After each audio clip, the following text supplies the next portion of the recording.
settings is open.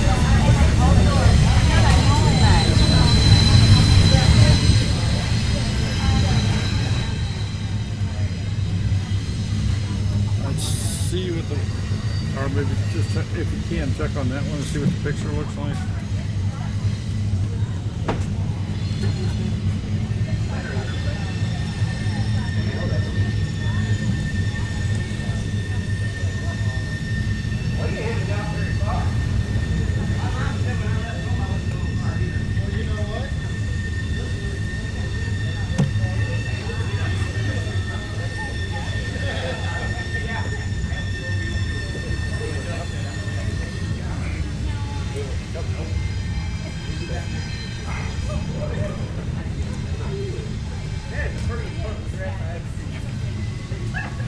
Should I enlarge it to full screen? It's an investigation. It's an investigation.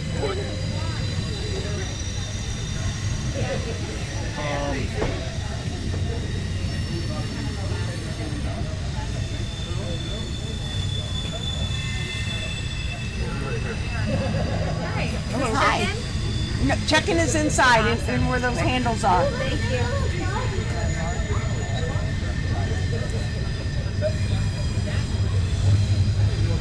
You got 2 pictures. Yeah, 2 pictures and the, I don't know what the other picture is of. I can't tell. well, One is right here. looking that way and the other one's looking over. That way you should see some people standing over there. Maybe it's too high.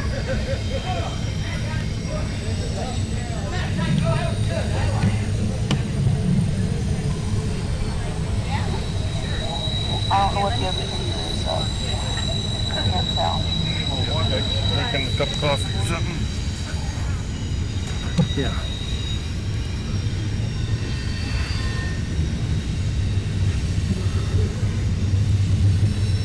Should I make it full screen? There's sound, because I can hear myself talking. There is sound. Yeah, I just heard myself talking. Okay. Do you have the chat window up? Yeah. Okay. The only thing I don't have yet. Inside Kate's kitchen. Brett's here. Brandon Outdoor. Hey, Paul. How are ya? That room up there is like totally dark. There's no windows or anything. Usually the sun comes up and I wake up with that. Ask Brett or somebody if the sound's okay out there. Oh, I think they can hear you. Is the sound okay, guys? The train just left.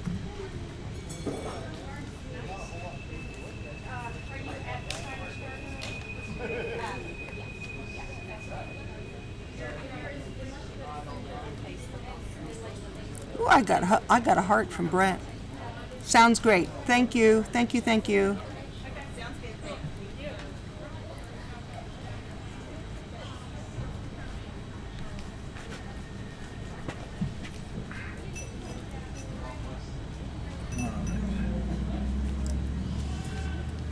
So now I'm going to rig up a camera for here.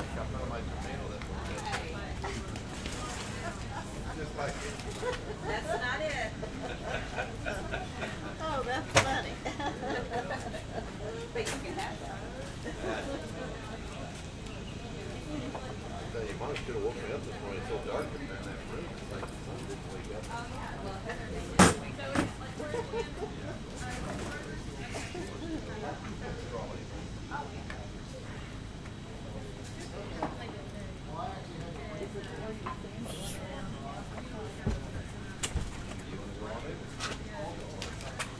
I'll have to stay here. I'll go.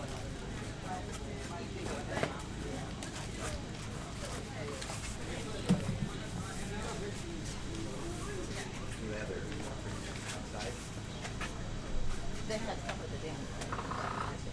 No, they're in the theater.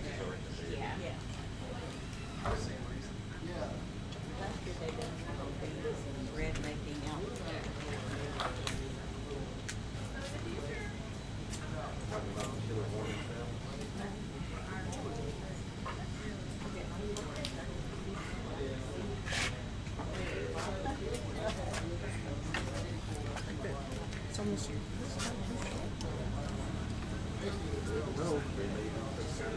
Drugs on it.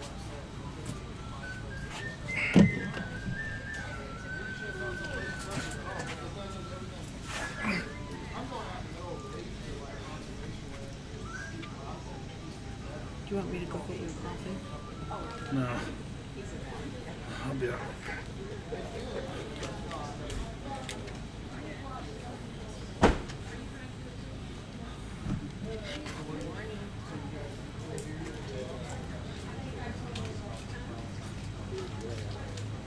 What's that little symbol? I recognize the other one.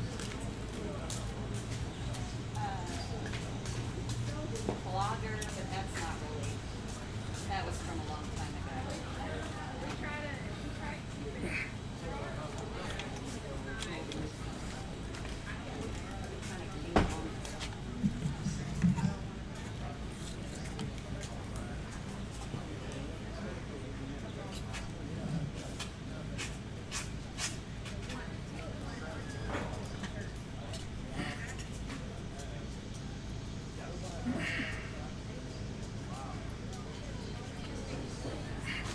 Come on.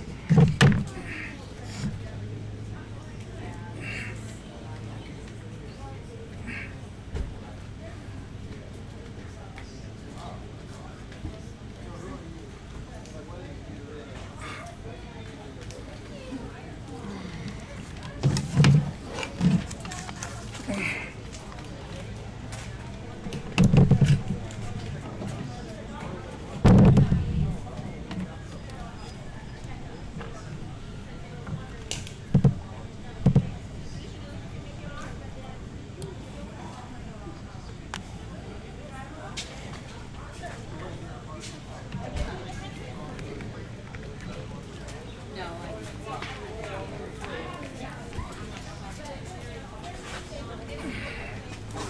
I'm going into the restroom. I have to get that put out. That whole time. I do that. I'm gonna put the money back behind you. Set it in the suitcase and shut the suitcase. Mike, how you doing? All right, how are you? Pretty good. Pretty good. I think they could probably use your help. Check No one, one said two. anything. I don't know who's going to be running the computer for slides and on the screen. Nobody said anything to me. Yeah, I'm just kind of looking and seeing. I talked to the audio guy. He says something he wasn't dealing with. This is for what, your presentation? Mine, I don't know who else may need it too. I'm just now bringing it up. Well, we'll do what we can. We're live right now. Oh, you are? Okay. Matter of fact, if you want to come over and say hi to folks. Sure. I don't have this camera going yet, but you can. I'm trying to get this camera fired up, but you can talk and they can hear you. And Alrighty. you can see the chat, I think. Greetings, everyone. Mike Dixon, the Fit Farmer, here at the Homesteading Life Conference, and super pumped up seeing everybody here. And I really needed this, and I'm sure many people here needed it too. The connection, the community, it's fantastic. It's energizing, inspiring, and so glad we made it out.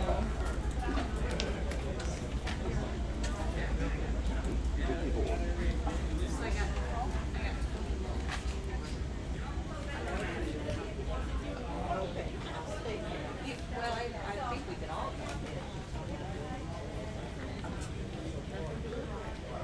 Yeah, there's no picture for you yet. I think they saw me when I walked by, I guess. Is what Yeah, they- Wish you guys were here. Once they in between.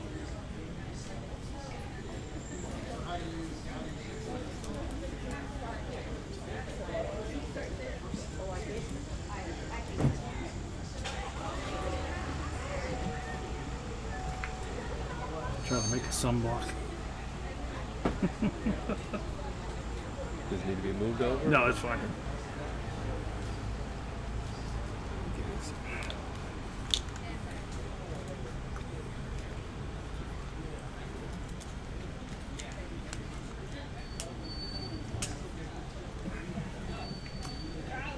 how's things down your way? It's been very busy. We've gotten a lot of rain here recently, which is it's been good and bad. And Sayla's right here with me. Have fun seeing everybody, Sayla? Yep. Yep. Missing the ducks back home? So, just Sayla, Lacey, and myself made it to the conference this year. The two boys stayed back home, and they're with the grandparents and tending to the things on the homestead for us. Pick her up and see what time she wants to go. I think they're like on the hour.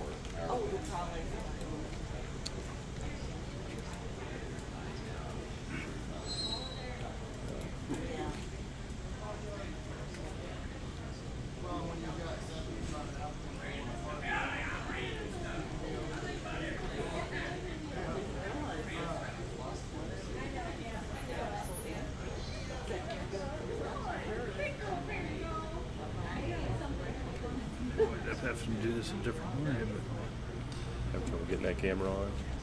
I'm having problems getting this one fired up. The other two Okay. are working fine. Well, if you want, I'll just turn this camera. If you Sure. want. I'm just going to turn this down because I'm having a little problem getting this one fired up. Okay. What kind of delay is it? A little bit of a delay. 45 seconds, maybe? Could be. Okay.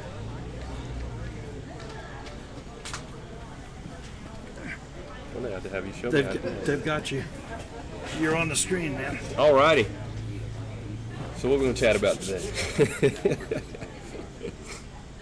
See, the talks that I'm going to be giving today here at the conference are, I'm going to be giving one on like a beginner's guide to growing microgreens and shoots, as well as another talk on the 12 easiest and healthiest vegetables you can grow in your garden. And Sayla's back. Come over, you can wave this time. Say hey to everybody. It's that camera right up there. So what are you excited about for the conference? Listening to the talks. Listen to the talks. Anyone specifically? No? No? Are you going to give a talk this year? No? Next year? And then tomorrow we have a talk on how to make your garden profitable. Super excited about that. There's a number of talks that I hope I get the opportunity to listen to here. From even the knife sharpening workshop and just some of the homestead skills to enhance and add to the utility bill of skills.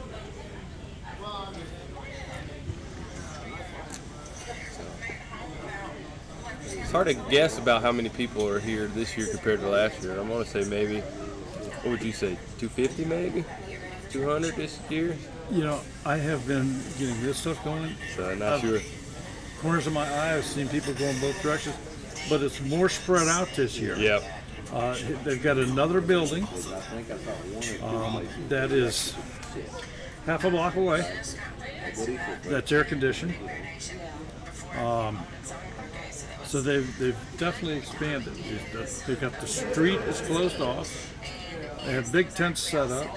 Vendors are set up around the center part of the tent area.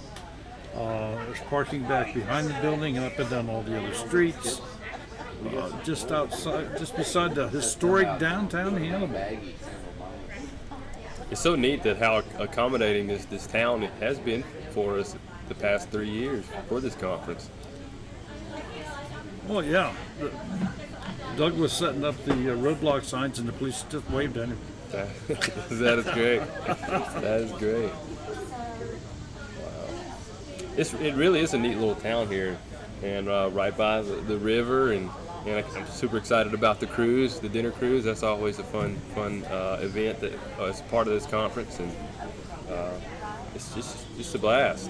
It's almost like a big homesteading reunion coming here. So definitely a highlight for the year.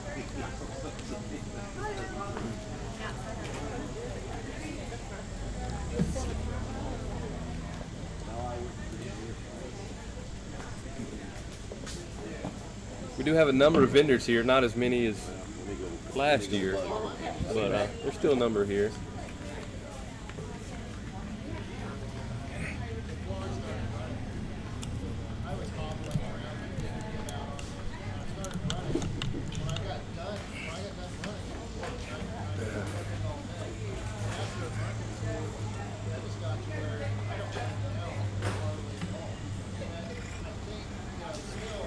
Well, Daryl, I think I'm going to come back and touch base with you a little bit later. That sounds like a plan, sir. I might ask you for advice on what we can do about that. I have my computer for the slides. If there's, I don't know, HDMI cables needed to do it.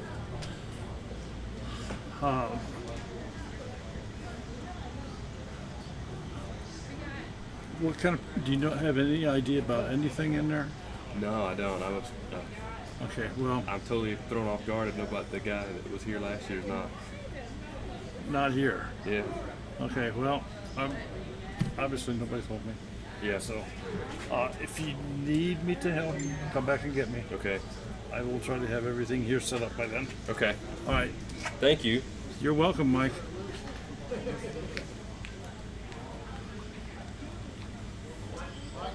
I got a message from Jennifer a little bit ago. I'm lost.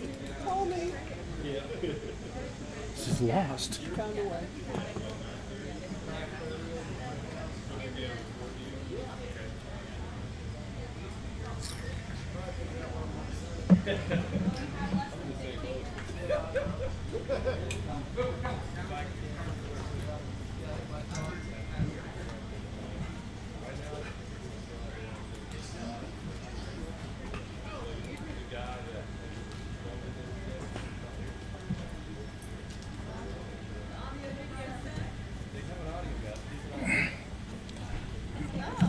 I'm just minding the store. She ran down to the coffee shop.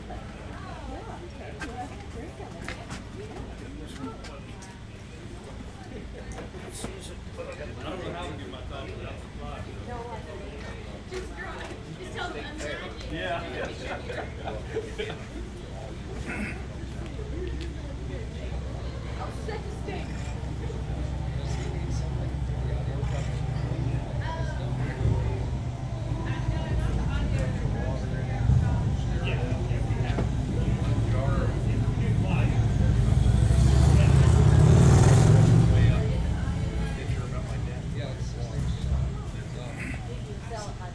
That sounded like my phone. Well, it's right over here. Somebody sent, it was Art Earl that sent you a message, because I got it also. Our phone's right over here on the corner of the table. Okay.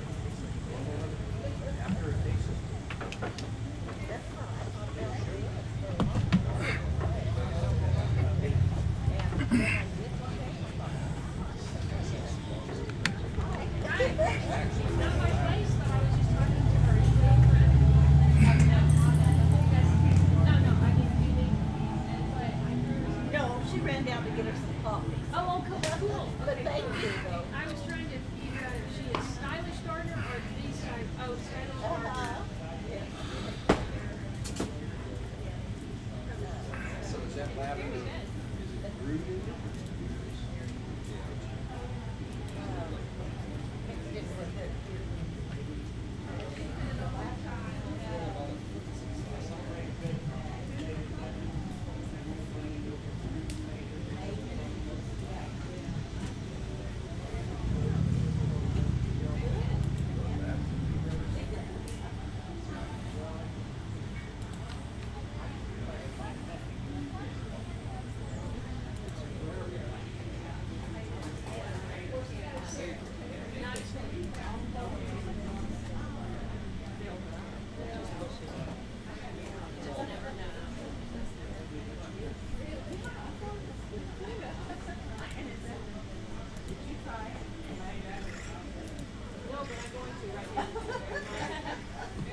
They also have people shop inside. Some. Do you have a VIP ticket or a regular? I'm with Connie Jacoby. So I'm just trying to find her. I see her tracks. She's probably inside then somewhere, but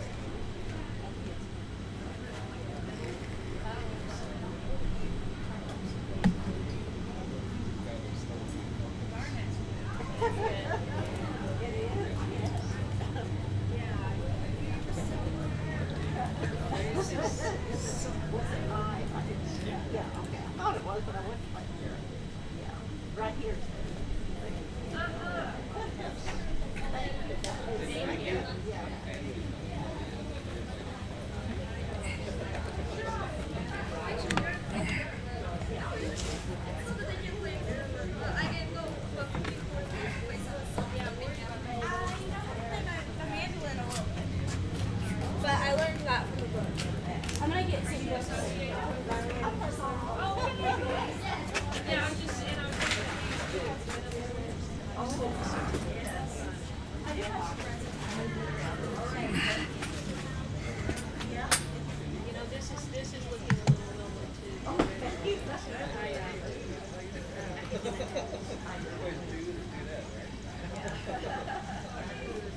I'll be here for 2 days. I just posted on Instagram.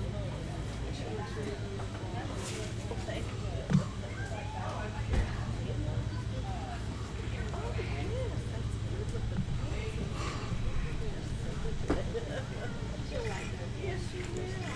I'll be around for 2 days. I'm gonna do a live stream. Okay.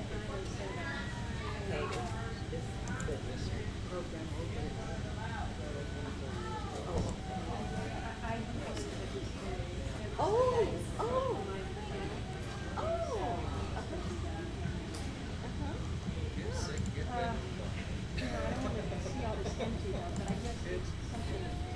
Yeah, they have some demonstrations out there and it's from last year they had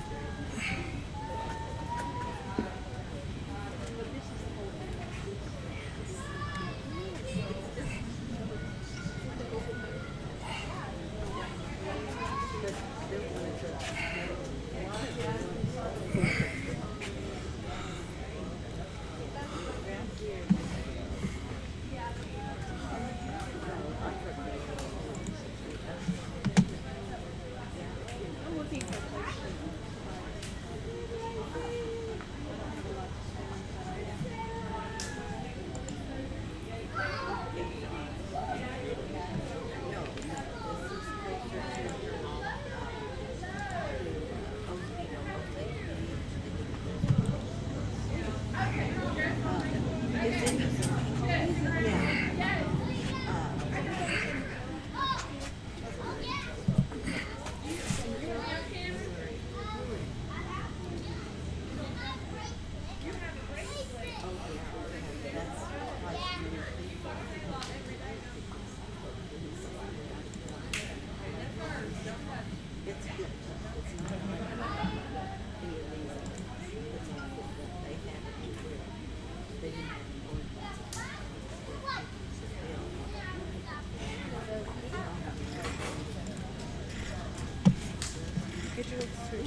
It's just like so many people are getting murdered, and I'm just going, I'd like to see the legal side of it. I mean, this is like, oh, that wasn't really real. I mean, it wasn't, they just kind of embellished a lot because the guy had to work down there. The guy that, right, he had worked at that Alhambra resort. And he said he always described it, it was a nice place and everything. And so he decided to do it.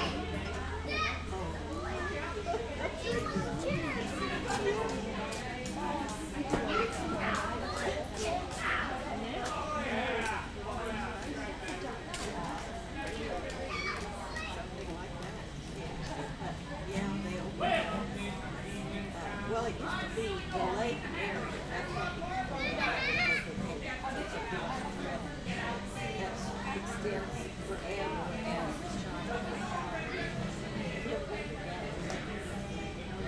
well, it's sort of like that. It used to be labeled, but now there's lots of bars and grills. It's very like Next 6 years. Party Birds Grill. Sludge! That's what I need.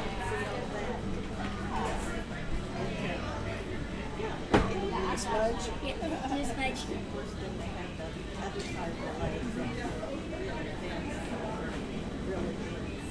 Sludge has slobbers on it.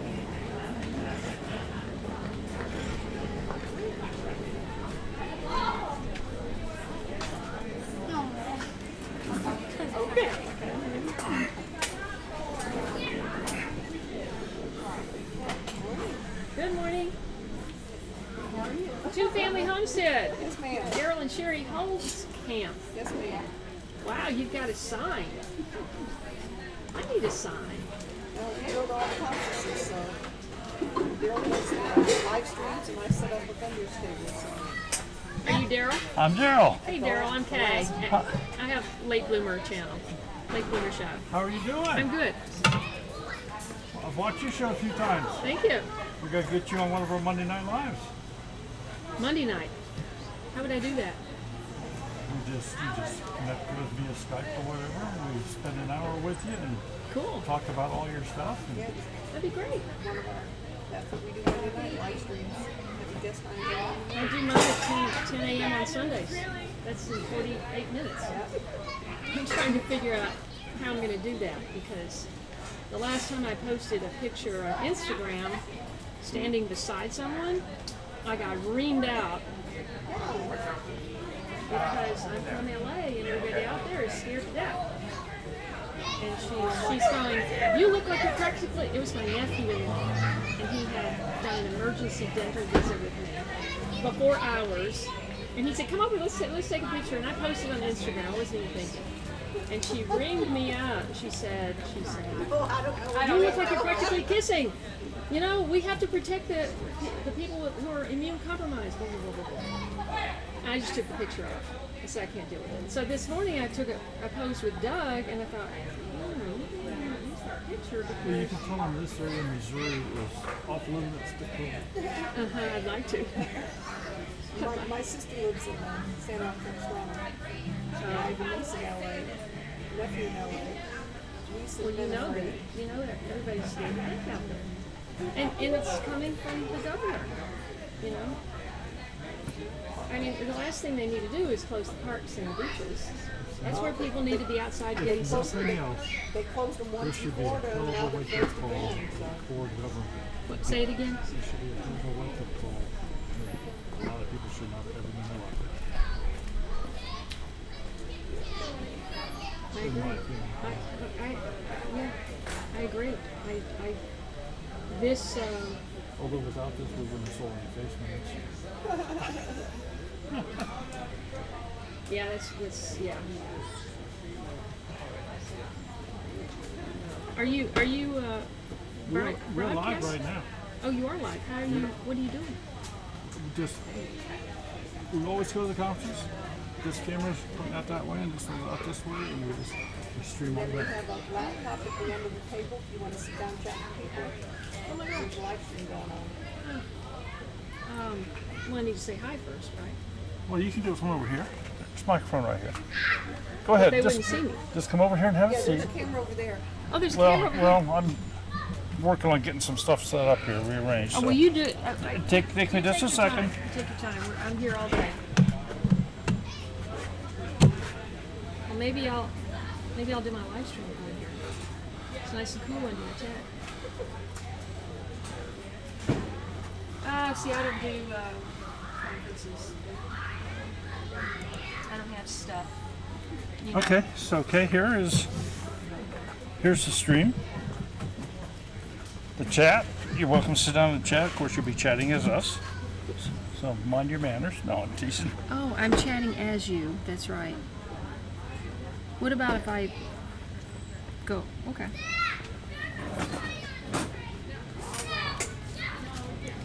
Ooh.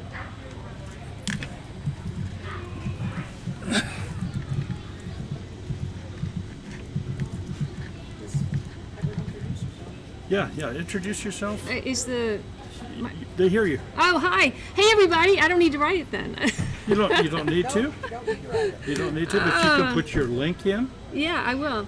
Okay. Just let me. I can't type and write and talk at the same time. Hey everybody! I'm just stopping by the tent of Two Family Homestead at the Homesteading Life Conference in Hannibal, Missouri, as you know because you're watching it live. And my name is Kay Cottrell, and I am at Late Bloomer Show on YouTube. And I'm going to post my link on here so that you have it. Tell them a little bit about you. I will. About me or my channel? About you and then your channel. Okay.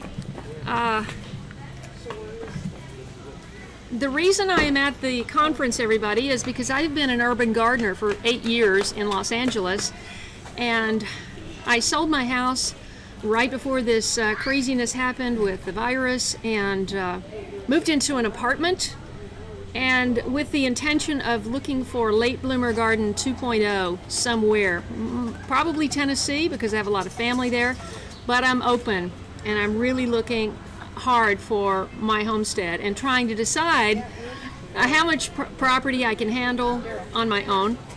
And they're just sharing my channel right now. So Doug contacted me a week ago and he said, are you going to be at this conference? And I'm going, oh my gosh, when is it? I've been so busy. My mother's in hospice and in Nashville, and I'm running back and forth, and he said it's this weekend, and I said I'll be there. So I can't. Let's see if I can see if anybody has inside Kate's kitchen. Hey Kate, it's good to connect with you. Kate was actually doing moderating on my live streams for a while, and then her husband had some health problems, and she dropped back. And yes, it is Kate. And we got to hang out together when I visited Austin, Texas.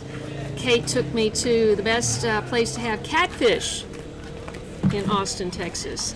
But a little bit about me, I've been an urban gardener for 8 years. I'm a late bloomer. I was living in an apartment for many, many years, and then got a house.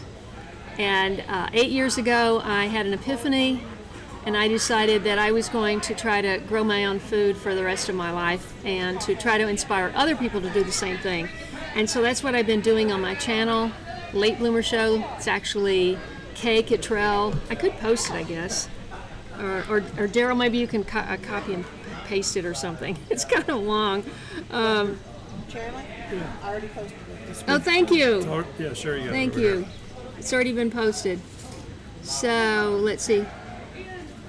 Yes, Kate, but the thing about my mother is, you know, during this lockdown, they wouldn't let any family come in to see my mother in the assisted living place, and she really deteriorated.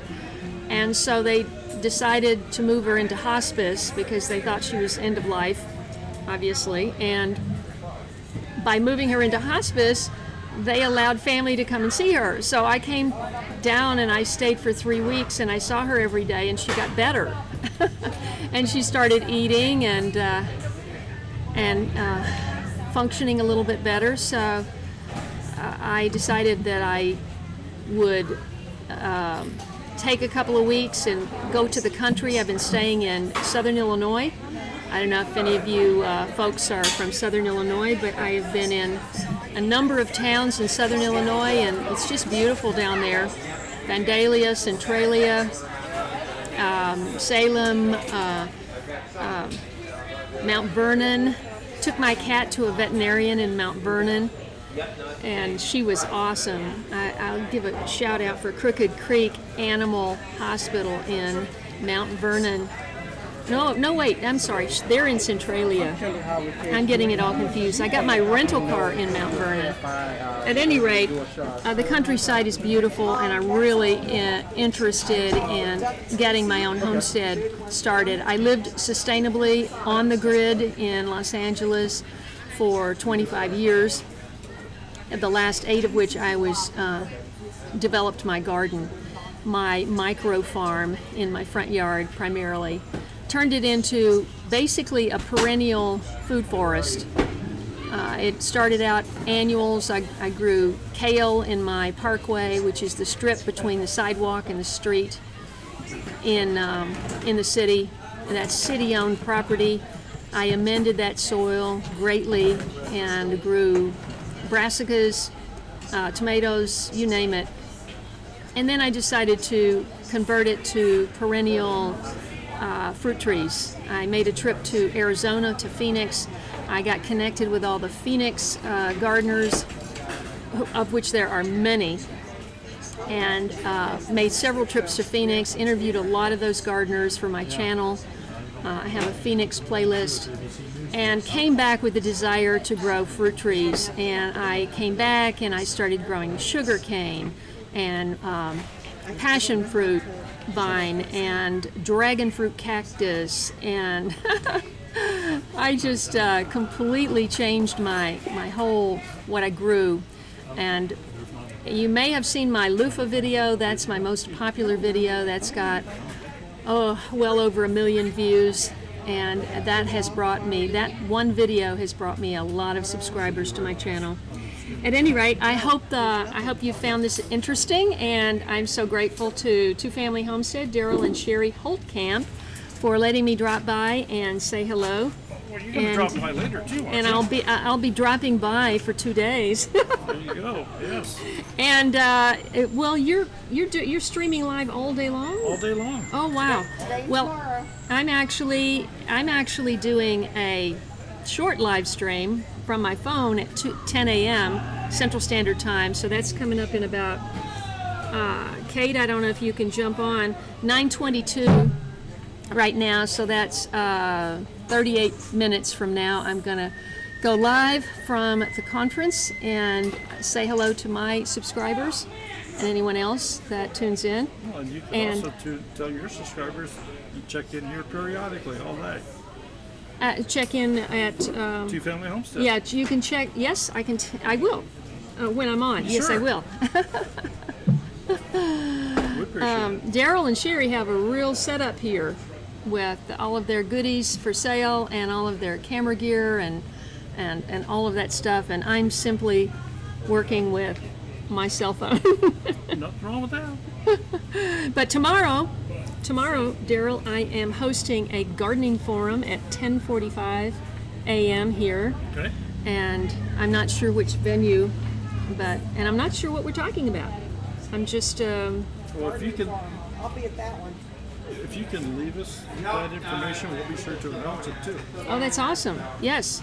10:45 tomorrow, the gardening forum at the Homesteading Life Conference in Hannibal, Missouri. And I gotta say, you guys, if you've never been to Hannibal, it's a very interesting city. It has a lot of history, and of course it's right on the river. So all of these old towns that came up and developed on the rivers did that because of transportation, because they brought all the goods up and down. This is the Mississippi River. My goodness, so. And the barges still run daily. And the barges still run daily. So I'm going to be learning more about Hannibal while I'm here, and but it's got a really great vibe, very relaxed, laid back, and the skies are clear. Yeah, nice blue sky up there. Gentle breeze. Gentle breeze, not too hot. It's really a beautiful day, and it'd be awesome if you're anywhere near Hannibal, if you could just get in the car and come over for a few hours to this conference, either today or tomorrow, and show your presence and be present and learn from the presenters and support this homesteading movement, which is so important now. I've been preaching this from Los Angeles for 8 years, is we have to get food security for ourselves, and if you can grow your own, that's the best. If you have property and you're not able to physically garden or farm, maybe your neighbor is, and I encourage everybody to put out those antenna and feelers and try to feel for helping to support your community and support yourself and feed yourself, because you go to the grocery store and the vegetables that you see in the grocery store cannot compare with what comes out of your own garden. There's no comparison. And if we keep eating grocery store food that's been shipped in from Mexico or wherever, China,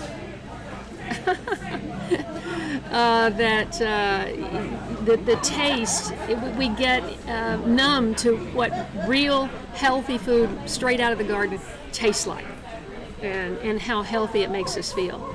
So we need that more than ever right now. So thanks so much for listening, and I'm so glad I dropped by, and I will be here all day tomorrow and today and tomorrow. And thanks Okay, so much, Daryl. Thank you for sitting down. I was told that you're scheduled for in the Brick House, Okay. which is a new venue for this year. I haven't even seen that. Is that that building? It's the one on that side of the street. So I think So you'll be in the air conditioning. where you want to go. So this is the Although at 10:45, it's not going to be very hot. It's going to be a beautiful weekend. Yeah. that's the brick house. So, Kate, thank you so much for Thank stopping you. by. Thank you. Really appreciate it. Absolutely. That's the brick house. And this is called Pioneer Hall. So this is everything that's going on. So yeah. No, I'm taking a picture of you. Me? Yeah, well, I don't do camera. you don't. I bet that's not true.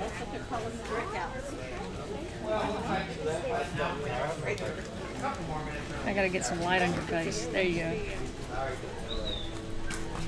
I'm just posting a series of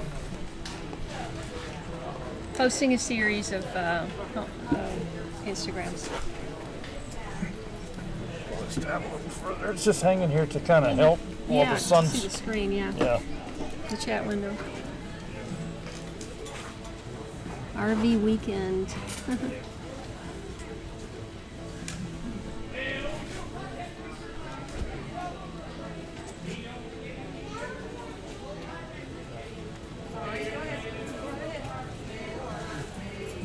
Turn this around here.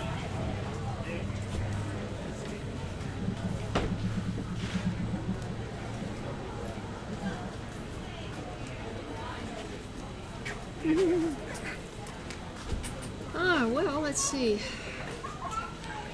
Which one's the brick house? It's down that building over there. Is something starting now?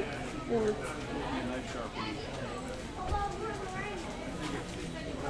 we're gonna go right up here where these people are starting to sit down. Okay, up right here.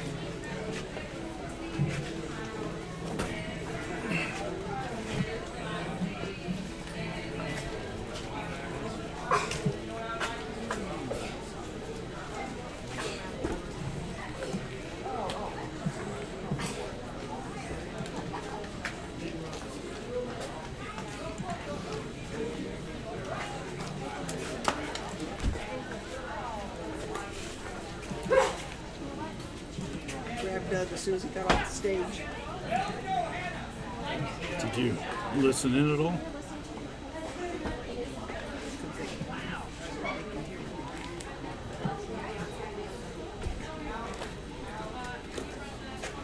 Zach.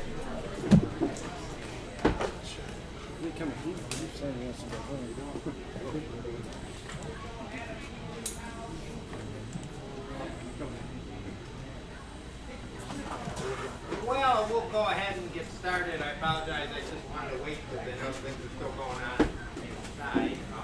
My name is Paul Munson, and I'm Sun Ovens International. I've been working with Sun Ovens now for about 22 years. Had the opportunity to teach Sun Ovens looking on 5 continents. And all over the world, teaching Sun Ovens looking. And, last night, I apologize if I sound a little bit tired. Last night, after 22 years of working with solar ovens in the sun, I decided to try to figure out where the sun went. So I stayed up all night until the sun went, and then this morning it dawned on me. But anyway, so I've got terrible jokes and puns that I throw in every now and then to try to keep people. But just out of curiosity, how many of you have a sun oven? Great. So. Can they see him? They can't see him. I'm going to try to cover as much as possible. I can make it that one. I can turn it a little bit. This one, just turn it that way a little bit. Just grab the handle. Over there, and I'll be here today, and I'll be tomorrow as well to answer individually. Stop by, I got some bread baking now. I think that's probably good. Great, how you guys doing? For those of you who aren't familiar with the sun oven, you can use the sun oven to basically cook anything and fry it. You can bake, you can boil, you can steam, the power of the sun. And the wonderful thing is, it makes no difference what the temperature is outside. So the coldest I've ever cooked is 10 below 0, but we sent sun ovens to a Project Man artist who was back to their cooking 40s. key is the amount of direct sunlight. So the simplest way to know if you can or can't Where do we get water? is Second canopy, the blue and white one. Thank you. You're welcome. simple yes or no, just see a channel, then you know you're going to be able to cook. And it can be used year round. The difference, frankly, between summer cooking and winter cooking is that in June I can use my sun oven for 12 even 2 days for a week or so. I can use it for 13 hours a day, where in December I'm limited to do about 4 hours of cooking. Now, there's two ways to cook this. Let's say you put a 3-pound chicken in a pot and put it in your sun oven. If you realign the sun oven every 30 minutes, you can put 3 pounds of chicken in an hour and a half. Or you can take the frozen chicken, put it in your sun oven early in the morning, let the sun That gentleman's outside, Carol. Set it facing south, leave for the day, come back at supper and have some roast. So you can slow cook all day if you choose, or you can put it in and if you turn it every 30 minutes, it will cook and you just add 20 minutes on your cooking time for each time you open the door. But the wonderful thing is nothing burns in the sun oven and nothing dries out. That's like better Now, the reason nothing burns is that when I have the sun oven open, and by the way, it just folds up and carries like a suitcase, and it weighs 23 pounds, and it's got this leg in the back that allows you to raise or lower it when the sun is rising. But when I open this up and I out in the sun, it's basically the simplest way to think of how it works is the greenhouse effect. It's just the same as the idea if you go out to your car on a day in January when it's cold and sunny and get the car nice and toasty warm. But when I have a pot of food inside the sun oven, the pot itself, the food inside the pot, the air around the pot are all exactly the same temperature. They think about your stove burner, you're transferring the heat from the stove burner to the pot. So of course on your stove burner, if you don't stir the food, it's going to burn. So I've got beans and rice cooking while I'm here, and it's not, I don't have to stir it. I mixed it well and put it in, but then I don't have to stir it, I don't have to tend to it, and nothing burns. The chamber, the cooking chamber of the sun oven has an airtight seal. So there's latches that latch this glass door shut. That traps the heat inside, and consequently, it's just the natural hot air heating your food. So nothing dries out and nothing burns. One time in June, just to prove a point, I cooked turkey for, chicken for just a small chicken, and I cooked it for almost 13 hours. And it fell off the bone, it was so overcooked. But it was still more moist than if I cooked it for an hour and a half in my propane oven at home, my gas oven at home. So it's something that really works amazingly well. It's the most giving method of cooking that you ever find, because when nothing burns and nothing dries out, it's pretty hard to screw up, anything that you're going to make in the sun. Now these reflectors are made of a highly polished anti-aluminum.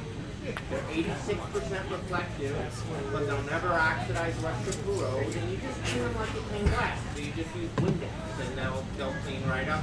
The inside of the sun oven does have this leveling rack, so if you do adjust the follow the sun, your food doesn't spill, it stays level on the rack. But the inside is made of black anodized aluminum. The outside is actually made of ABS plastic, but between the anodized inner box and the plastic outer box is a very thin pad of a non-toxic food-grade fiberglass insulation. So if you go over there now, I know those ovens when I left for about 300, 325 degrees, you can touch anywhere on the outside, you don't feel any heat. You can touch anywhere on the glass and anywhere on the reflector that doesn't get hot. The only part that actually gets hot is the surface of the glass. The only part outside of the cooking chamber that gets hot is the surface of the glass.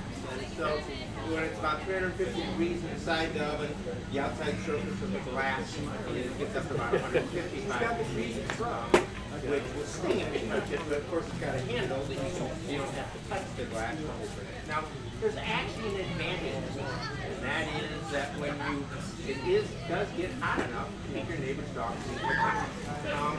Any animal that's out in the daytime will sense the heat and will stay away from the sun. There are a lot of animals out at night that wouldn't sense the heat. Most of them are overcooking. They don't have to worry too much about that. And I did a project in South Africa a few years ago. South Africa has lots of baboons. I mean, obnoxious. They played havoc with the son of them. I mean, they just went after them like they didn't believe. But unless you've got baboons in your backyard, you don't have to worry about any animal eating your food or disturbing your food, and it works out easily as well. By the way, the son of it is designed. They've been on the market now for over 35 years. I've been around at 22 of those years. But son of it was 1980. Built in out the way. Clean the glass with respectful glass with anything over water or Windex on the inside. You can just wipe out with a rag or in the garden hose. There's a pretty little wood and film dry copy of wood. Every 5 years or so, you treat the wood with some linseed oil or extra wood chip. The wood every 5 years or so, then goes over to the sun. I mean, over time, the reflectors have been scratched and things and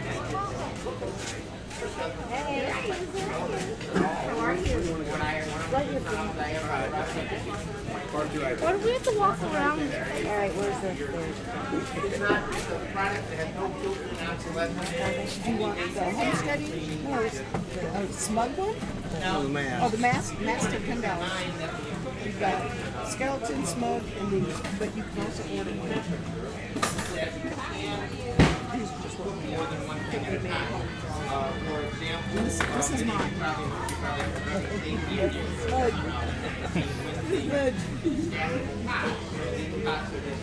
Yeah, I might go ahead and board because you can put it in. Yes, yes, ma'am. Sure I can. might do that. Okay. Yeah, you just shouldn't do it. Those beds are ready. You're right on the level of the rack. Let's say you wanted to make brownies. You wouldn't be limited to making one tray of brownies. You wanted to do See, friends with benefits. I love these. I got those. Yeah. I've heard that from several people this I put morning. mine right on the other door. Oh my gosh. Because it'll stretch up enough. Yeah, You know, exactly. so it stays right there. It's perfect. Yeah, one lady was looking at it this morning. She had this, this look, and I knew it was like, I said, instead of apron, you put this around your neck. I said, you have these to wipe your hands with, and take pots out. Yeah. I said, don't have to put something for pot. Well, and on the stove, where I got mine tight, my cast iron skillet, perfect.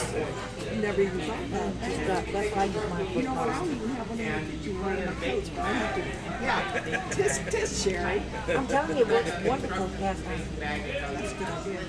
You know, because I'm not very much going to buy the rubber, things for cast iron. My set came out. Rather than somebody made me a set of crochet dishcloths napkin. She had two of those in there, heavy. So you can see that has saved my hand multiple I might times. crochet something. Okay, I got, actually, I messenger. Yeah. I will send you a picture. Okay. Yes, and I will. Send me a picture of whatever you want. I got a couple.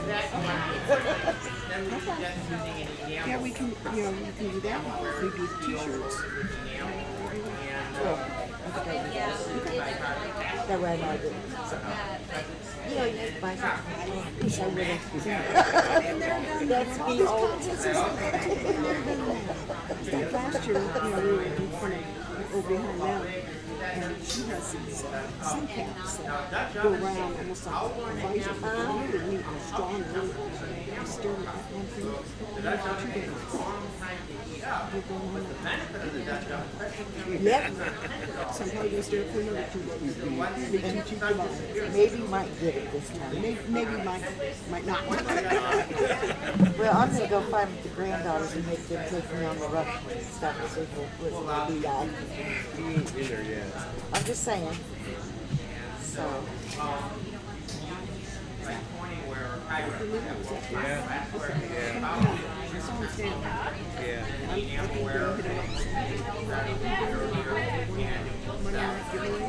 Sometimes they do that. That's all they can do is say no. I should say that's supposed to ask. We are firm believers in that. we push that on the grandkids a lot. And we're like, I'm like, you know what? We're seriously going to say no. And you just say, thank you, walk Hey, on. thank you, walk on. I sent a picture of we were here last night helping Stacy. Homesteading only volunteers. So we went down and took a picture of it and sent it to my But it's not their fault. There you are. But it's not their fault. Their mother took it. Hey, Aubrey! Aubrey! She can't hear you. That's selective hearing. That's the teenager. That's why they're still 12, but she'll be 13 in October, so it's close enough. Celia just turned 15 last Sunday, so yeah. Kaylee's 14. It's funny that they're both 12 right now. Yeah. They're both 12 babies. All my grandkids. Yes. All. It's funny because they all come in. when I had Karen, my oldest, my sister had her son. Ari was September, and then in August I had Karen. Linda had Aaron, and then, no, I had Robbie in February, then Aaron came in November, her son. And then my sister's granddaughter was born in January. My youngest son was November. So yeah, I can Yeah, mine come in groups, at least two. And they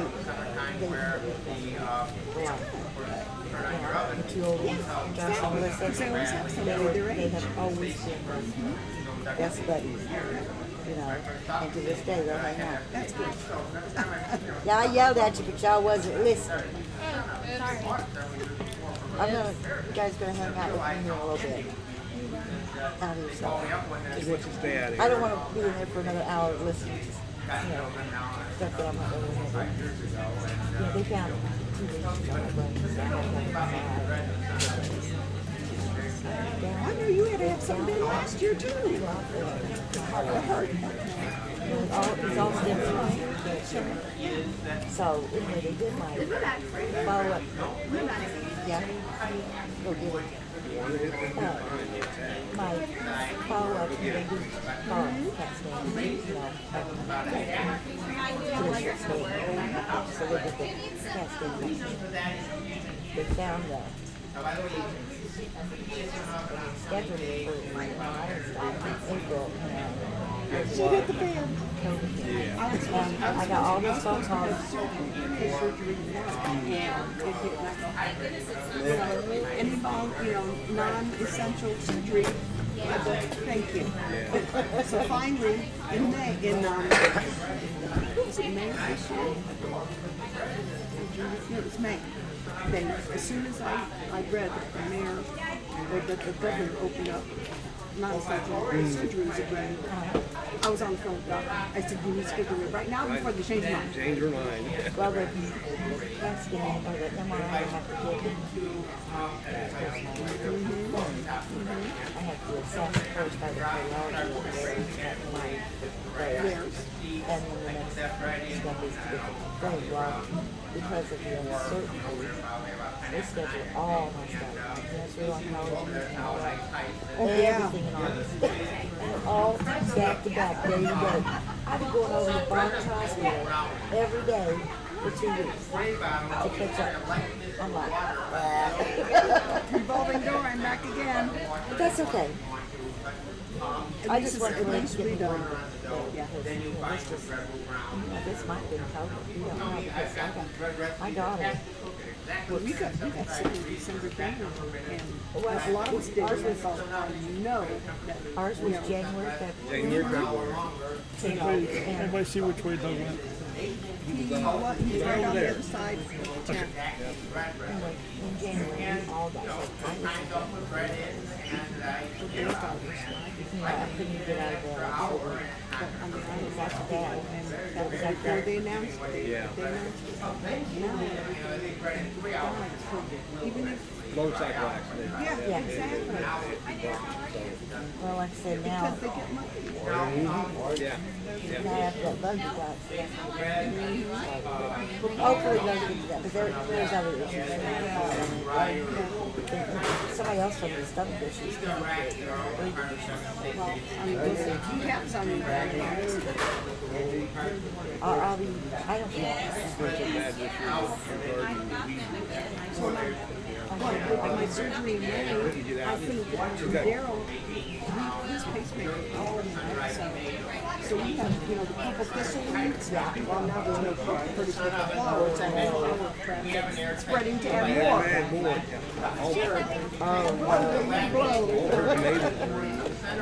I even get in the ground. Snake!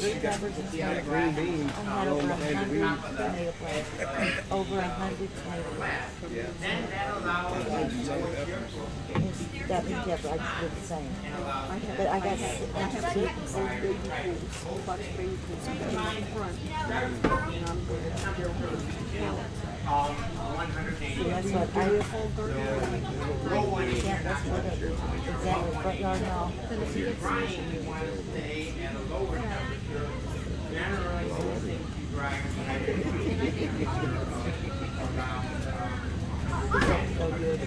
Yeah, that's Secret stuff. Well, we're going to take a little bit of walking. I'm going to let him leave me with the girls so he can watch the big guy. I'm not coming back to work. That's how far I can 2 days. I'm not going far. Well, there's bathrooms. You'll find that a bunch of natural oils like There we got your velvet. Well, last year that was all. Well, he just announced the weekend, so probably tomorrow. You guys want to get on YouTube? Huh? You guys want to get on YouTube? We have a live stream over there going. We'll go to YouTube. I don't mind my ugly on YouTube. No, if you sit right here, you're live on there and you can chat with the I don't know folks. if I can. We got to go over there. The girls can go sit down and chat if they want. Yeah, go ahead, chat. Yeah, go chat. Aubrey likes Go chatting. chat. Tell how much fun it is and everything so your mama's going. Yeah. We can be on there play it for your mama. So use that chair and But I can't walk around. maybe go swipe one more since there's two of you. Sit down. I didn't know Doug was watching yesterday, but you got to keep your mind just get to stop. Swipe her another chair. Didn't realize that. Probably you move over this way a little I bit. got you. Oh my God. Because I was texting said, Can you see yourselves? but I didn't want to on walk. You know, It says it's paused. it's more work on him because he's afraid I'll fall out. So Brad might fall out. Okay, hold on. And cash, bring cash. Is there supposed to be camera there? No, it's actually using the webcam. Ah. The news people here a while. He asked about, Looking for the mouse. Looking for the mouse. That's straightforward. That sun makes it very, very difficult. There's mouses there. measuring that, a little device called a locker, water catheterization indicator. Has a clean We'll wax, see it. wax nose. they need to introduce themselves and tell Well, yeah, I'm trying to get the screen to refresh. whose granddaughters they are. Yeah. Flip it over, and then you You can wave at your mommy. Is she watching? No, she will be later. I'm gonna be that one. He's sensual. Popeye's But you have no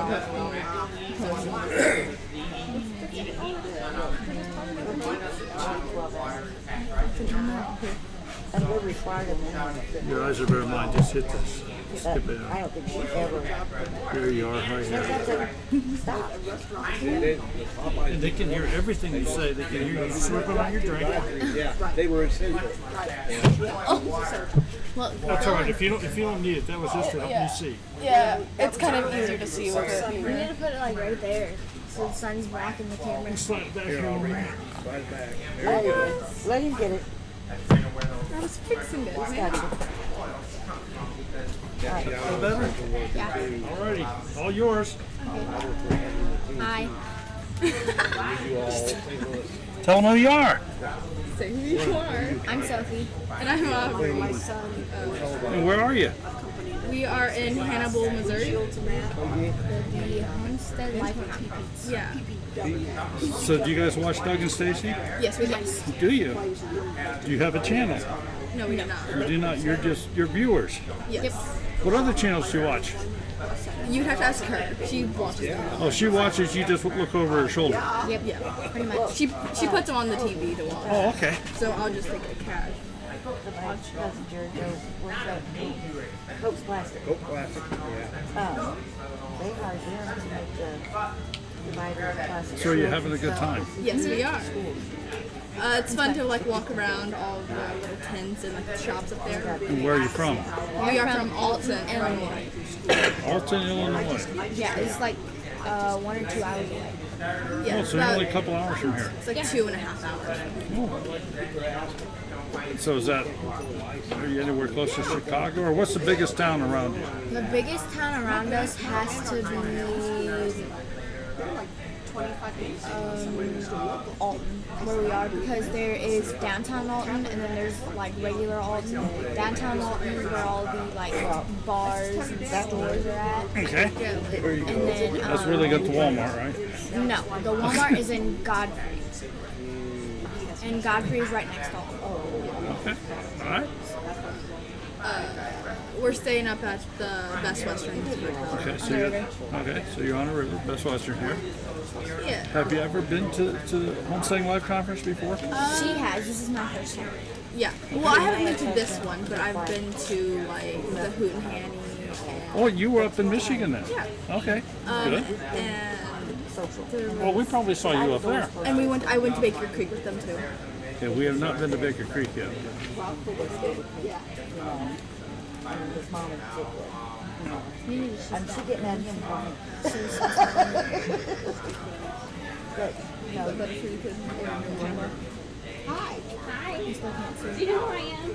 Oh, rain. Yeah. Thank you so much. Thank you. I'm back to get pictures with y'all. I tried to get to you yesterday, but you walked in. Oh, yeah. Yeah, we come down here, we, Doug all told the us to girls come down here, at 6. 6, you guys that just walked across the street. We were over there We in were that over parking there. lot. That's okay, I saw him. Duct tape. You have duct tape. Doug told me to come get some from y'all because I got to take down a cord. You don't have duct tape. I didn't. Okay. Sorry. Then I'll go inside. A and little look. skinny one in my truck. Let me go see. I saw some yesterday in here. Okay. But they got a cord where people are walking and it needs to be. Yeah. I know there is some in there because it was unpacked with some of the stuff we put in. Yeah. That's probably why he thought it was yours. That's probably why he thought it was yours. Those guys is My friends, we have everything else. on the street. And ABC News just walked by. They were filming like the events over and stuff. Like some I think they were interviewing Doug too. Yeah, I'm sure they did. So yes, ABC News is here on the grounds. It's one of those jokes, right? Yeah. How much do you need? True that. Our guys fix their trucks at work all the time with duct Well, a tape. couple of years ago, my granddaughter, my firstborn son, went to the truck. She was doing stuff. So that was one of the gifts that Christmas, I would go buy all the different colors and designs. Oh, yeah. I was to say, my daughter-in-law made all kinds of stuff with duct tape. Still does, but not as much as she did. Yeah. She made like the kids could put their game case. Yeah. CDs. Yes. Well, that's okay.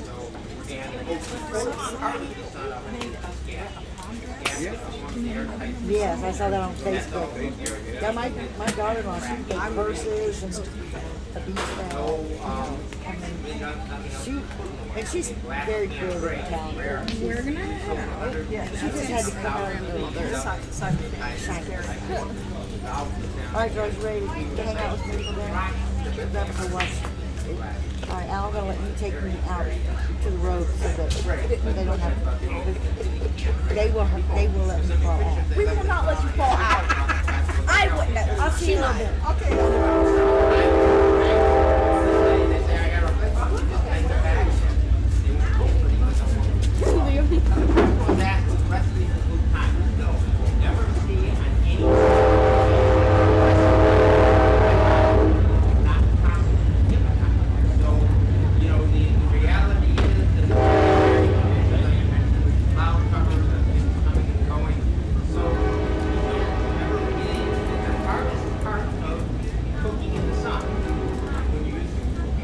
We got it figured out, by the way, for the projector in there. Okay, good.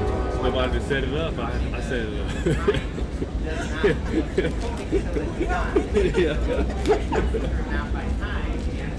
Like if you're doing bread, for example, you're not sure what your bread is at the top and all else by the time. But if you just get the frozen thermometer, like the thermometer, the white wheat bread you want to generally be around 195% for the bread.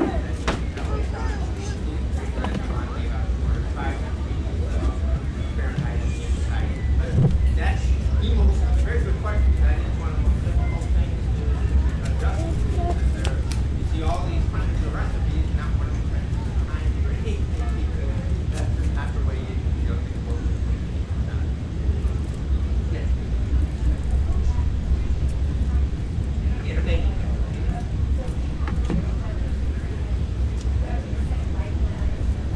Okay. Okay. This is designed. Okay. This will hold any Dutch oven or Infinity oven roll virtually in. So you don't have to worry about it. However, for side cooking, you never want to set like a pot or a pan or baking pan directly on the floor. Only because the way the sun oven works is the airflow around the room. But this is the reveling rack is designed so the arms go underneath, and then you can set it at the bottom of the oven. And then, like, particularly in the summertime, then you can actually make a 21 pound turkey sitting on here. But you need airflow all the way around the food, and if you set something on the floor of the oven, then you eliminate the airflow, and then any other questions?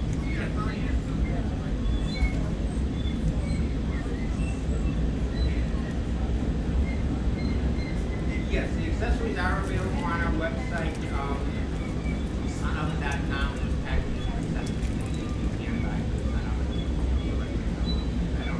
I do have some sun ovens here, as some of you know, we've had such a, many people get our sun ovens prepared for emergency. We kept this year for some reason.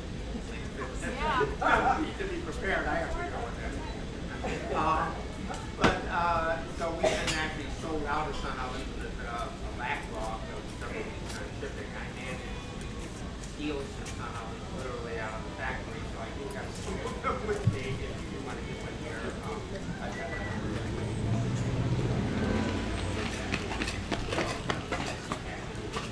Stop by the booth, what you need to do. Yes. Okay, we have a little device we saw on our website. It's kind of a small, almost rocket device called Poly A2. And it's just a backup for the sun oven. With it, so it allows me to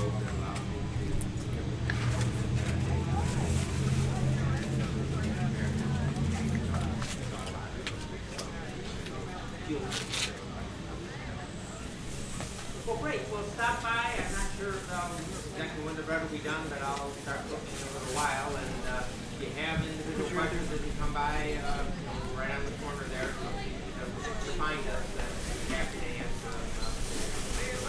Thank you so much for your attention.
bread, pastries, things like that.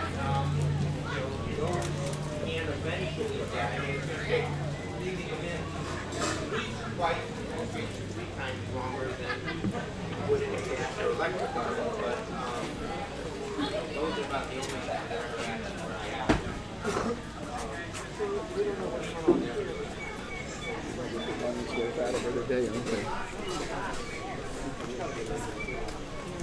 Yeah, no, it's amazing how forgiving it is. And once you get used to it, I mean, I think that bread unattended while I'm here, I don't have to remotely concerned that the done is going to dry out. If I leave it in an extra 3 hours, that's good, but leaving it an extra hour.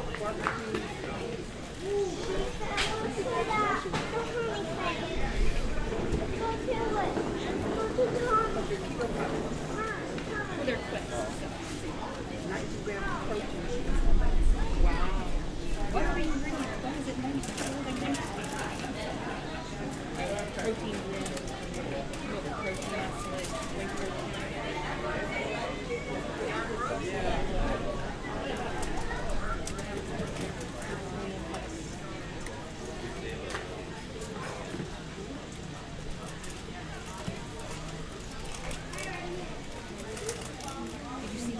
Yes, she's not that low.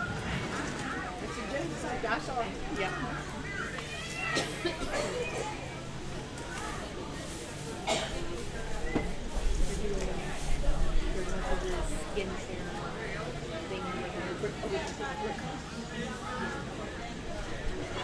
I'm going to hang here and listen to the big guy.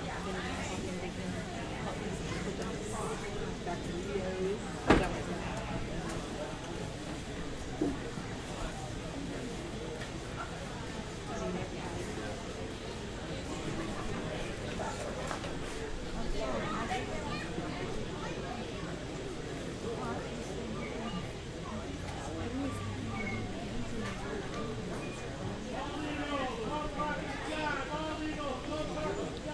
That makes sense. He was talking.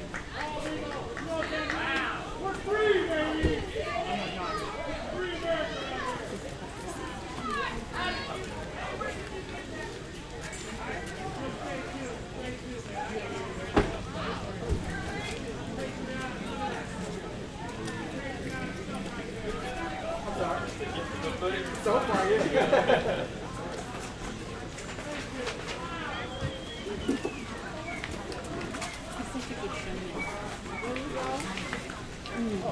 Go right ahead. Go right ahead. You're carrying that camera.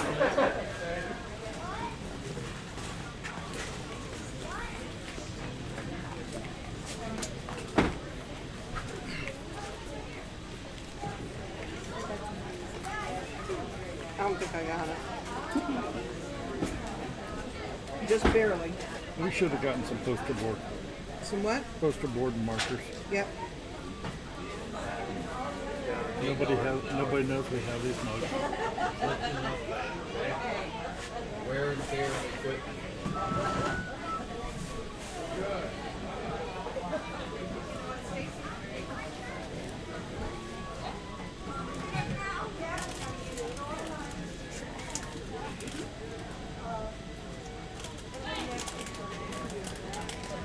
Maybe if you put like several of them like lined up, like displayed, maybe like, you know, like 3, 2, 1 stack or something so that they could see, you know, they just catches their eyes when they walk by. You know what I mean? Coming, Will?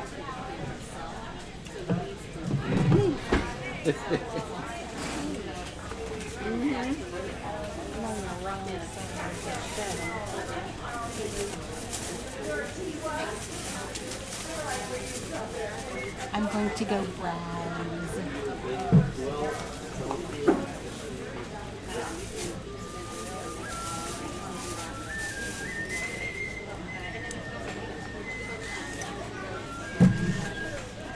Rabbits, yeah, and I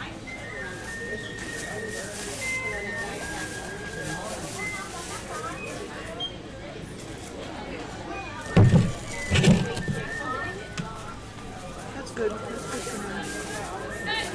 Finishes that row.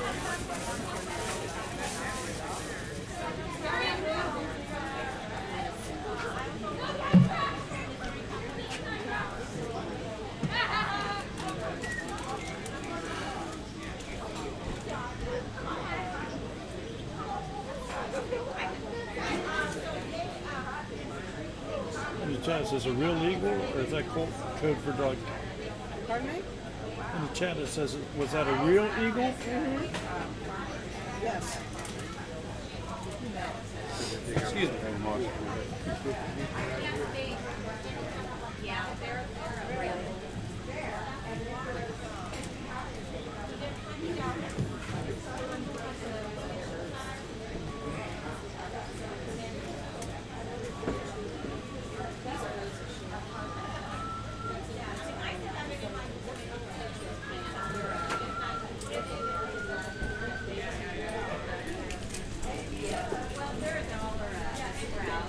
What are you doing?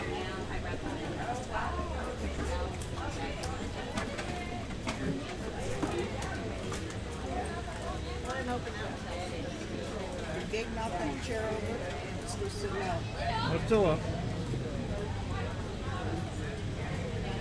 Thank you, sir.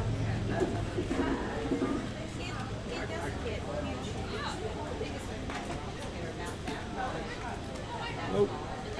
Pretty good. Yourself? Enjoying yourself? What's that? You enjoying yourself? Trying. You have a YouTube channel? No. No? You just watch Doug and Stacy? You want to say hi to YouTube? We're live. We've liked you, though. You're more than welcome. You're on the camera right now.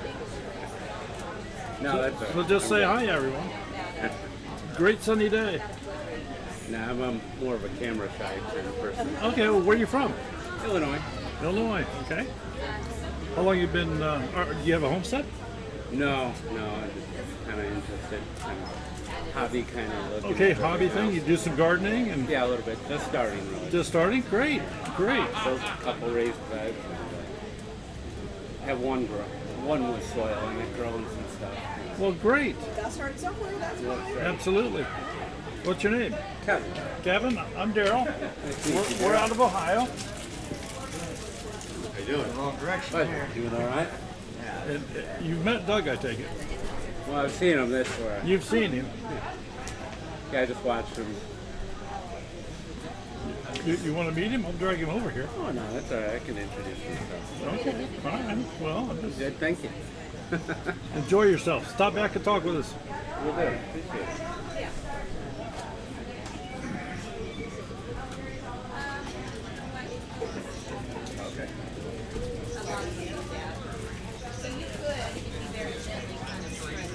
They're pretty hard here. Sorry about that.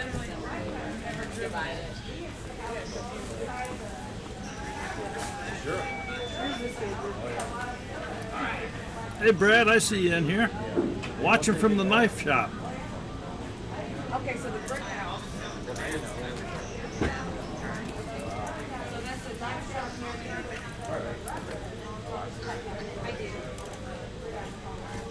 You gonna smile this time? Not yet.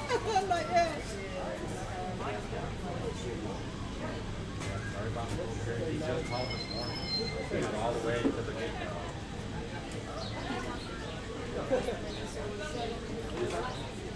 I wanted to go for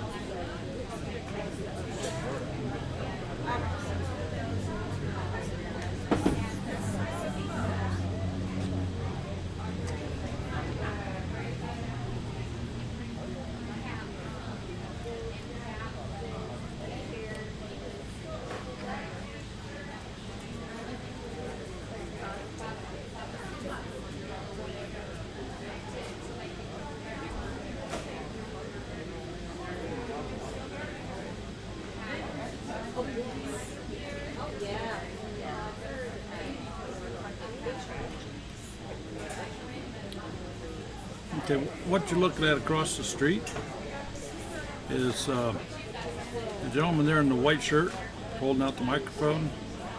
See the tripod there beside him? That's ABC News. They are here on the grounds doing interviews with folks. So I think I saw Channel 7 on the microphone. I have no idea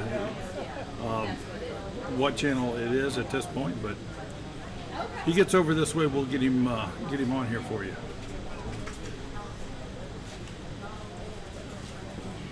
It looks like Stacy's getting ready to do a presentation in the tent.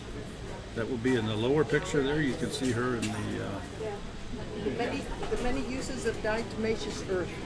the many uses of diatomaceous earth is what Stacy's going to be giving a talk on here. If she uses the microphone, you'll probably be able to hear some of it.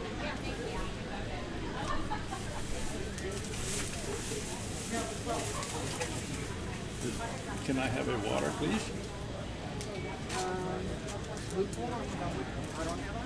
Okay, well, it's wet. Thank you.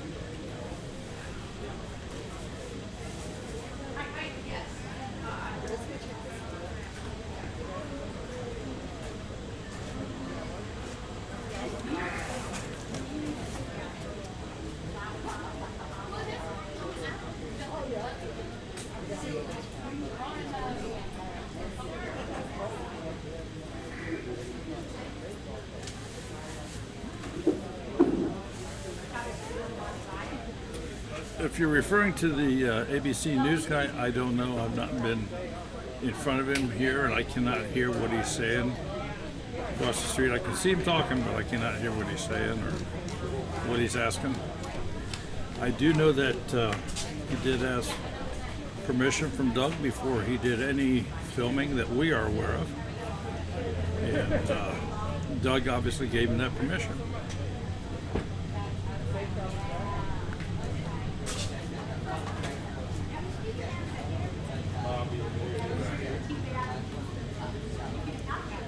So it appears to me what he's doing, obviously he's not live, he's recording segment pieces, and of course they will edit those as they see fit and put on the widescreen whatever they choose to. I'm sorry, I'm gonna slip through your corner.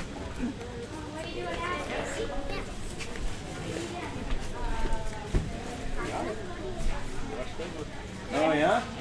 Good. Good.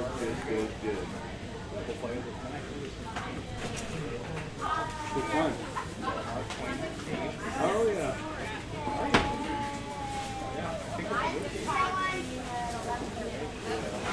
Yeah, we'll have to come see it.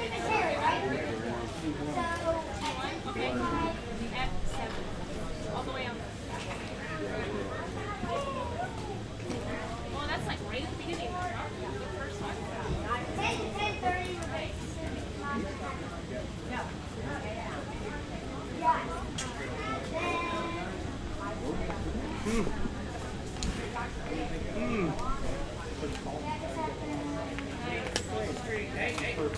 That works. Wow.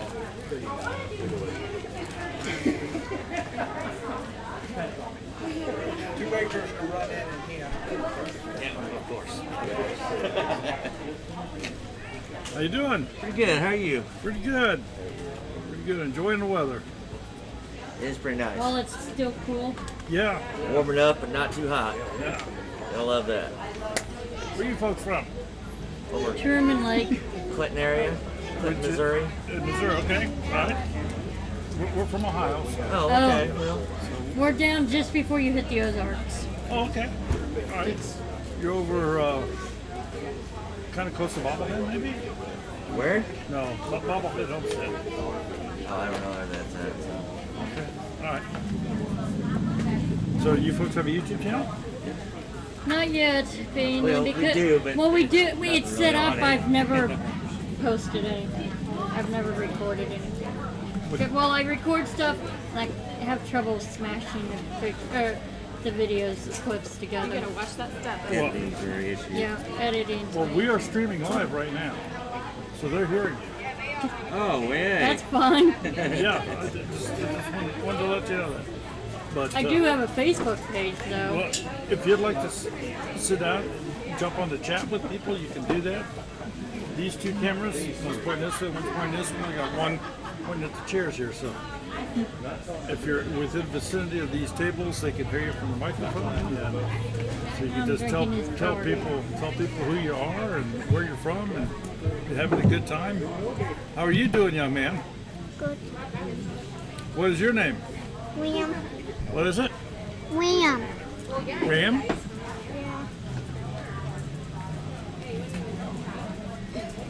You want to sit and talk to people that are on the internet? Just have a seat here on the chair. Come over here. Sit by mommy.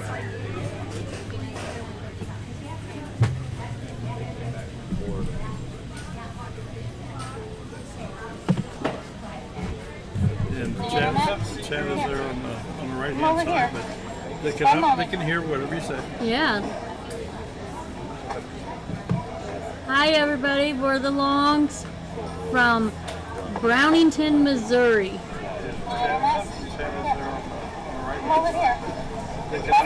Oh, we got somebody that says hi, William. Fish and Loves said hi.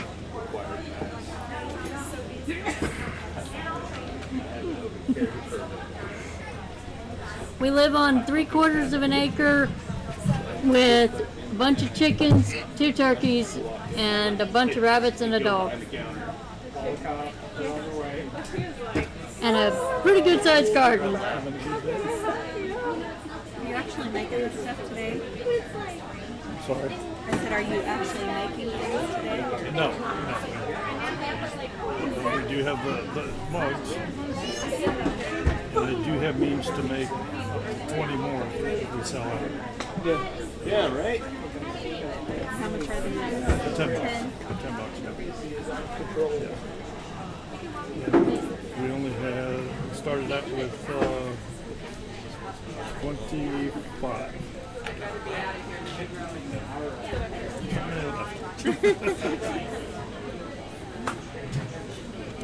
I have a feeling you will sell out. Well, thank you, Fish and Loaves. Told me to watch you, they'll help me with YouTube.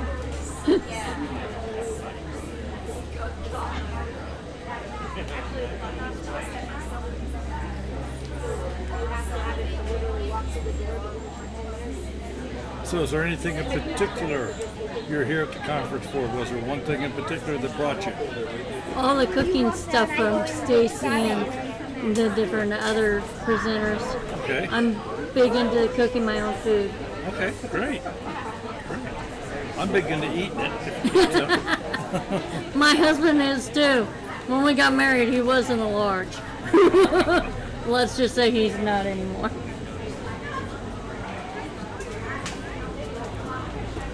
I love chickens too, Rule. I'm a crazy chicken mama. What's your favorite thing to grow? Somebody's asking. Oh, favorite thing to grow? I would say for me, it would be my tomatoes, because I will go out and just pick them off the vine and eat them right there while I'm sitting in the garden. And it doesn't hurt that in my ground, tomatoes are like candy. I'm going to start market gardening tomatoes next year.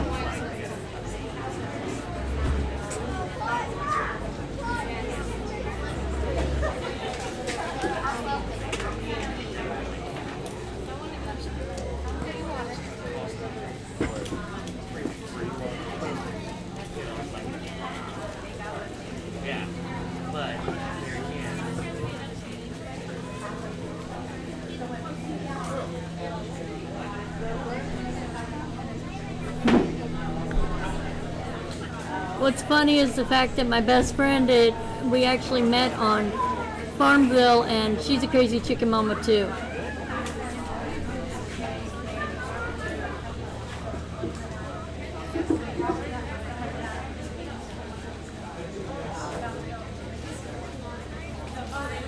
It is 10, 20, 25.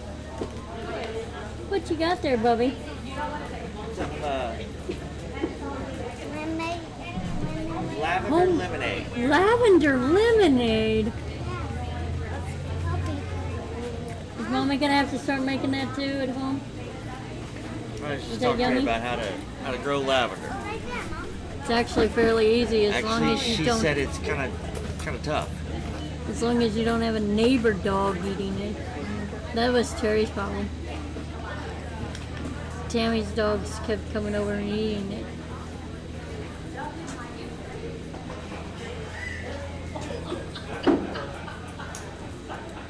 It got nutrients in it. Yeah.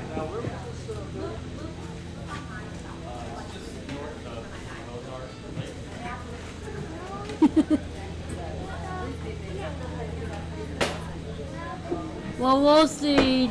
I gotta get through this weekend, and then maybe I'll try it again with my new phone. There I you did go. get a new phone since I tried it the last time. There you go.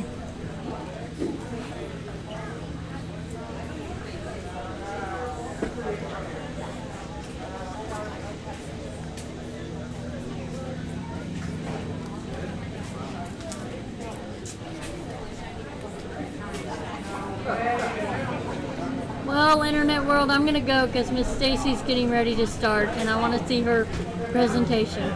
Talk to everybody later.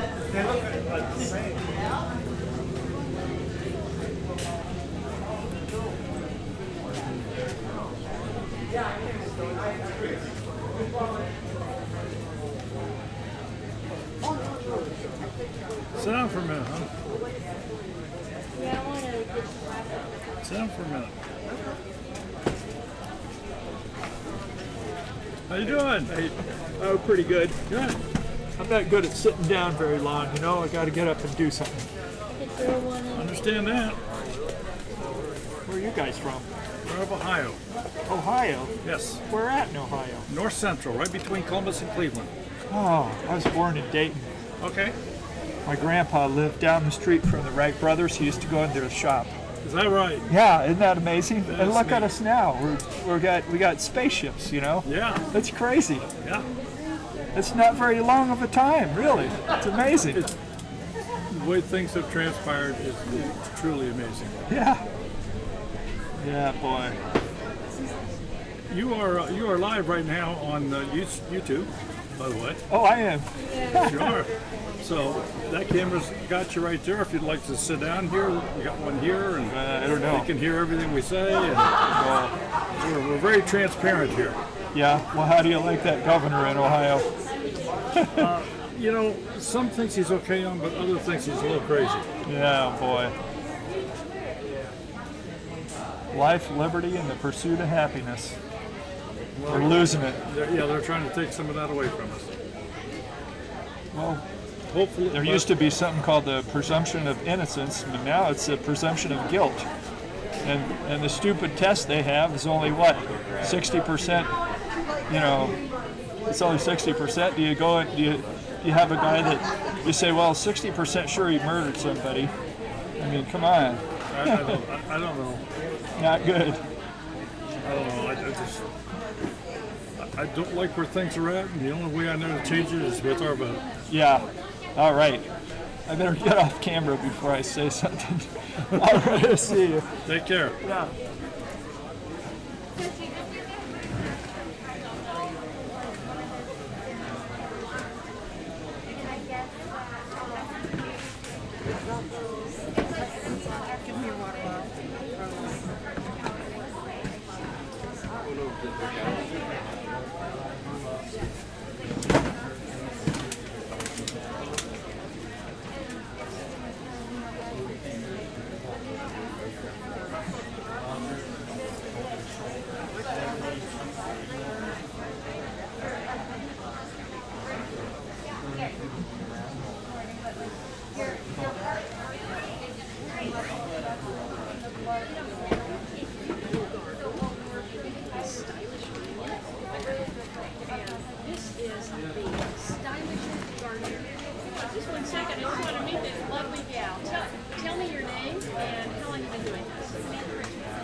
I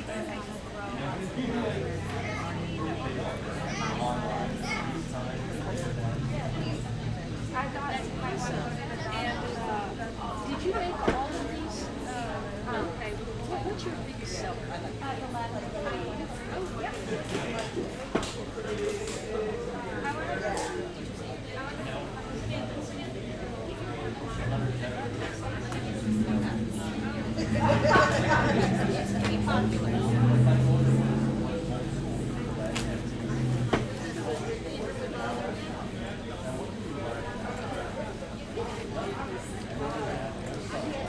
That's what everybody keeps telling me. Well, my tip first, everything. Well, a lot of that is yes, I can't wait. Are we doing it? Never mind. All right, so they just hung out.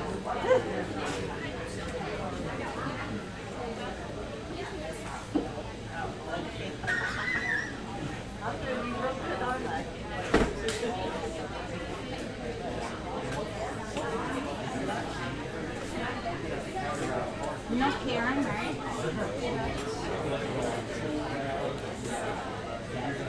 Go on in and get a seat.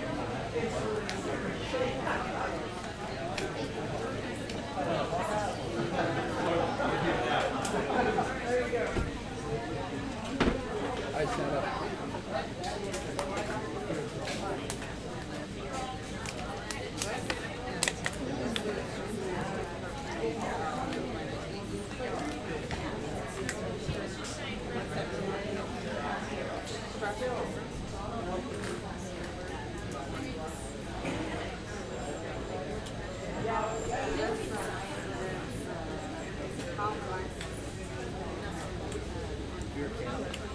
Yeah, I think we can go down. It's gonna go over there.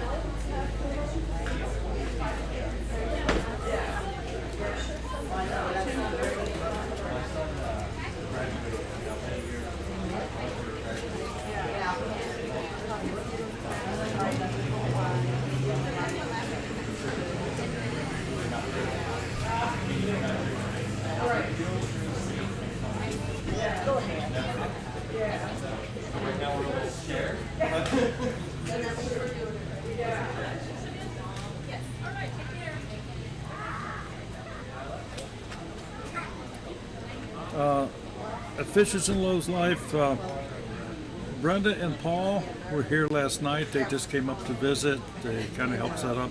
They went back home last night. I think they got home about 3 o'clock in the morning their time. And Jen is here. Farmer Mimo, she is here today. And she's staying with us.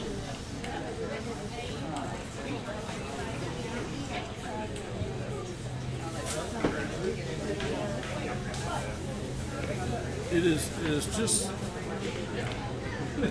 I know a lot of times it seems like there's very few here, but this is, keep in mind, this is spread out for a block and a half. Multiple buildings, lots of outside area here.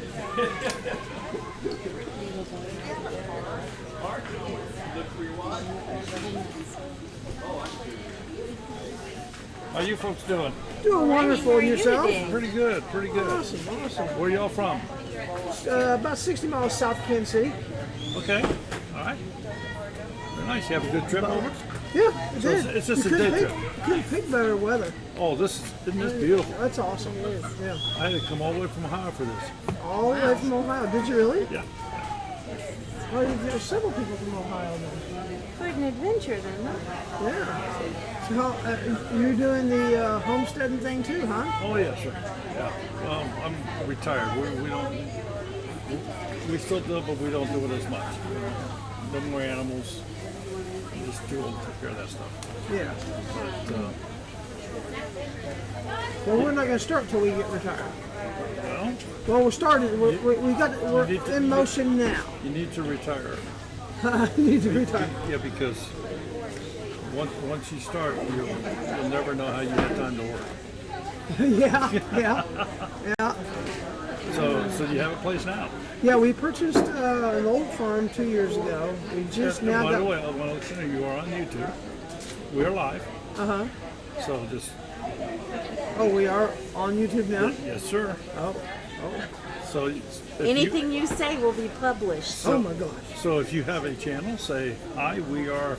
No channel. No channel. But- We're not there yet. But if you watch people like this guy here, Who, me? anybody know this guy? No. This is the Naked Gardener's channel. How y'all doing? Okay. Well, we're glad you're dressed today. Yeah, I'm only naked underneath my clothes, I tell people. Y'all doing live? Yes, sir. We are live. Oh, y'all live now? We're live now. Which camera do I look into? It doesn't matter. You can look into that one. You can look into this one. You can sit down over here and you can actually type if you want. Sure. So who was it? Ooh, break the chair. Camera's here. You should be. Oh, it's a delay. Yeah. Because that's the stream. This is the live. Oh, okay. But This has been good. We just went and talked to the lady that does the fermenting stuff, you know, since we're getting all into fermenting. So we've been really excited about that. Fishes and Loaves Life says Hey. Sydney. Oh, there we go. I can see myself now. What? Hey, fish and love loaves, or a fish and loaves life. Sorry. Yes, the missus is over there. We're about to go to watch. Which one's next? The Doug. Isn't Stacy next with the? Yeah, the introduction, I guess, of Doug and Stacy, whatever. Meeting them. We're talking about their homesteading. Particular. I'll pick up the shirts. I ordered one online and it's so thin, you know. Really fat people can't wear the thin shirts. You need that little bit of. Well, I mean, I don't know. Yeah, that's over here. Huh? Say hi to the lovely people in the cameras. Need to get you. Whose dog is this? So that's not theirs. That's our dog. Huh? That's our dog. That's your dog? That's our dog. Smudge has been our mascot ever since we. Oh, Who else is in here? Where is Smudge? Probably. I love him. Hey, did He's you in the ever camper. watch him? Oh, he is. Ahmed the terrorist. Jeff Dunham. Jeff Dunham. He's a puppet. Ahmed. Yeah, yeah. He's hilarious. I love him. I Kill you. I got a special thing for our live if he calls in. Do you? Yeah, I got a cousin that knows Ahmed. Ahmed. You're so silly. Is it hot enough out here for you yet, Daryl? It's a nice day. Yeah. Hey, Rebel Canners.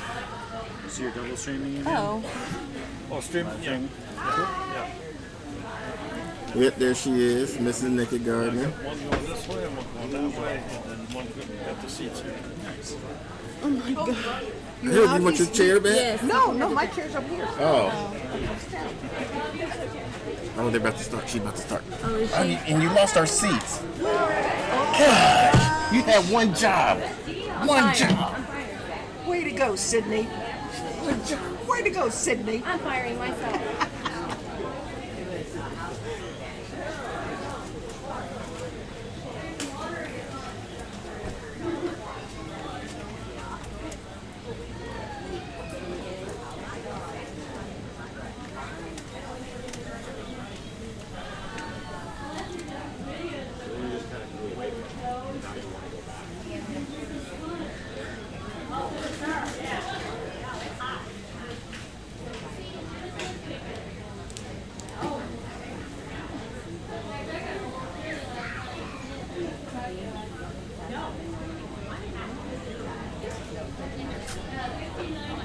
Things going well?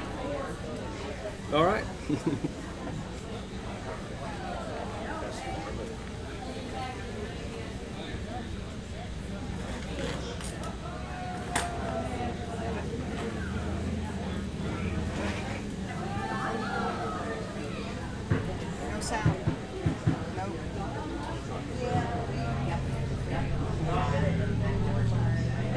Oh,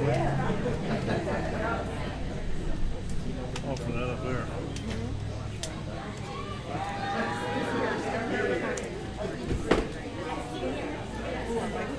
I like her lectures. Oh my God, I love those ones. Oh, there's even more stuff out here. I know. We're just all over the place. We even have conference mugs. We already got some. Oh, that's right, you did. Yeah. Well, spread the word. Okay, we'll do.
Is that right?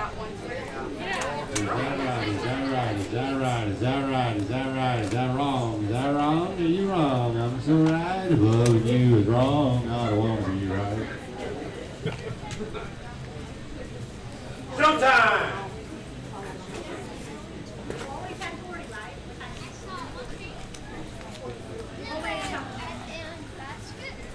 How is everyone so far? So good? So, how many people have How many people don't know what DE is?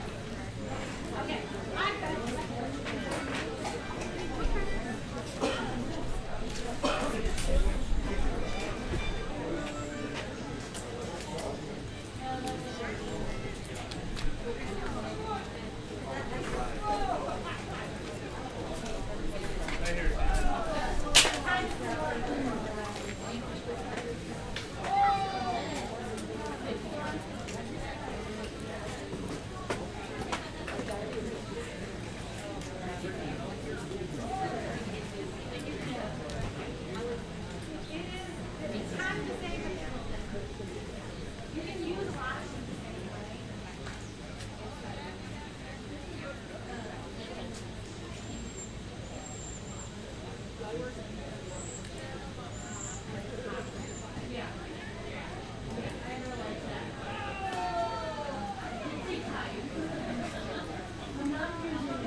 Yeah, we hear you. Yeah. Loud and clear. Even better than at home, honey. That's the good thing about living like how we do at the country is then you can go ahead and just sing for I said, and sometimes something happens and I fall down or something, like you scream for it, and then of course I just go. Okay, so, welcome. If you are here to hear about diatomaceous earth, say that 5 times fast. DE, they call it. It is, you're in the right spot, and it is one of those things that I started using as we got on the homestead, because I thought it was maybe used for one thing, and then all of a sudden, I was like, oh my gosh, we have so many uses that I use on the homestead. So diatomaceous earth basically is like a fossilized, like sea creature, algae kind of thing, that basically, I guess, when dropped to the oceans, there these ancient seabed, oceans, rivers, streams, and what it is they mine it and get it out in very fine they're like little fossils, and they're mostly made up of silica, but they're loaded in minerals. So there's calcium in them, there's iron in them. They have lots of the silica, probably 80% of the silica. And when it drops to the bottom, you mine it and it makes it into this very fine powder. Very fine, like calcium. Okay? So DE, there's uses for it internally. I'm not going to talk about DE, how to use it internally. You guys can do research on that. I'm just going to talk about all the other uses that I use it for on the farm. Okay? So basically, a lot of gardeners use the DE, and you may hear a lot about it from things that it can do in your garden. Now, when you're getting DE, and if you go and get it, make sure that it is food grade. Because I think they use DE also like for swimming pools and things. You don't want to use, commercial type. Make sure it's food grade. So I get mine at the farm and home. So this is called Permagard. It's pure diatomaceous earth products, fossil shell flour. And it's food grade on here. And this is OMRI tested. So, and they sell this for animals. All right, and that's what it looks like. I get a 50-pound bag. And that will last me a very, very, very, very, very long time. Because it's a fine powder. You have to be careful, if it's windy out, it will kind of blow. You don't want to breathe it. So just try your best not to breathe it. But, so, what it works with is all types of bugs. Cockroaches, fleas, snakes, slugs, aphids, mites. So it'll get rid of all those things. So if you have them on your plants, all you can do, and there's two ways. You can put it on dry in the powder form. And what I do, like if you have like a raised bed and you don't have a lot, you know how you get the spice bottles? And you get worms in it? When the sun I just put my DE in the spice bottle. And that's how I use it. And I'm going to give you some other things you can do for fleas on dogs and cats. So you got your spice bottle, and then you just sprinkle your plants with them. Around the base of it, your plants, that stuff. And that works. And then there's another way you can do it when you can make it wet. So if you get it wet, all you're going to do is get a cup of it and a half a gallon of water and mix it up. And then you can put it in your sprayer and spray your plants wet. A lot of people, if you have a lot of plants, the wet way of using the DE is the best. And basically what it is these little fossilized creatures that were in there. I think of, did anyone see the movie Wolverine? You know what it's like, fingernails, they're like knives. So basically that's what these little creatures do to these bad bugs in your garden. They chop them up and destroy them. But the cool thing is it won't destroy the good things in your garden like the worms. So it kind of discriminates and will get the bad bugs that are bothering and the pests that are bothering your garden. So I always think about it when I'm putting it in there, I just imagine the bugs getting all chopped up. And it really does work. And the thing that it also works with is flies. So let's say you have livestock. You have manure or maybe a lot of urine, and then you're getting like these gnats and flies around, or maybe it just doesn't smell good. A lot of times in my chicken coop, as the year goes on and we haven't cleaned it out, so I'll get a lot of smell in there, and I'm like, oh, I'm not ready to clean it out. So all I do is I get my DE out of the pan, and I just sprinkle it over like the pee and all the junk, and then it gets rid of the flies, it gets rid of the gnats and the bugs, and it's just wonderful. You can also, like if you have mites and stuff, problems in your chicken coop, all the benefits of diatomaceous earth. Now I want you to meet my new friend, Daryl. Now I have two friends named Daryl. This is Daryl, and over there is Sherry Holtkamp, and they are at Two Family Homestead. And I just connected with Kate inside Kate's kitchen because Daryl had me sit down and actually join his live stream. He is going live all day long today and tomorrow at Two Family Homestead YouTube channel. And how do you think it's going so far, Daryl? Well, I think it's going fine. We've got It's bouncing, 20 to 40 people in the chat. So All day long. yeah, All day long. That's awesome. Yep, absolutely. Yeah. I mean, this is a big commitment for you to sit here and do this all day. We do this at most of the conventions. So had this been a normal year, we would have started out in March in Mississippi at the gathering. We would have then gone to the Shindig in Arkansas. We would have been to Bayou Bash down in Louisiana. We would have been to Baker Creek. We would have been to Michigan. How many of those the got Hootenannies. canceled? Everyone I mentioned has been canceled Oh my gosh. this year. Wow. And this is the first one that's, So you've stayed home and gardened. well, Are you normally gardening with all that travel? a small amount. Okay. Small amount. And we don't have any animals. Okay. We have a big dog. Okay. We have a big dog, but we don't have any animals. Yeah. Yeah, I see the dog. It is a big dog. Yeah, he's in the camper enjoying the air conditioning. Oh, good. And you drive around in a camper and do all this. Yeah, pull a camper. Yeah. Oh, that's awesome. Yeah. What's the name? Two Family. How did you come up? Well, for both of us, it's not our first marriage. Okay. Okay, so You have a blended family. a blended family, Okay. different religious backgrounds, different upbringings, different. Everything. So it's just two families combined. That's awesome. Yeah. Yeah, I like that. And how long have you been on YouTube? Since 2016, right? Yeah, 2016. Do you mind telling me how many subscribers you have? About 14,500. That's great. That's awesome. In 2 years? Well, no, 4. Going on 4. Yeah. Not quite.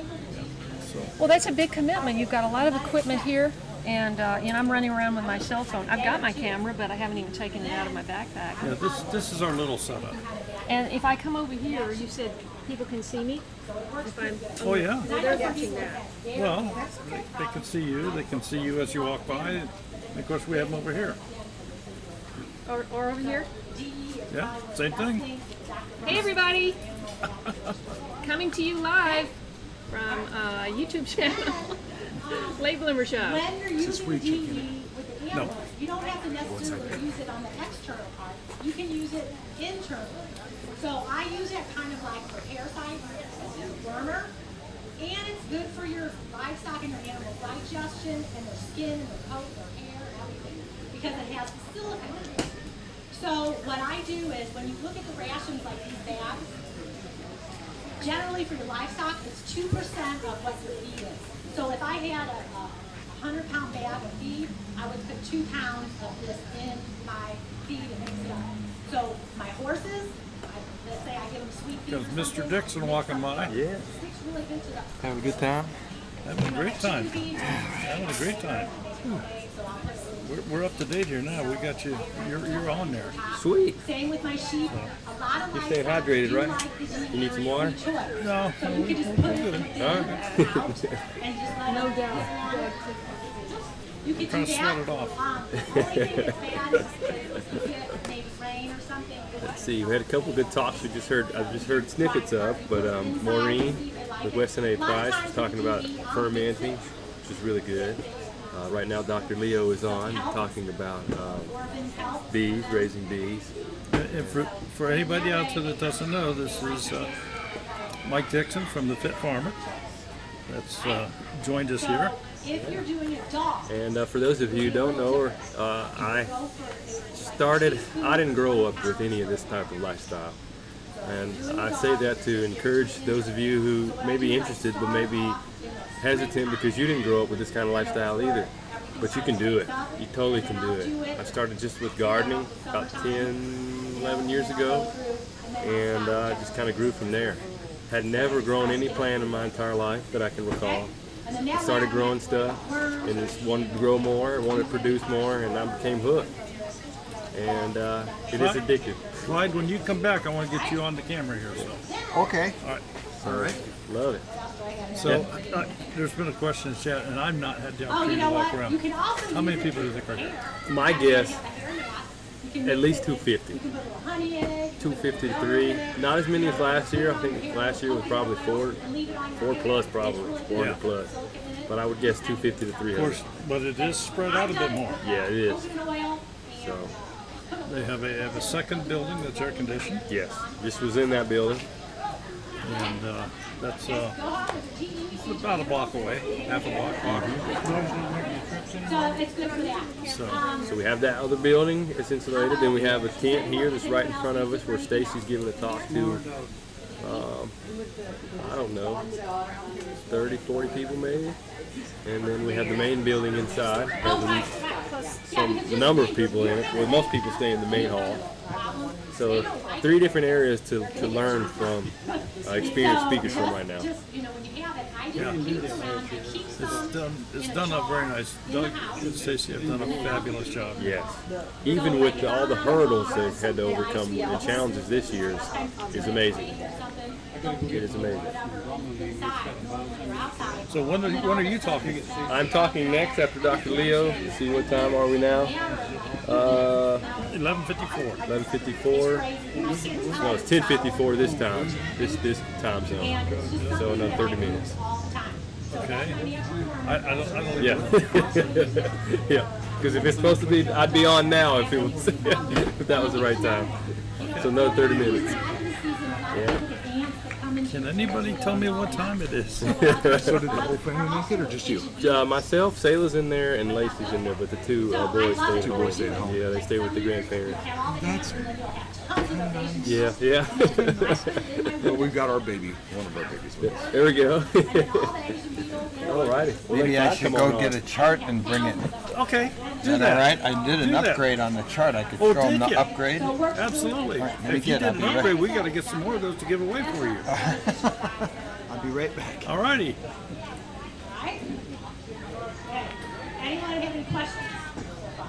In the back.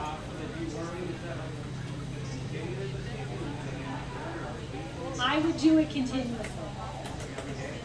Yeah, you could do it, if you put it in your feed, you know, like if you had dog food and you just mix it in the feed, the dog is gonna get it like that. And then you can mix a little water. Grizz, I will.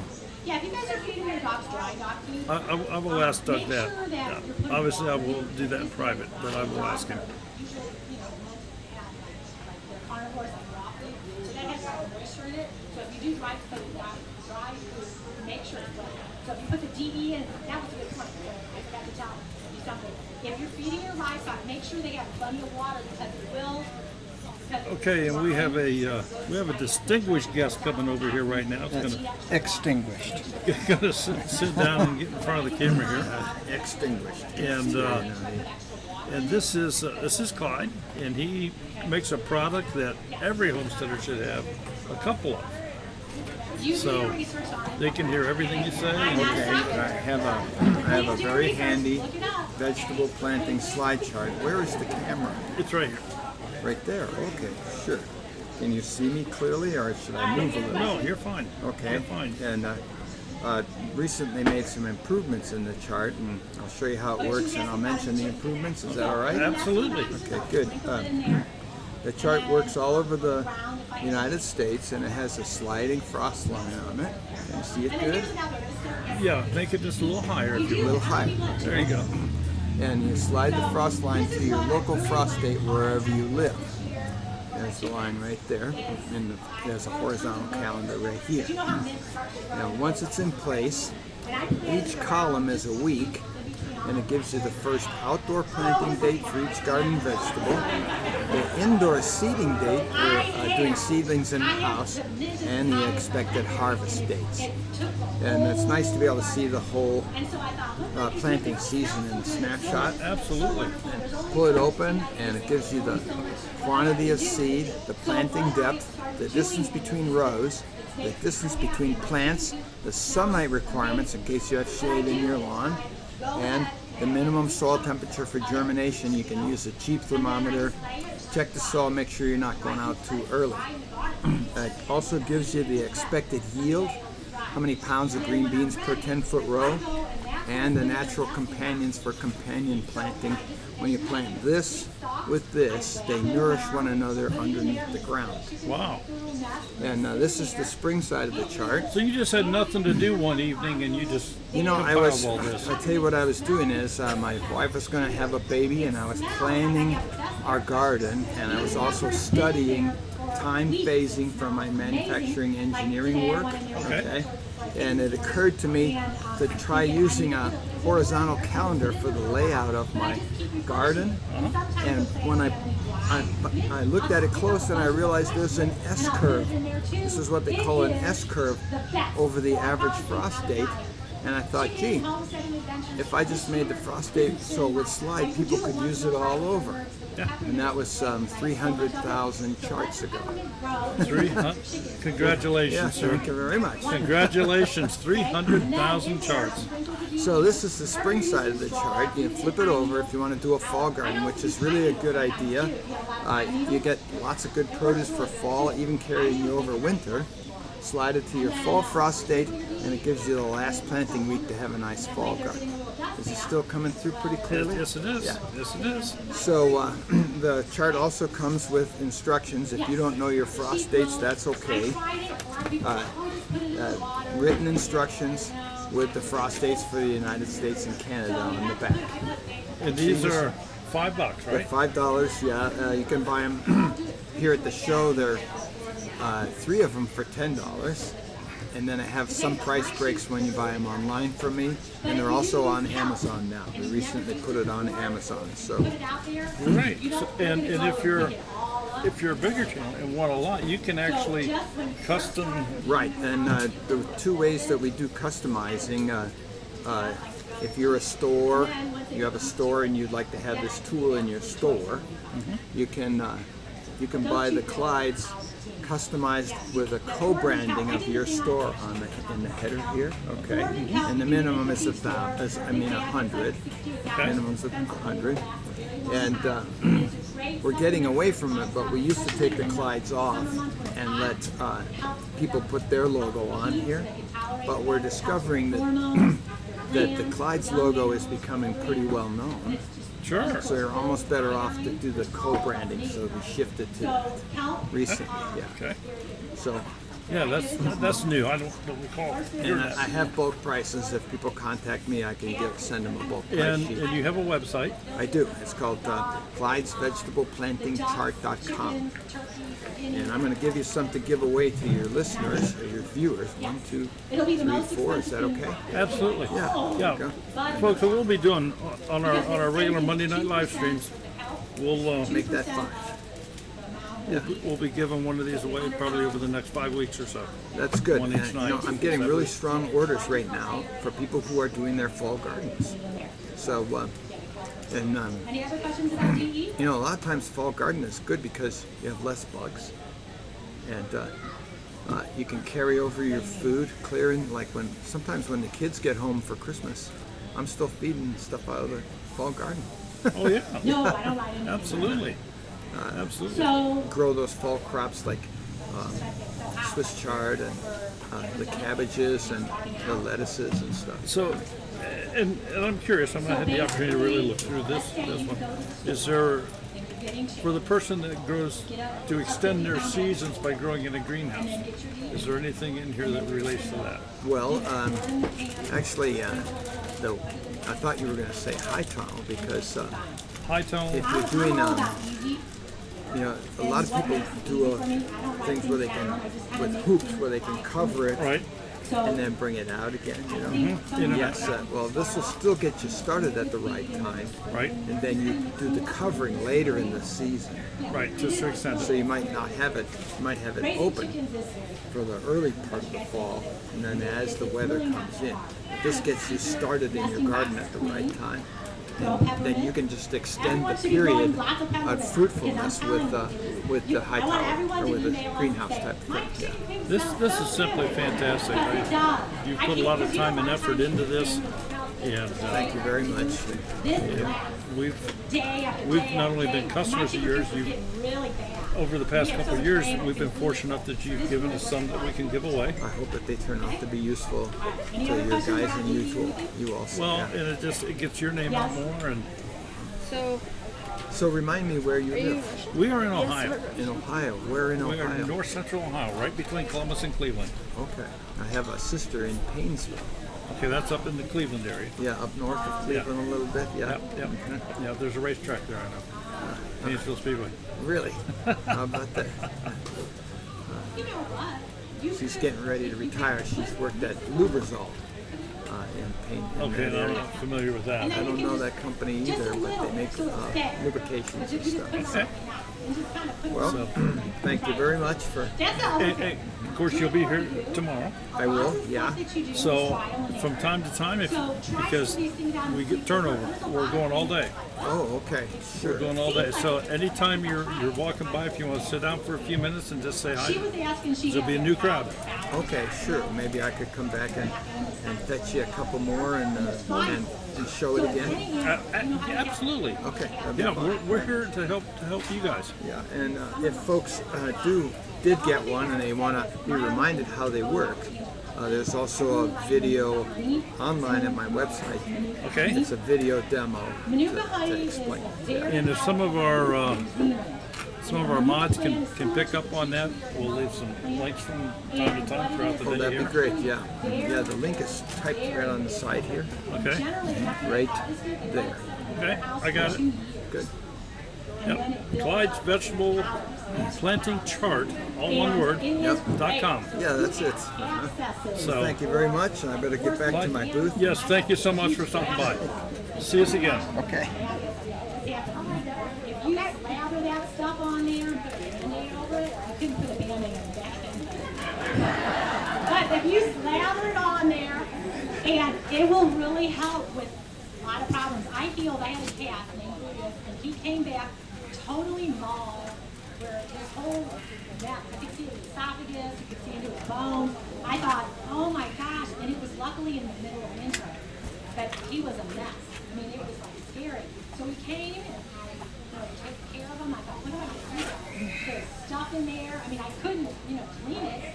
So I went ahead and got some yarrow tea and calendula tea that I had dry tea. I just brewed some water, made it into this concoction, and then I went ahead and cooled it, of course, and then I just poured it all in the area because that would disinfect it and I knew it wouldn't hurt him.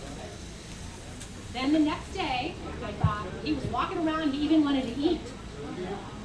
I thought, okay, here it comes, because they talk about the healing powers of Manuka, how it will pull it together and close the wound.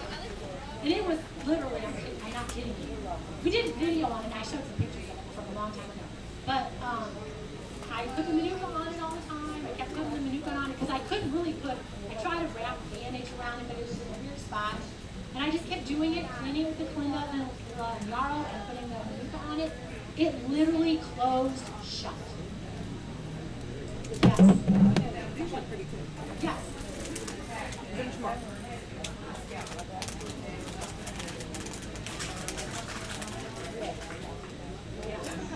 It does.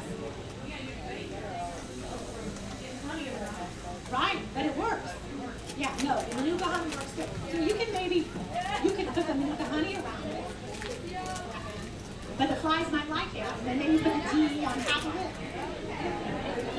See, I'm all about trying, you know what I mean? A lot of these natural, holistic type things that we use, they work well when you layer them with other things. So, even like for me, we raised alpacas.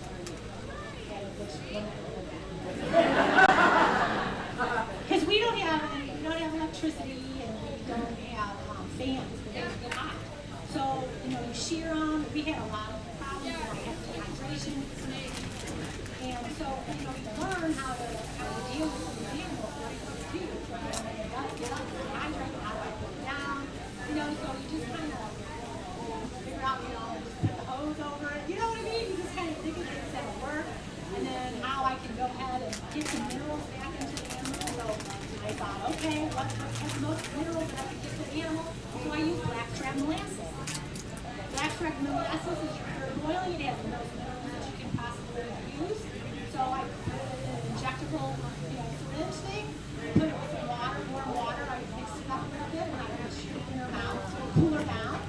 know, and eventually she got better, you know. So it's like, you don't feel like, I'm just trying to take care of what you do. So you get in these situations, it's like, what do I do? And if you can't figure it out, you can ask people sometimes, right? Yeah, or just and then just kind of figure it out. And it's really work.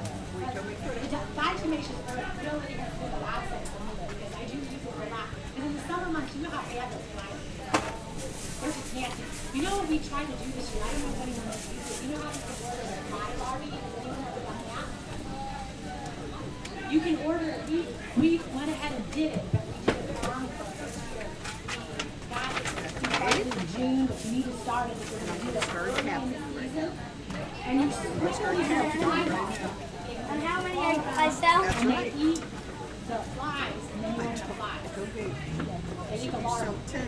And you're supposed to do it as like a membership you get every month, and it will eat the flies. People swear by it, but we did it too late in the season, and How many is old? so I just told you need to start it earlier. And the problem is, I didn't think about it, when you put it in the chicken coop, then the chicken is going to eat out. So that's what happened. And then I forgot the Jen's like, don't let the chickens go in the barn with the horses. And so we were having fun, and I got 3 raised chickens everywhere. So if you do have that, don't do the fly larvae. But everyone that doesn't have chickens or they're out of the way, it works really well. But it started earlier in the season, and you can order the fly larvae and it will give you all the flies. Okay? Yes.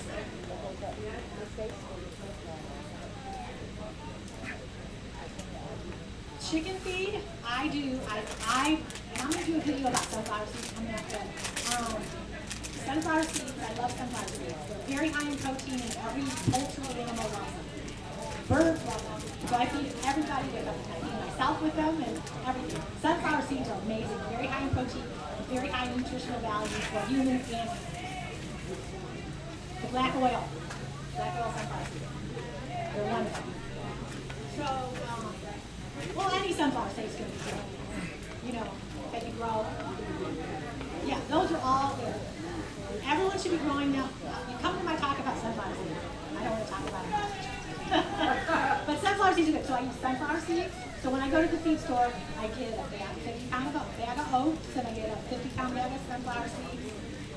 And then, depends if you want to, you can get good, you know, non-GMO corn, red corn. You can use I use what's in season, so you get what's cheap. So whatever the price is for wheat, whenever it's coming, or if it's rye or barley, millet, you can use any of those seeds. So whatever I can get, I generally mix like 3 things. If you want to spend the money and get flax seeds, they're really high in protein too for your animals. They cost a little bit more, so I'll just maybe get them a little bit. And I just mix that all up, layering it with the DE and the kelp. And then here's the other thing. Remember how I talked about the mint? I grow a lot of oregano also. So oregano it helps with, you know, how chickens, you want them to die because they kind of get, you know, cold. The Amish call it cold. They get cold, they kind of get bronchitis. So I call it. So when I say they're getting a cold, they get bronchitis. They're trying to get that respiratory thing. So I put oregano, I dry oregano, and I sprinkle it in my feed also. And it's wonderful for that. So basically they're getting a little antibiotic all the time. Or your wife. And it makes your feed smell good too. Yeah, let's make it. So that's how I make my feed. That's a little bit Oh, more. okay. You don't want to make your own feed. Wait a minute. Missouri. I just do it like that. It's easier for me because that way I have all the seeds. I have them in my trash cans. We usually get on there now and then. We're out in the campground. Chickens have something. Yeah. My birds, that's what we have something. That's how I do it. Because That's what we figured this year. Last year we did the same thing, and this year I bought a brand new camper, A-frame, and everything. It's all decked out. I mean, we have everything. And we camped out there. And I think next year, if we do come, just like if you buy flax seeds, we'll probably just bring the car. Come up one day because I tell you now, coming up on Friday and Saturday and Sunday and take a vacation. And it's more, you need a vacation from vacation. You don't use it that often. It's been in the bag a long time until it ground up already. last year we came for a whole week. Did you? Brought the girls. We were here for a week. And then I let it free range too. Yeah, we came up Friday and I brought the motorcycle and Kim was in the Jeep pulling the camper and everything behind me. We went to the Lake of the Ozarks and I headed down. And of course I had to stop, change helmets. I was soaked to the bone. And said, okay, well, I'll just keep going. 40 mile an hour through the Lake of the Ozarks. I made it through. As soon as I got to Jeff City, Supplement them once a week or something. You could go ahead and get a 5-gallon bucket, put your steeds in there, pour some water, stuff it up, and let them browse, and then throw them out. so yeah, it seemed like I knew when I got on the interstate, started drizzling. I go, should I turn around and take a No, bite? that was another good point. I'll get out. So you're talking about growing mint? I didn't So know let's say you Jeff have chicken City. coop, that would actually Jefferson replace, City. start growing the mint around your chicken coop, and then they'll hide behind you. I was soaked. You need it, and you're gonna get a bunch of good stuff from Is the he? manure that's around it. Like I put my elderberries around my chicken coop. It's fun to watch them jump up. What's he doing in life? But then they're protected, they all hang out there at the top, so they have some shade and cover. You might even have some light. Yeah, that's a good idea. Oh, on the I should do Facebook. that. Because you know, it's really hard to get stuff to grow around your chicken coops, isn't I it? thought I had them on there, but I don't So know if I've been they're trying not. to get roses here and bushes, I was sticking whatever I can, Did so it? things are eventually growing. But it took a little bit, and then I had to cover it with some, netting, but It's now too I'm late. kind of getting it. Oh well. Any other questions about DE? Yes. Yeah, Flower Tuesday's not here this year. I have a friend, Chris Hopkins, lives close by, and he's developed really nice raised beds. That's a great idea. Sure. Have a seat. Tell people about them. So the camera's right here, and you can open and hold this up like that. Yeah. And Chris is just getting started with his business. Okay. I bought 8 of his beds, and I love them. I can even sit on them. Well, and I recommend you sharing this with other people. Okay. Well, here's the deal. You're live on YouTube. Okay. And this will stay up. Yeah. So first, tell me your name. Chris Hopkins with a K. Chris. K-R-I-S, yeah. Okay, Chris with a K. Or you're a C. So. Okay. All right. And you are from where? Grove Spring, the Grove Spring area of Missouri. Right. Okay, so you're from Missouri here. Okay. And are you a homesteader? Yeah. You don't have to be, but just ask. We have tried to be a homesteader for about 3 years now. Okay. So we're still attempting to be full-fledged homesteaders. Okay. All right. That's fine. And otherwise they'd be here. So, are you regular viewers of Doug and Stacy? Yeah, we've watched Doug and Stacy. We've watched Curtis Stone. Okay. Sure. He was supposed to be here. Yeah, I know. I saw that. Oh, I'm gonna get Next the year. new Curtis. So. Next year. But no, we put up a 30 by 60 high tunnel. Okay. And we wanted raised beds. I understand, okay. And so I looked online to get some metal raised beds. That is huge. And what they have online in the market now are flimsy, and you just don't want to. I felt like I didn't want to purchase them after reading the reviews. And so I designed my own, built those. People started asking about them, buying them. Yeah, we're gonna go and sit down and cool off. So now I'm working with the manufacturer, and so now they're shippable. So you get it at the field. So we can ship all over to the lower 48 states. So this is something that has developed over the past year, 2 Yeah, years? about a year and a half, Yeah, 2 no, years. I don't know anything. Year and a half. And I see you have a flyer here, so hold that up. Yeah. Is that in the shot there? Comes right over to me and asks me. I'm like, that's my picture. Why do I need a picture of you? Yeah. Yeah. So we have beds set up over there. That's a few of the beds that you can see there. But the nice thing about these beds are they're galvanized steel, they're 22 gauge. Okay. But they're not flimsy. I've got a 7-foot panel over there that I encourage people to sit on. Okay. between two sawhorses. Okay, well, the material that you're using, Yeah. is this repurposed from some other? We are not sure. No, or this is your No. design? It's our design. This isn't barn metal repurposed, you know. This is a specific design that we have laser cut, and then we have bent to specific dimensions. Okay. And it mimics concrete decking. If you've ever seen concrete decking that they pour concrete on, I have. It's almost the same thing. It's slightly different because we wanted the ribs to be more evenly spaced. Okay. You know, just for the eye. Sure. Yeah, so she didn't have But everything, there's not a single thing on here besides the hardware that has been made. Okay. It's all brand new. Okay, so are you the one that engineered all this? Yes. Okay. Is this the only thing you've engineered, or is this your most recent project?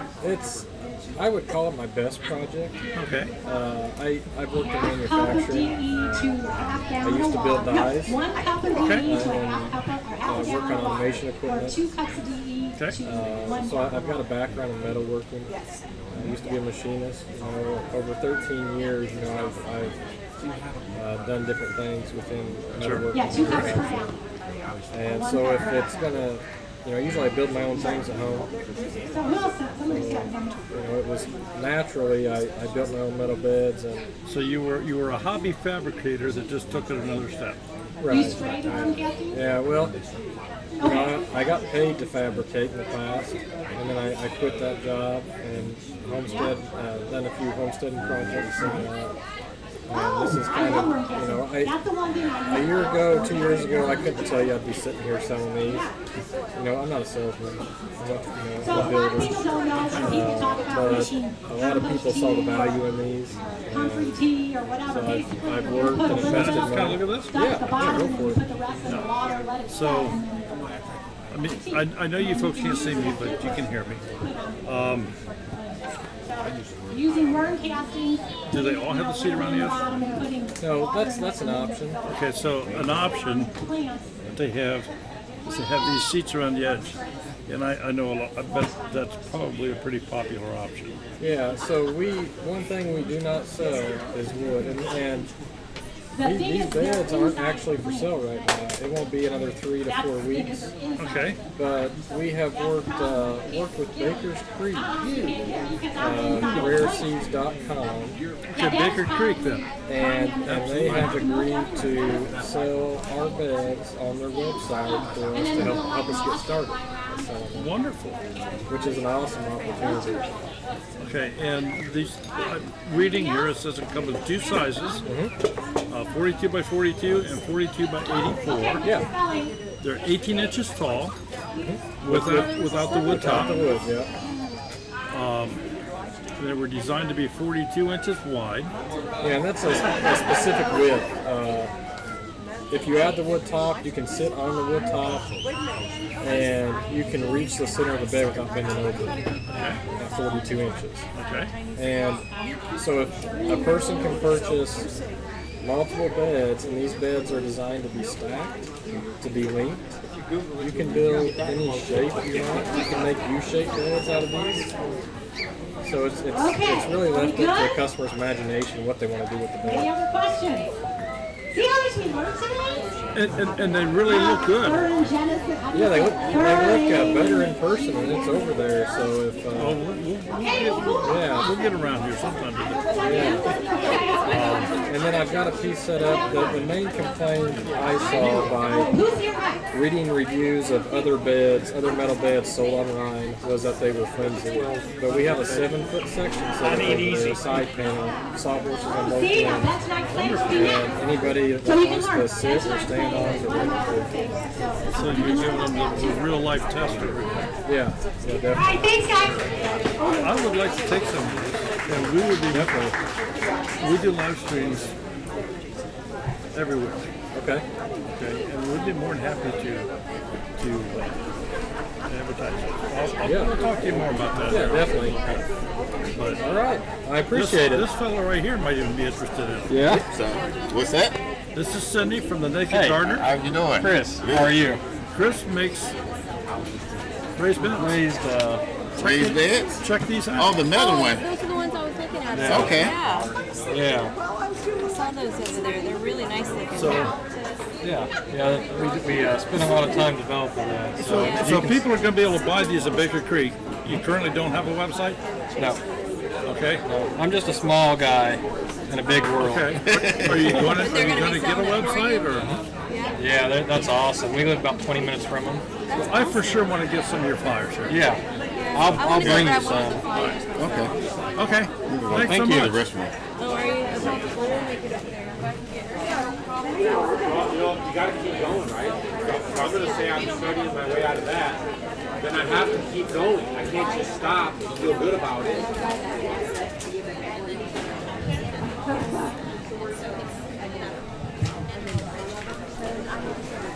Maybe we can get this fella that's got a hammer on his shirt that says it's not a drill to come over and talk to him. All right.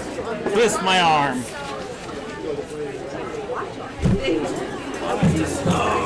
Tell us who you are. Oh, This is the most cumbersome part trying to of my figure out where I'm supposed to be looking. Right here. Oh, okay. Well, I'm Craig. I'm with Mother Udder Farm. We have a little YouTube channel about bringing our farm back from, we lost it all in the campfire of Northern California. So, yeah, getting here was an interesting long haul. It was about 38-hour drive with 2 kids in the back of an SUV. And you still have hair. Yes. Yeah, it's a wig, but I still have hair. Okay. I'm joking. And I like your shirt. Thank you. It definitely is not a drill. But he's not telling me what it is either. No, I'm letting you assume what that is. So, how long have you been watching Doug and Stacy?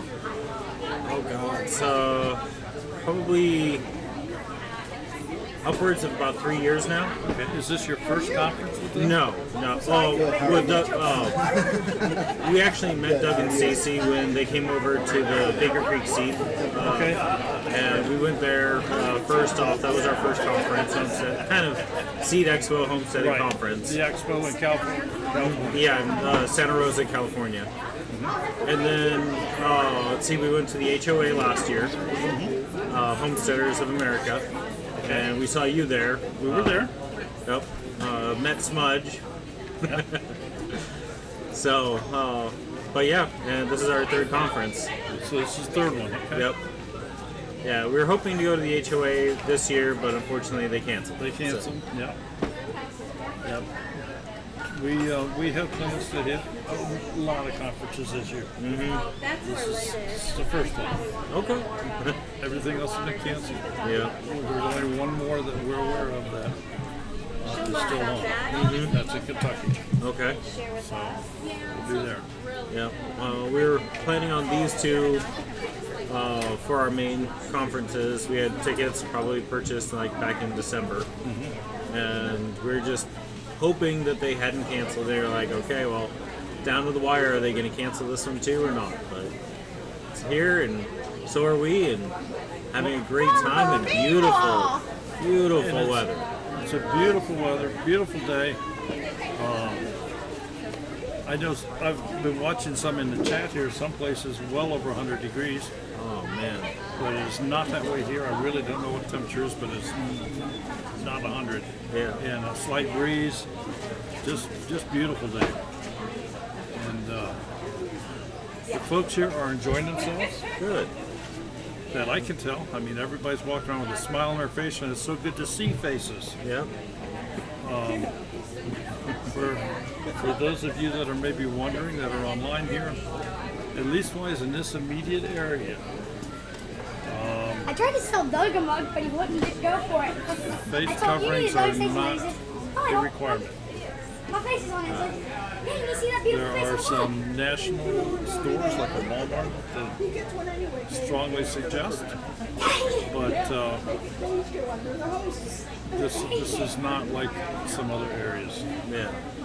Since I'm from California, I do have my face covering, and I do wear it when I go inside. But that's more of because California, it is a law, it is a requirement that everyone wear it. I have to wear it at work when I'm working, so it's just kind of become a habit at this point. So what's your take on this crazy virus? My take is better safe than sorry. I mean, I got confused. Is that the Pioneer Hall? yes, this is the Okay, Pioneer I Hall, thought it was. Pioneer Tent, and Brick House is back that way. Okay. It's the brick building back over, straight over the cliff. Got away. Yep.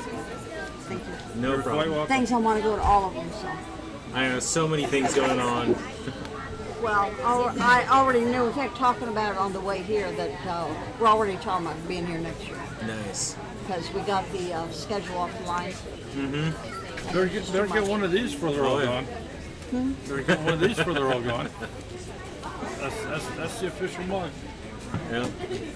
Make sure to come into the Pioneer Hall where my wife and I are doing a replacement talk because Terry couldn't make it. So we're filling in, talking about surviving disasters and how to move on from there.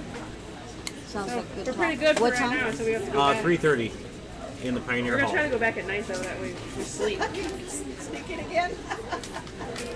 Come on, Mitch, we gotta go over there. But so what? Doug just corralled you as a.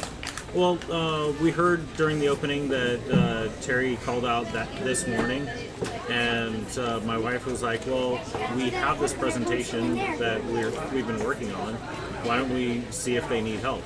And so she approached Stacy. Stacy said, "Yeah, sounds good. Let me talk with Doug." And they just came back to us saying, "Yeah, can you do 3:30?" We were like, "Sure." In the tent, no problem. They're like, "No, we need you in the hall." We're like, "Oh, okay." There you go. So there you go, center stage. Yep, we got the big stage first off. So, well, good luck on your presentation. I hope it goes well. Thank you. Hope it goes well. Obviously, you've lived it, and all you got to do is talk about it. So. Yeah, well, I mean, we've had to do research just to continue on. So we want to give everybody else what we've researched. We got and the redwood salt what guys we right found. here. So We're going to be talking about amending your soil, especially for raised beds and stuff with bentonite clay. Redwood guys are here all the way from Utah. the more information you guys have, especially homesteaders, the better prepared you are. Thanks, Doug. So, Keep going, buddy. All right, everybody. all right, I'm gonna let you go. Good seeing you again. Yes, absolutely. We'll be here all day and all day tomorrow, so stop back and let us know how your talk went. Yeah, I'll probably pop in once in a while All right, and sounds say good. hi to your your chat room. Sounds good. I told you this Any morning questions for me before I go? Not right now. All right. Do you have another shirt that has a They'll picture sit of in the very cigar back of around? the room if you don't run too much. Not yet. Where are you guys from back there? Missouri? Okay. What part?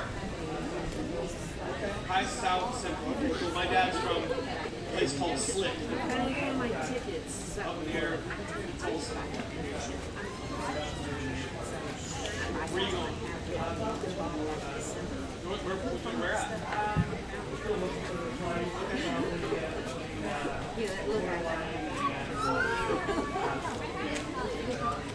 Beautiful. We just got back from Bozeman. We were up there talking to some homesteaders up there. That is some beautiful country up that way. Pocatello, Idaho's nice as well. South, southeast side of Idaho's nice. Okay. All right, very good. I grew up in southern Arizona. I grew up on a little farm, raised goats, and had some horses and some chickens. Kind of grew up cutting my teeth on farm and grew a lot of cotton. I know South Arizona's famous for cotton, which surprises a lot of people because it's a big cash commodity and you don't raise anything there. But cotton is very local. That's where I grew up. And, We're between Cleveland and decided that I was going to leave kind of the farming community and thought there was something better to do out there, so I went and got some fancy degrees. See, I hear Traveled all Ohio. over It's the like, world. wait a I minute, worked in 8 Buckeye. countries. I speak Chinese and Spanish, and kind of went that route. And I didn't have any fulfillment. I thought maybe having had a wife and 5 kids. We are very happily married. Really good. We decided to move back to West New York. My parents still live in Arizona. My family we're much happier working for Redmond. Redmond is really a lifestyle company. We're a fairly large corporation, but this is cool that we have an agriculture division, which I really love. That's where I'm involved in. I'm involved in the ag side. We're just starting to get into the homesteading sort of space because. How long will you be here for? All day today, all day tomorrow. Okay, I'll give these to you now, but I'll have a bunch more for you if I got a bunch left over tomorrow. Yeah, and stay in touch with us. Huh? Stay in touch with us. Yeah. So what's your channel? T-Family Homestead. What is it? Just grab a card right there. T-Family Homestead. I don't either until I read. They've got a Where are you out of? We live in Mansfield, Ohio. Okay, I thought you were going to say Missouri there for a minute. Like, we're neighbors. Mansfield, Ohio. Okay. So we're kind of neighbors, but it's Yeah. not next door neighbors. Yeah. Yep. Oh, definitely. But no, we do live streams every Monday night, with a few exceptions, like tomorrow night. Yeah. And we invite a guest on that has a channel or an interesting topic or something. Chat for an hour or two, hour and a half. Kind of introduce them. We get crowds anywhere from 50 to 250. Never know. Yeah. Never know. Yeah, definitely. But, that's awesome. So, yeah, this is, I know that raised beds are an interesting topic. Yeah. No, it's. I mean, if somebody was to go out, some people do not like the idea of using treated wood. Right. They don't like that idea. So if they go out and they start to purchase the, I'm going to call it plastic wood. It's weak. Yeah. It's pretty expensive too. And it's very expensive and heavy. It's very heavy too. So, but no, this almost reminds me of a guardrail. Yeah. Yeah. That's we built them because what was available on the market was amazing. So I'm going to take you through a little bit of a presentation. it was weak, And I understand people they want to make money, and so they make it as cheap as possible because they think, well, if it's more expensive, people won't buy it. And I don't think that's the case. I think the whole thing was made. The metal's made in the United States. The entire, all the pieces to the bed. Besides the hardware, is made in Missouri.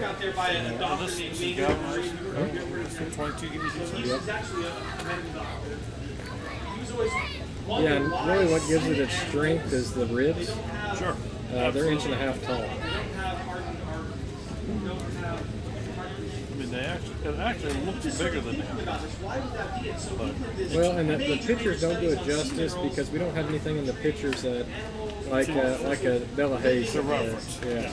But once you see how big they actually are, and the amount of growth space you get.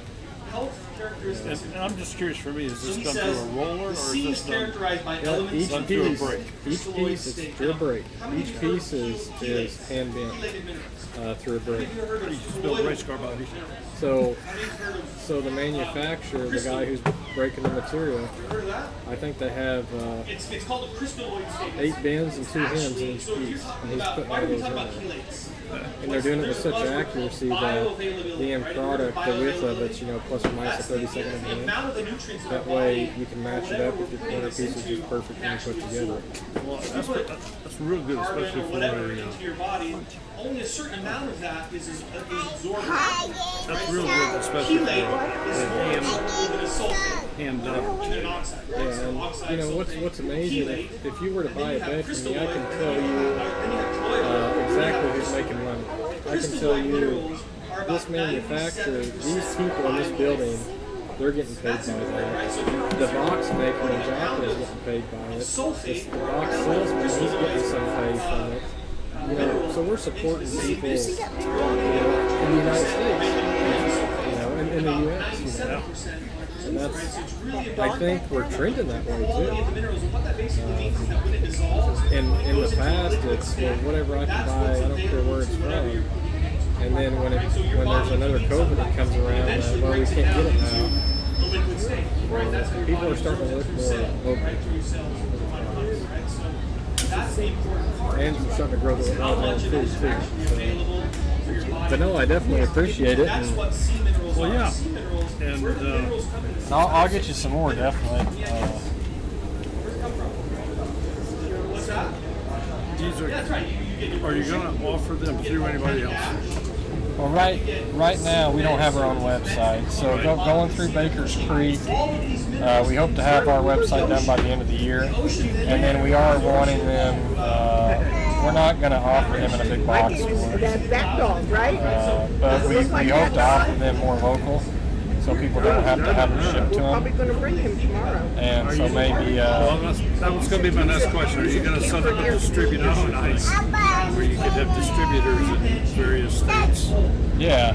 No, it would be nice to have something like that. But again, and I told you my background's in manufacturing. I'm not a salesman. Someone's going to have to help me with that when I get to that point. So they're just going to kind of grow generically as they grow. Yeah.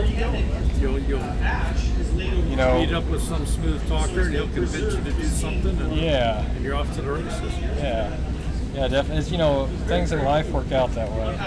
And I'm as busy as I can be right now. So I think you got a home run here. Very, very nice. I'm glad to hear that. A lot of other people have said that. I can't say it because I'm biased.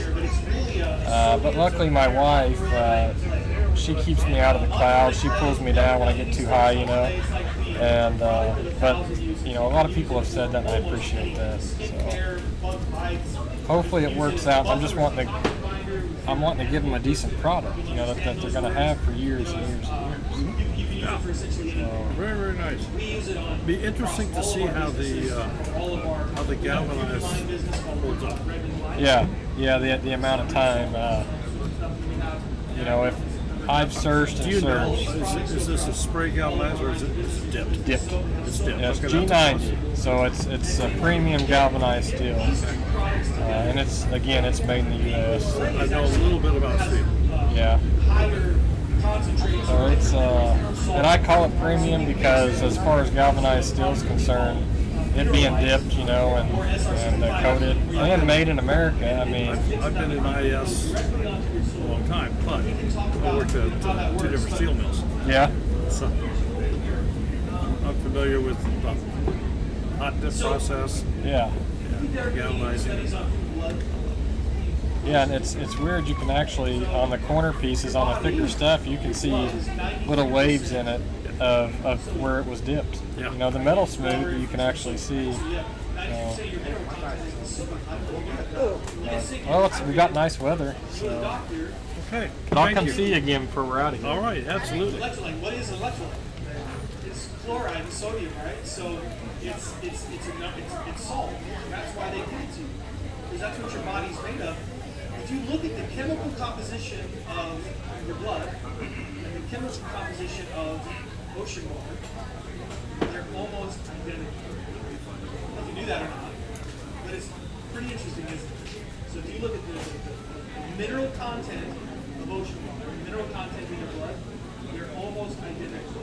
And this is why we think that sea minerals is so critical. That's why we recover so quickly when we take sea minerals into our bodies.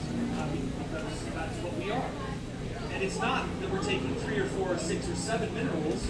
We're taking the full assay of minerals that our bodies need that we don't even understand. I don't know if you've ever. That's a mineral diagram. Right? There's actually 93 minerals that we discovered. And the way that they interact is so complex. No one understands. No one, I don't care who you talk to. No one understands the complexity of mineral interactions in the body, in the soil, wherever it's at, whether it's extremely complex. So it's very interesting that people try to force essentially 10 to 12 vitamins or minerals into animals. Really, the full spectrum of minerals. So do we, frankly. And so, and it makes a difference how bioavailable it is. So if you're going to take a supplement, a mineral supplement, make sure that it is as highly bioavailable as possible. And it's the same grounds, and it's the same for your soil.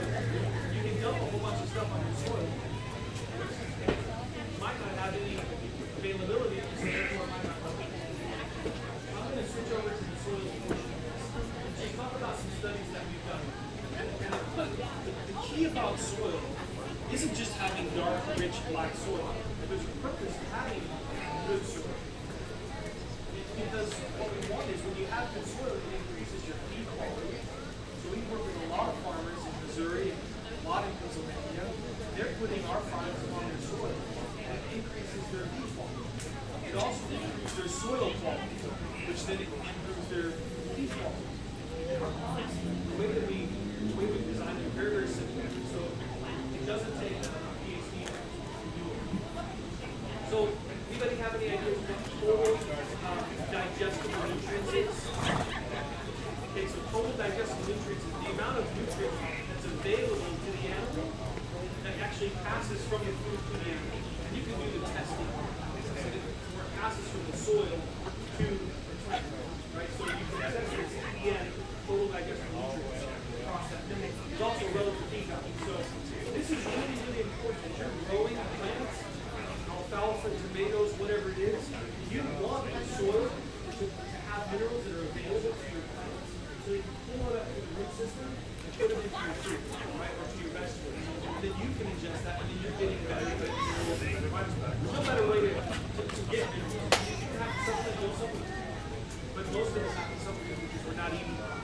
So if you're growing your own garden, make sure that, especially that you are growing for nutrition. So we've done a number of tests across a number of different species of plants, alfalfa, corn silage, spinach, familiar with all the terms. It's really important for cows, especially dairy cows, and feeding them, especially if you're feeding them corn silage from your own farms. A lot of we do a lot of right from the hills, 10,000 dairy cows just in this one city area called Oriole, Texas.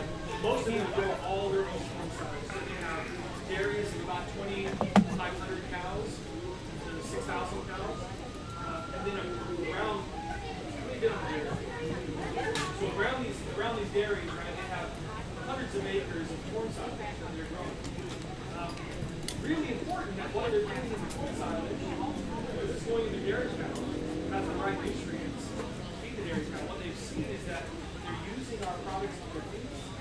Actual old feed that they have to use, the cow actually goes down. So the cost of operating, if you're just looking at what's called a TMR, your rational effective, and if it's not a free choice, we actually tell people with our cows, not really free choice, put it right as your TMR.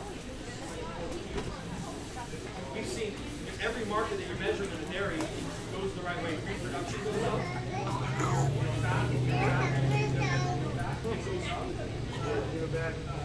The mortality of cows goes down. And it's not because we have some special magic formula, because we're taking a product that was made by God, putting it directly into animals, and it is in its natural form. We've done nothing to it. So it's pretty amazing. So if you look across the world, there's only one other place in the world that has this positive. That's Pakistan. And this is the Himalayan insult that people are so familiar with. It comes from Pakistan. And they bring that over here. We're a U.S.-based company. We know exactly where the farm is. We know where it comes from. We know who's buying. We know who's buying. I think that's very cool. So if you're looking at, across all these different types of products, right, or these different types of fields that we're placing minerals, what we've seen is without discrepancy, every field that we put this on has an increase in total digestible nutrients and relative feed. Very important thing. So what we're thinking, we're doing this on a grand level, with thousands of acres. What we want to do now, we want to take this product, we want to help people grow better tomatoes and grow better corn and grow better things that you grow in your garden, including flowers. Who would have thought putting salt, sea salt, in your gardens? You've always been told salt kills them, right? Now, so will, if you put 3,000 tons of strawberries in your corn fields, everything in ratio is a good thing, right? So we've learned that our salt, our clay, we put this in the right ratio into our farm. I do. Pretty good. Yourself? Doing good. No complaints. How can you with this weather? That's great. Where are you from? I come from California. California. Trying to make our exodus soon. Oh, okay. Control situation where there was nothing we had another just our treatment. So compared to treatment with controls, in just one, their fertilizer,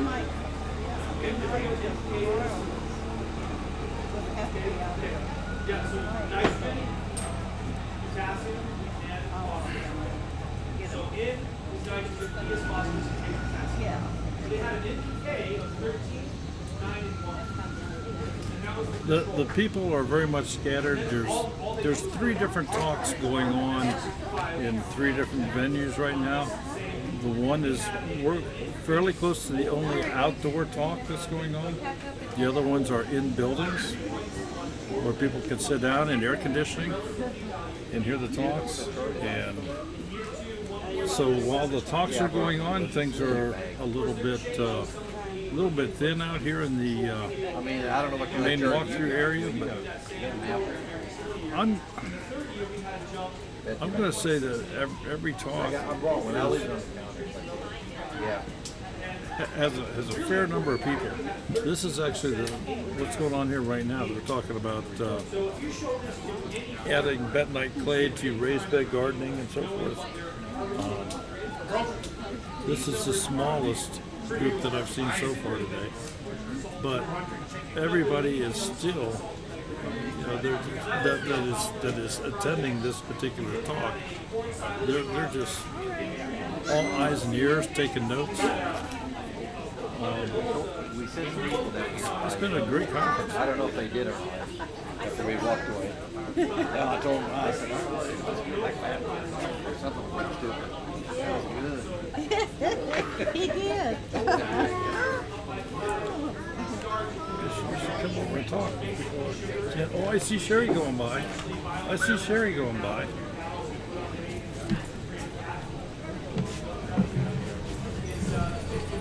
Looky who's here. Look who's here. This is the smallest crowd we've had. Got to get you on here to build them back up. Is that what it is? 15 watching. Need to share this live stream out, folks, and get those thumbs up going. Grizzly, how's the kitty cats doing? And there's Brenda. We had such a blast with Brenda and Paul last night. And Jen, Farmer Meemaw. I think that if Brenda and Paul didn't leave when they did, we could have probably gone on almost all night.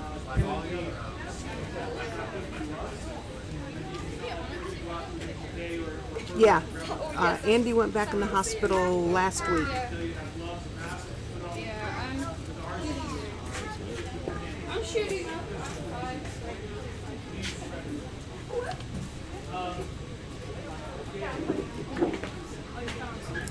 Miss Christie, how are you, dear? I'm going to go ahead and share this out to Twitter. Sodium is not right for your farm, your large farm. If you're dumping salt on your farm, what is that doing to the sodium per acre? What we show here is that And there's Miss Jan. Here comes our Farmer roommate. Meemaw.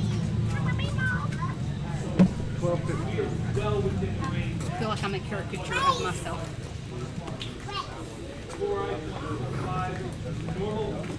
I'm going to share this and then Jen can sit down and chat.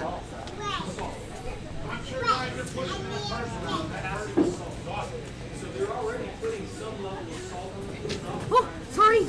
Careful. that's how you can tell if it's My body gets cold. big questions that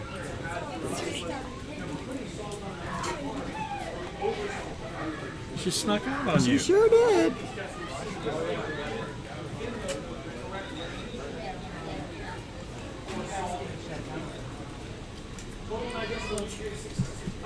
Good afternoon, North Star Prepsteader. How are you, kiddo? Andy's going to have to suffer with this Grizz until the dang doctors get it right. Miss Shayla, how you doing, sweetheart? How's your Sunday doing? Teresa, you gonna come over and sit down and chat on a live stream? Yeah. Go ahead. I'm gonna give up. Teresa Wheeler's here. We're gonna give this to her. Have a seat, sweetie. There you go. Hi, I'm Teresa Wheeler. This is our third year coming. You can't miss out on this. This is one of the best conferences to go to. It really is like being with family all over again. We weren't going to let anything stop us from coming. We sure are enjoying it. Even the granddaughters. They're both 12, but they've been having a blast. There's so much to learn here. They have so many speakers speaking about so many things. And it's really nice. You wouldn't be having a good time if you weren't meeting good people out here. And you meet a lot of them. I'm not going to stay on here long. I got to go find a husband. What classes have you attended here so far? Hi, Tree.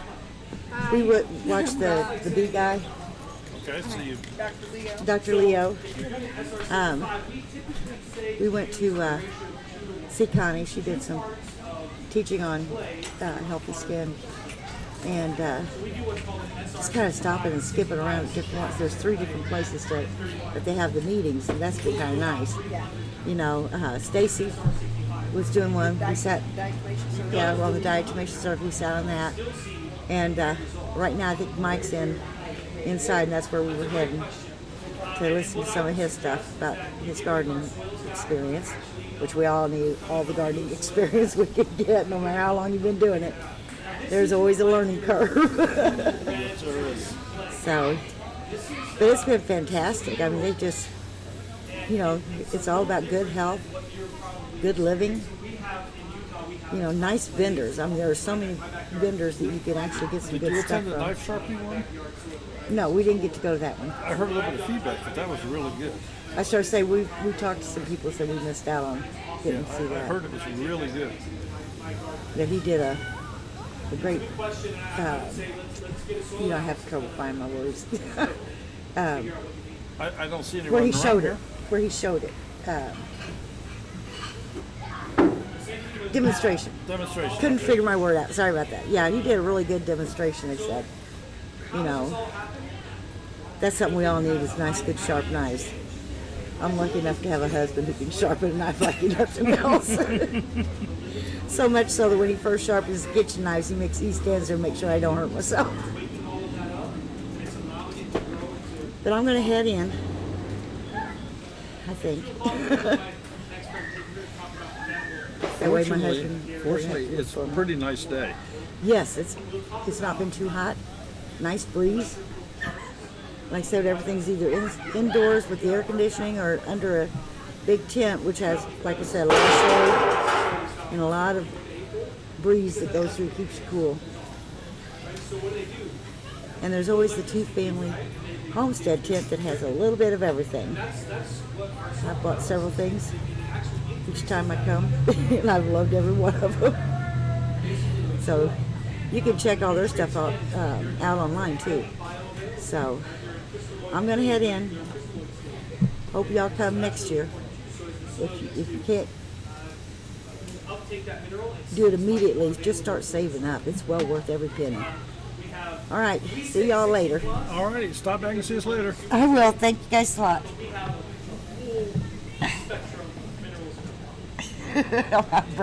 I was trying to stretch and walk using my wheelchair. Now it's time to rest. I could go look at some stuff in there. Yeah, but I'll call them. They'll come out. You don't have to. Ooh, get my breath.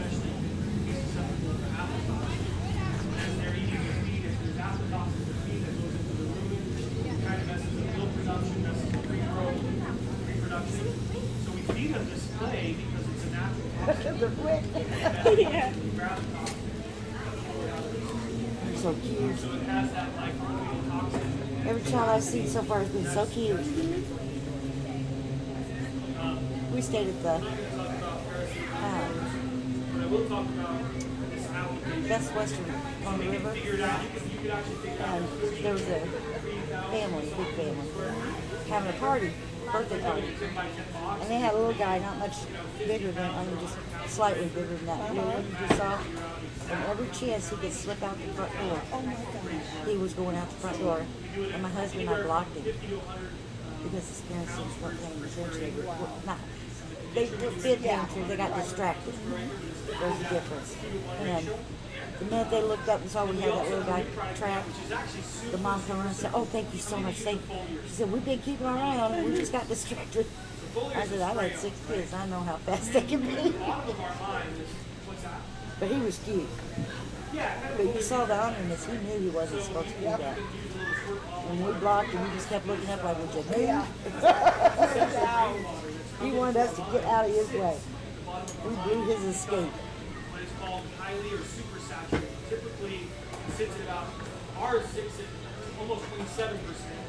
Typical saturation, super saturation is like 22 or 23%.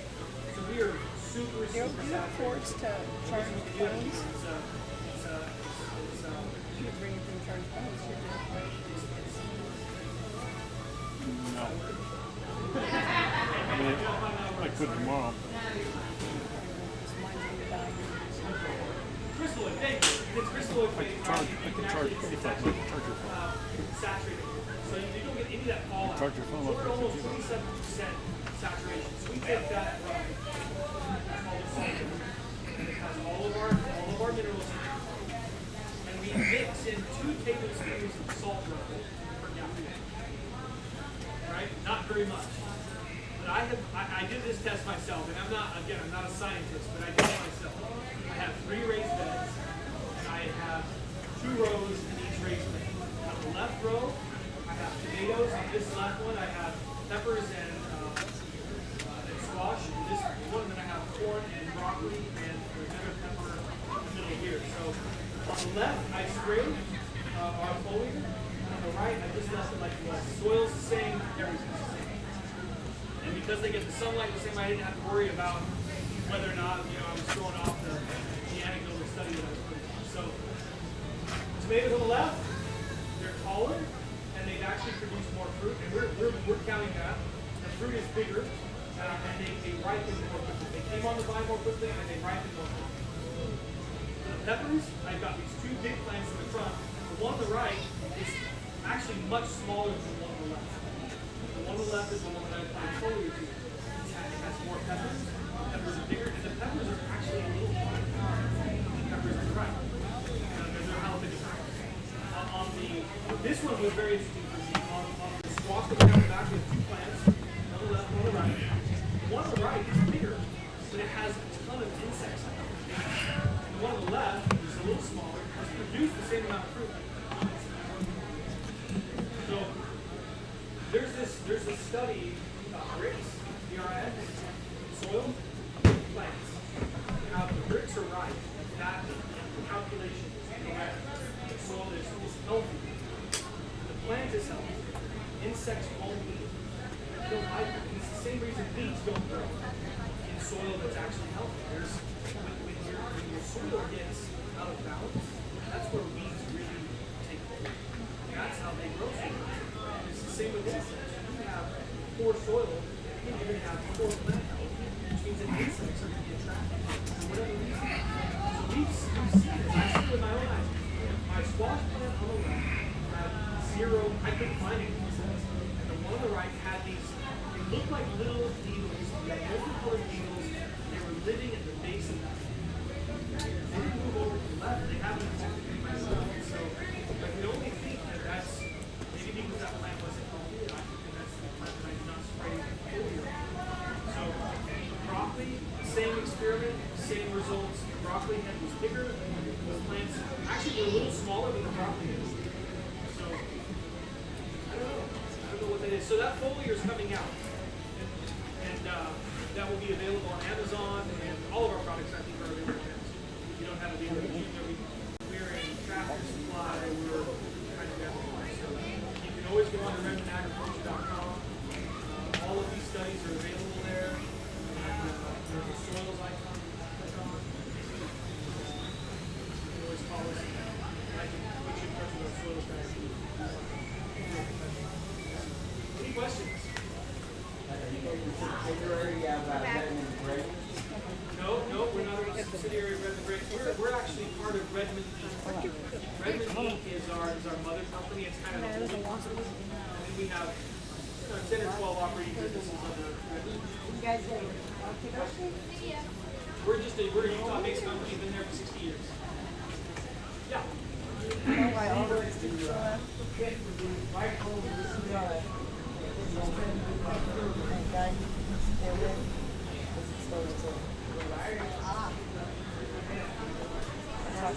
Good question. I'm glad you brought it up. I don't know how many of you have ever sent off for a soil sample. What is that process like? Is that easy? But it just takes a little while, right? You go to your extension office and do that?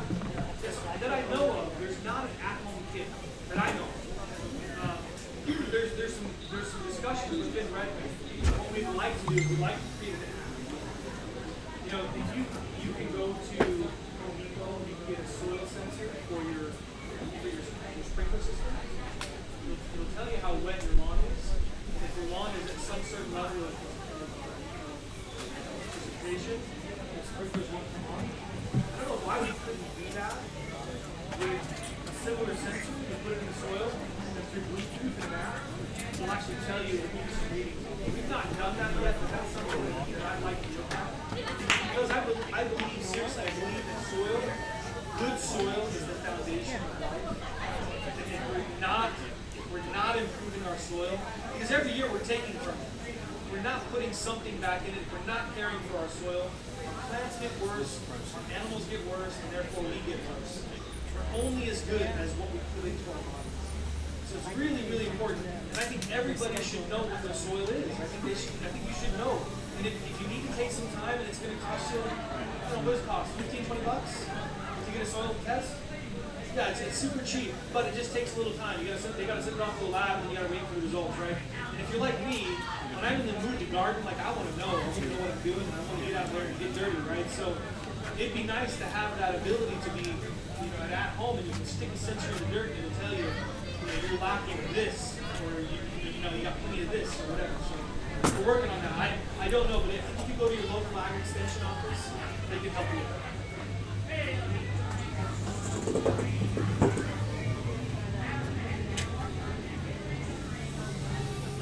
Yes. Well, we actually send this stuff off to I don't know what the extension office is using. We send them off to a very thorough route. And I can tell you all the lab names that we're sending off to. And they're not the same lab. We try to be a credible reference for what's good. We use different labs for the same fields and see what those tests come back with. Because if we're not doing something right, we want to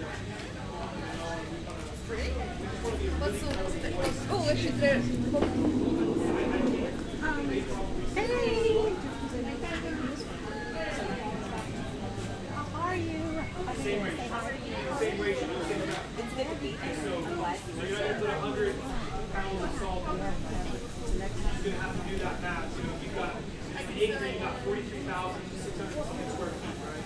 You've got 10 by 10, you have 100 square feet. So you do that math and say, okay, 100 pounds, 43,000. What's the ratio of 10 by 10 and 100? 10 grains. Hey, It sounds like a lot. that'd be hard to count. We said 40,000. Yeah, I would say the foliar would probably look better on salt. Yeah, just all you're doing, it's the simplest thing. You do this 2 tablespoons per gallon, you put it in this Richard bottle, and you just spray it until the leaves are wet. That's all you have to do. And what it does is that you do it in the morning before the sun comes out. Because once the sun comes out, the flowers are on kind of protective sort of thing. In the morning, it's open and you absorb that product more on easier. It'll mineralize the leaves.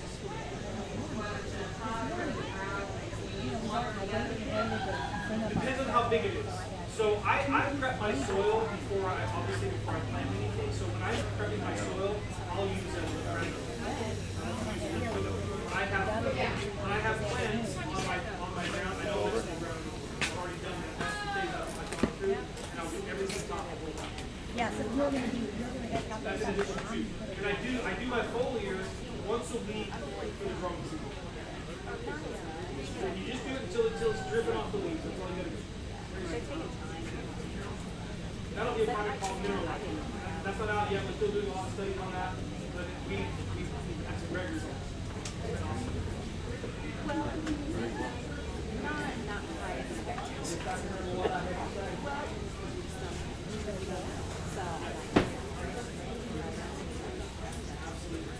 We've actually documented the world. Again, it's all about soil. Of course, my service dog. Yeah.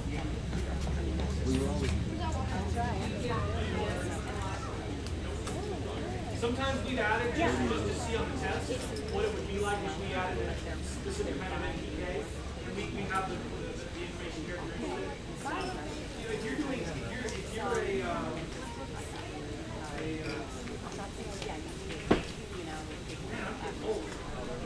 what is that word? Not conventional, you're organic. When you're doing an organic farm, there are only certain times of year and only certain types of crop that you can put on organic farm. Sometimes you can take pictures of it. When you send your soil test back, you test it and they report them. There are certain ranges where you have to do it. You're outside of those ranges, you can't even put the door. Our product is, because it's OMNI certified, you can put our product on anything. And so, yeah, I think that's just really, really, really big to know what your soil is doing.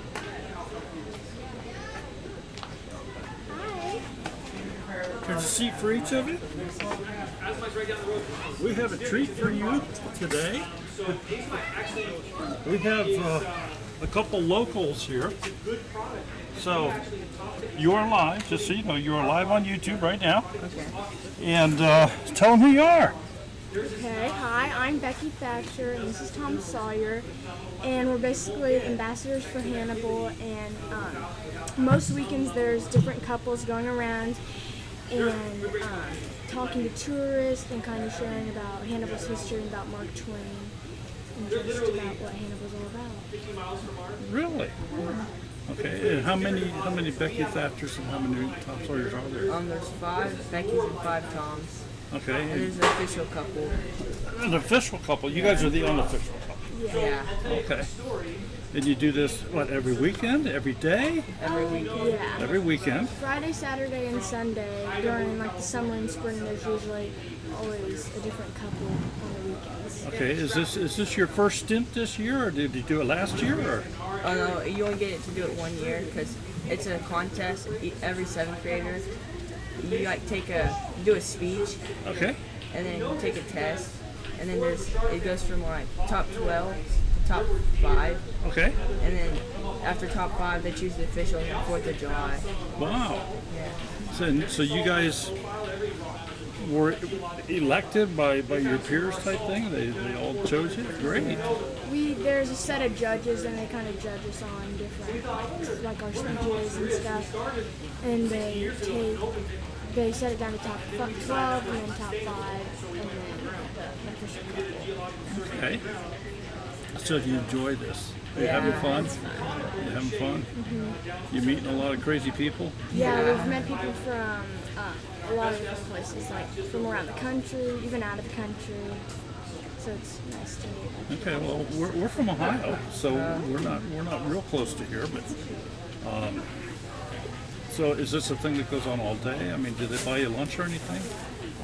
So a lot of downtown businesses. We have a chaperone over here that's hiding. Yeah. She doesn't know it, but she's on the other camera. Oh, good.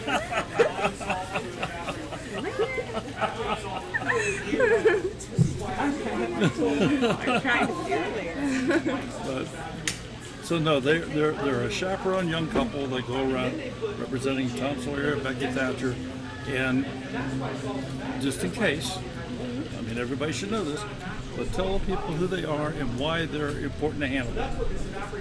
Okay, Tom, I'm gonna let you do that. You probably had to do this for your test thing. Why are Tom Sawyer and Becky important to Hannibal? Oh, because Mark Twain, he was here at a young age, and then he wrote a story, The Adventures of Tom Sawyer, which it's where we get lost in the cave and introduces us. And then ever since that, there was a group of students from St. Louis coming down, 300, and so they wanted like a Tom and Becky to represent Hannibal, so they chose the best couple, and that's how it started. Wow, okay. And have you guys been through the cave? Yeah. Yes. And that's like just 5 miles down the road here. Yeah. So, pretty interesting place.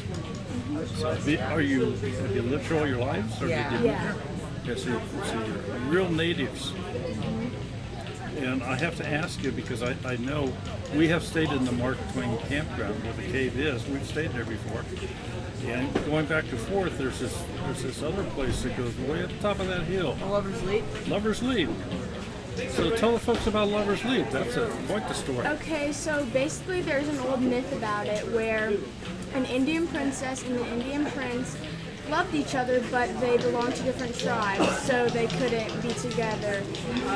So every night they would sneak off together and meet at the top of Lover's Leap. And one night, the Indian princess's tribe figured out about it and told the prince's tribe about it, and the prince's tribe went to go get the prince and kill him because that was not obeying the rules. And he was so scared to just get killed. He said, "I'm just going to jump off Lover's Leap." And the Indian princess knew, I can't live without the Indian prince in my life, so I'm just going to jump off with him. So they jumped off together, and a lot of the tourist attractions like to put it the nice way and say they landed on a log and floated down the river to a little town and started a family. Of course, in reality, if they did make that jump, chances are there wasn't a log to land on. Yeah, probably It's not. a little ways to the river, but it's a very, very high drop off. But yeah, it's very interesting. So one other thing, I'm going to say we're sitting down in the valley, and I see these big walls around us. So is there times that the Mississippi River floods this area? Is that the deal? Yeah, usually July, early July, or in June they do. But this year we haven't got that much rainfall, so it hasn't been that bad. Last year we had a flood, but it didn't flood the city because of the flood walls. But it floods over there past the flood walls. Anything else you want to share with these people? I want to thank you both very much. Number one, for what you do. I think it's fantastic that you guys are the ambassadors to history. So I want to thank you very much for doing that. I want to thank you for taking a few minutes to jump on the YouTube channel and share with the people out here.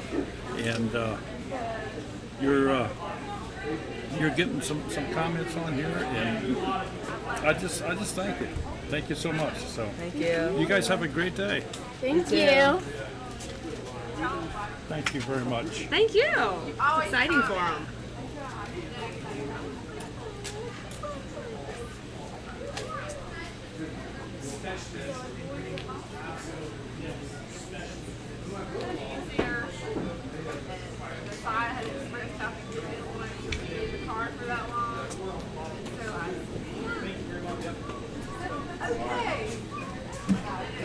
And then lunch is up next.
Right down there.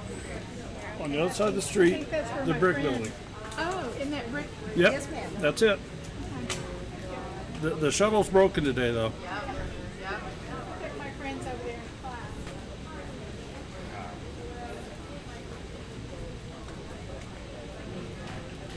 Yeah. Stark Brothers offers them too. Yes, and I'm a little right now. You might watch it back. We just toured their nursery on Friday. So just not far down the road. Louisiana and Mexico, right? Yeah, let's do it. So yeah, they're not that. They don't have like a retail space. But it's a order right now or not, I don't know.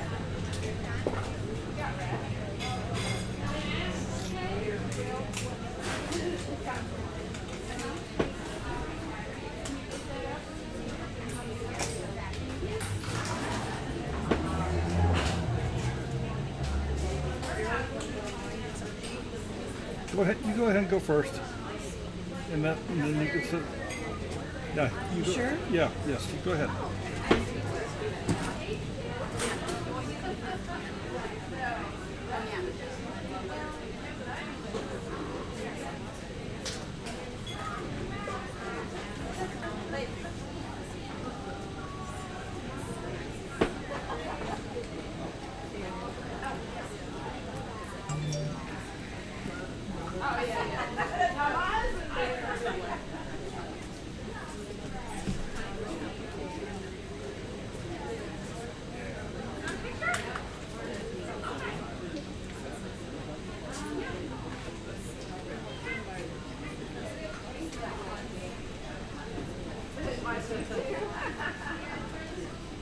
Are y'all eating here? Yes.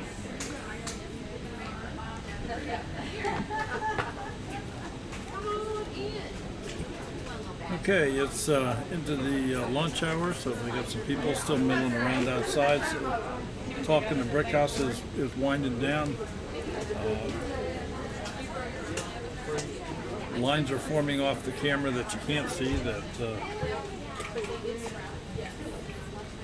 are getting ready to get some lunch here. And so things will be a little slow, but we'll get some more people over here to sit down and say hello to you.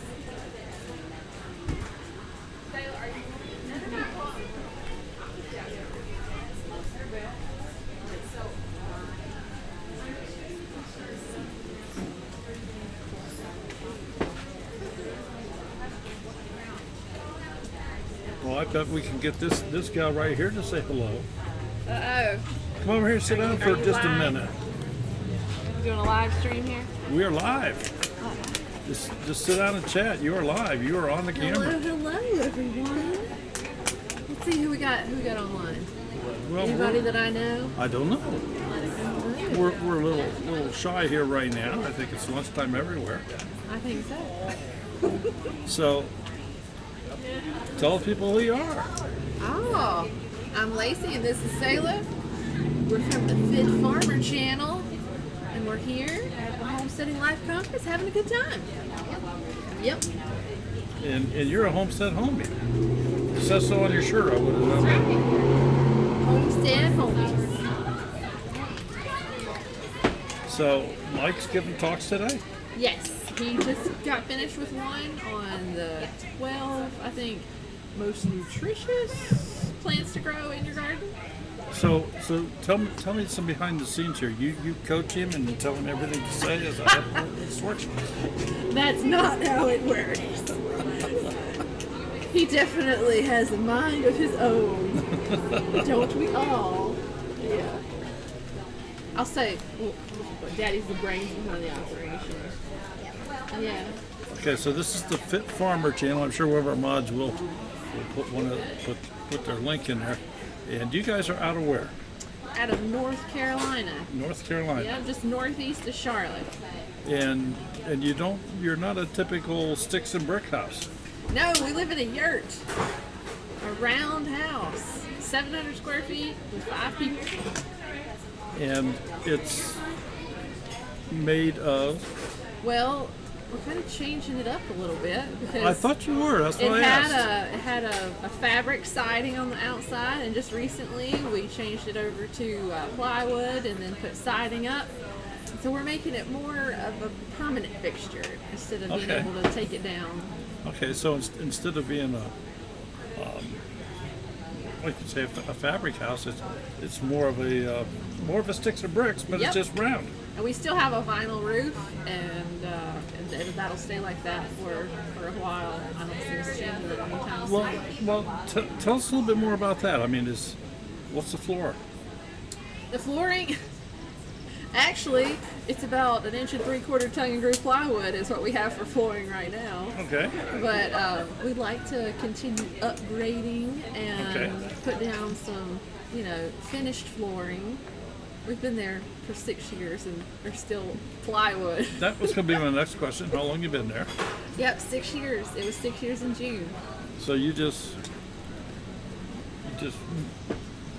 bought the property and then built a modified tent? It's actually my dad's property. Okay. And my grandparents used to live there. They had a single wide trailer with an addition, and it was dilapidated and no one can live there.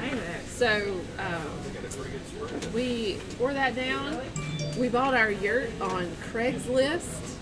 I was searching one day, we found one 2 hours away. It was a good price. Did you know what it was before you found it? I did.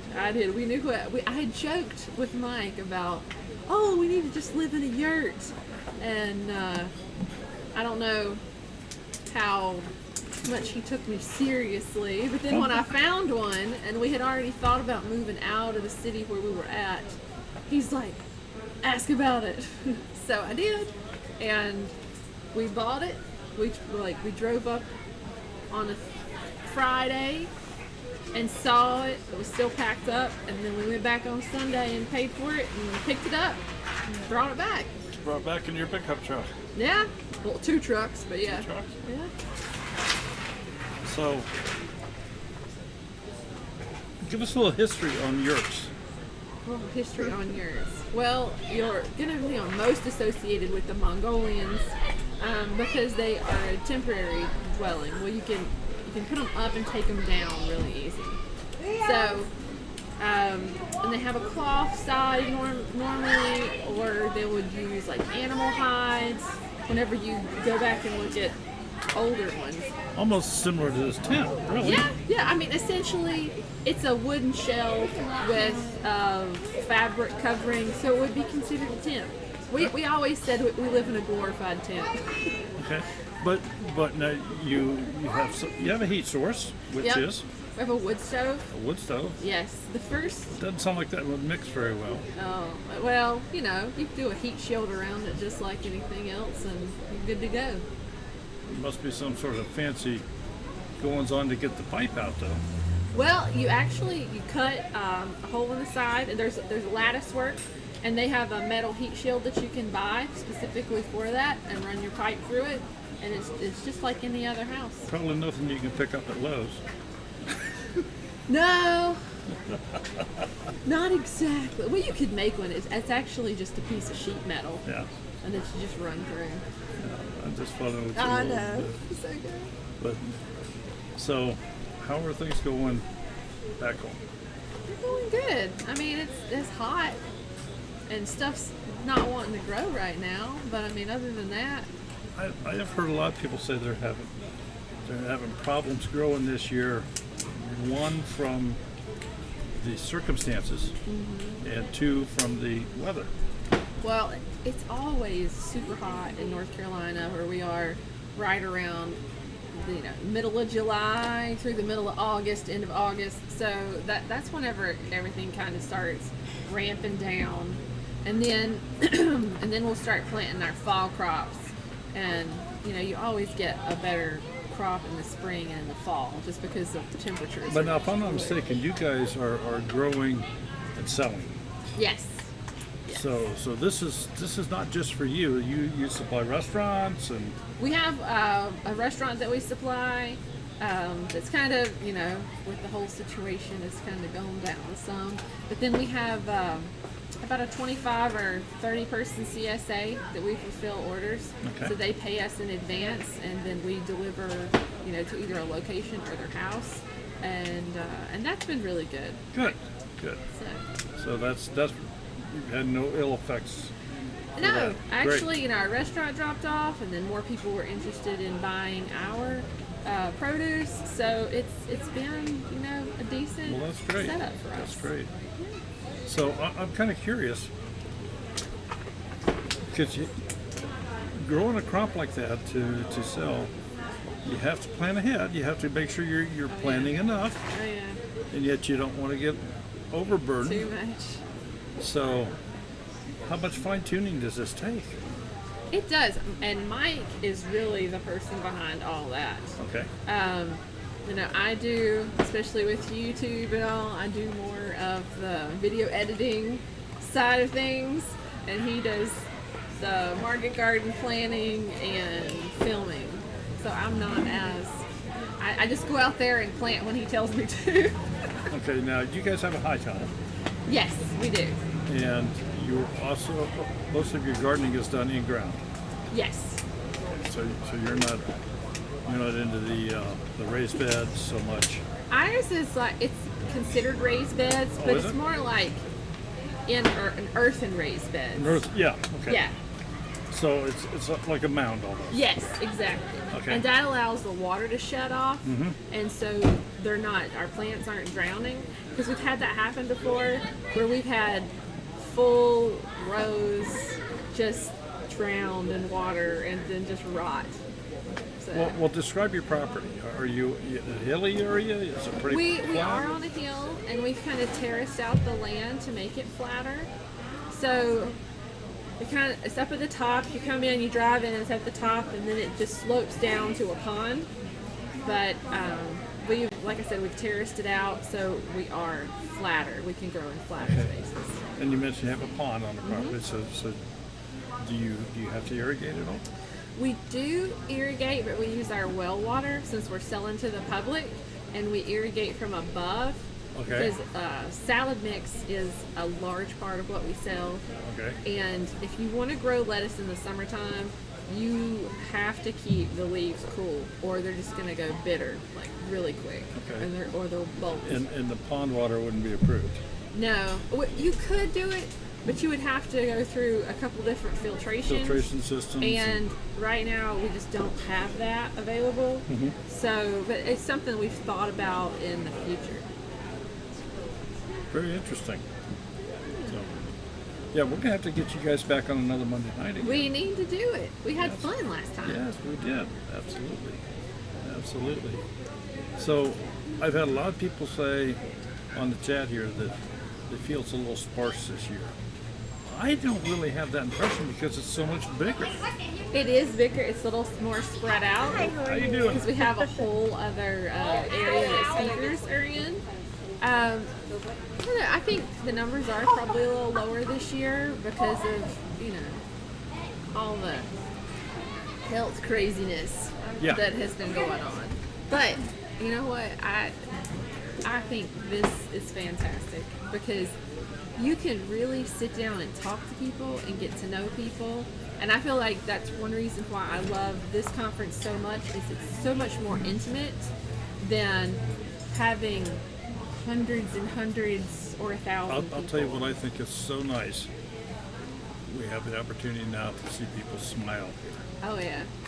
We're actually seeing people smile instead of hiding behind masks. Yeah, I have my own opinion about masks. Well, we all do, but yes, we're not the governors or the mayors. That's right. But it is fantastic to be able to come somewhere and see people smile and talk to people and give hugs and handshakes, and I don't know, it just does my heart good. Alrighty, anything else you want to? I don't know. Not that I. Hope everybody is having a good time. So, anybody got any questions for her?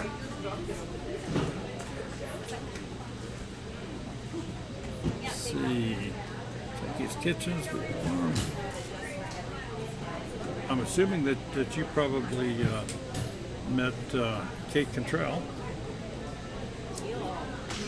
I don't know. She's doing a talk here somewhere. Not yet. She's out of California. Okay. Okay. And she was on. We were going to get her on a Monday night. I've been running around so much. I haven't got to talk to a lot of There's been a few presenters that have not been able to make it. Most notably, I'm going to say Baker Creek is not here. Yeah. Terry, the elderberry guy. Elderberry guy is not here. Yeah. I'm not sure who else was not able. Well, Curtis Stone is not here. Yeah, he couldn't come because he couldn't fly to Canada. And Flower's not here, but Mrs. Jacoby's here with the botanicals. I was listening to her speak a while ago. I really like her. Yeah. So, although there are some people that are not here, the representation here is fantastic. Yeah, I think it's great. Okay. So, hey, thank you so much. Oh, you're welcome. You know, we saw her last year running around uptown. I know. Oh, look at Here this. he is. Look at this. Yeah, her grandma wanted to know who I was. Oh yeah, I heard about that. They told us last year. They're like, The look on her face. people kept coming up to Sailor talking to her. Priceless. I heard about that. Are we getting lunch? Yeah, I just Do got. you need water? Well, thank you, sir. I've just Appreciate been it. talking to everybody in YouTube land right here. Yeah. I've been here twice, I believe. Oh. Did you see the eagle earlier? That's pretty cool. Yeah, I heard. Tried to get a picture. That was neat. I've never seen a bald eagle just flying around. We don't really get bald eagles where we're at. Bye guys. We're gonna go eat.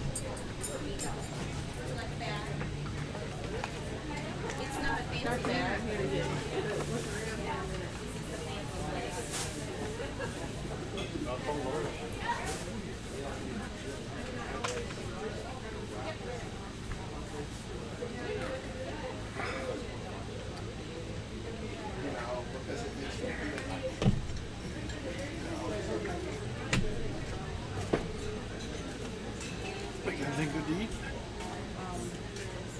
Sliced chicken. How is it? And he wasn't scared of it. Time to eat for you? Time for me to go. I think so. Took turns so one could sit at the table. There you go. Yeah, we're short on help this year. Grandkids couldn't make it. Yeah. They've definitely been our helpers, haven't they?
Ooh, a little warm out there in that sunshine.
I don't want to sit for 14 hours with a stupid mask on.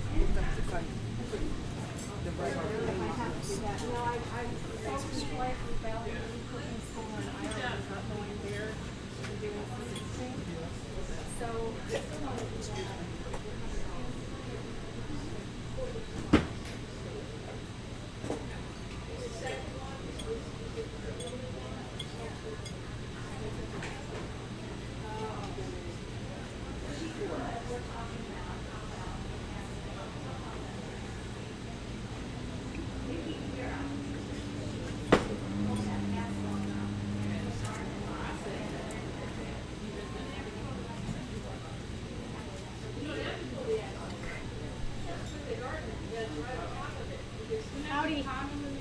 How's Stacy doing? Going to eat, I think. Good idea.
have any extra canvas bags? I have one. Now, you mean that type or? Well, I saw 'Cause I can- you posted these, and I ordered a couple, and then you said, "Oh, and if you were gonna do these too." Lift up, yeah, and I didn't make any, can you lift up the one behind you? Because I can make the other ones with whatever picture you want. Okay. And send them. Well, how about I just take your call? I just didn't know if you made extra. The canvas bags I didn't make. I just made that one. I have those. Cool. Okay. And what do you usually charge for? And that one is Where are you out of? Ohio. Yes, ma'am. Yes, ma'am. I like the face mask.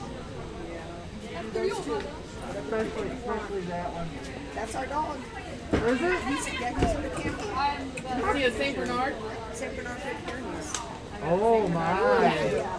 She's 11. He'll be So do you like strawberries? He's a cutie. put any picture on Oh, you can get one with pepper. Yeah, because that's what I want on my face.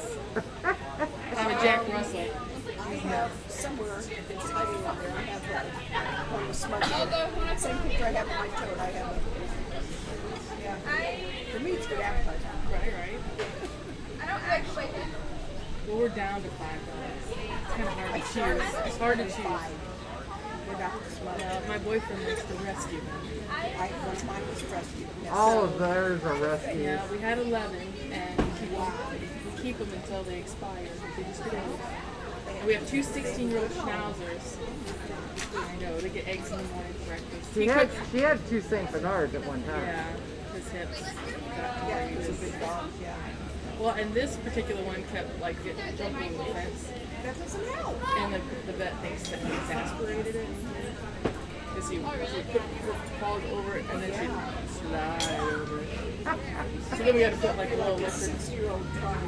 And then we had to put like a little electric fence around the chain link fence. We had to keep some of them separated, because not everybody gets along all the time. Yes. So understand that also. I got a picture sent to my phone today. This is what modifications he does. We put all indoor outdoor carpets in our kitchen because the 216-year-olds are kind of slipping.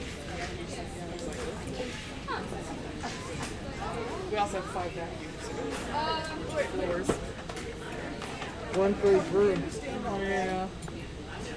Thank you. We're about to lose our parking spot. Oh, we have to go check into our hotel and then come right back. Gotcha. We didn't get a chance to this morning. We'll be back.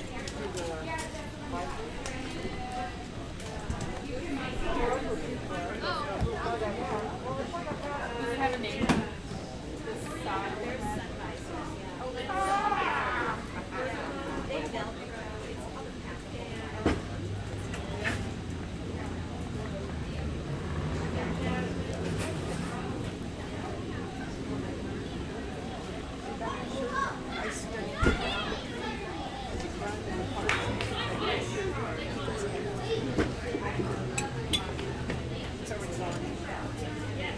Mr. Son Oven.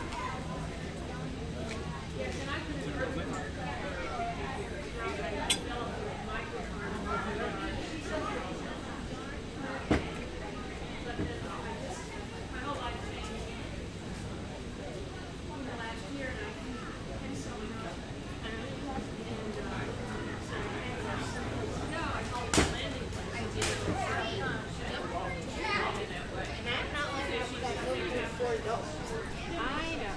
I don't expect you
Do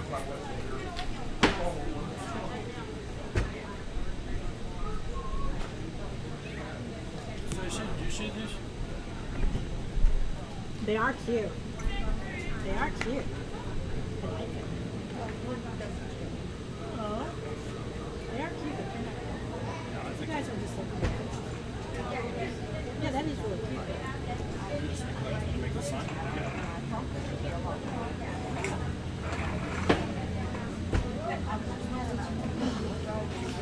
well, I'm going to go and get my sauerkraut or whatever I brought to the ferment. I have to get it. No, because I was looking. I'm going to leave this here. Okay. For now. We got you covered. Thank you.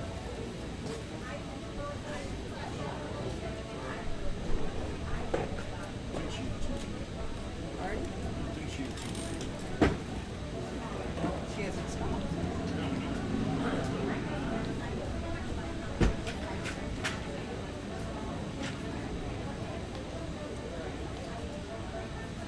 Not many left.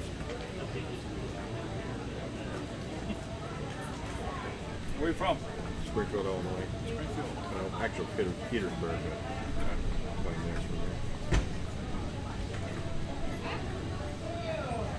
You having a good day? Oh, yeah.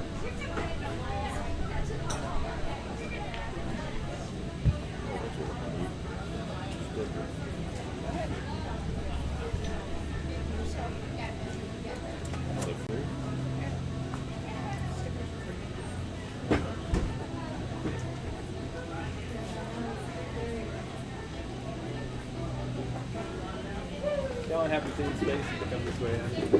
Brick building. Brick building, thank you.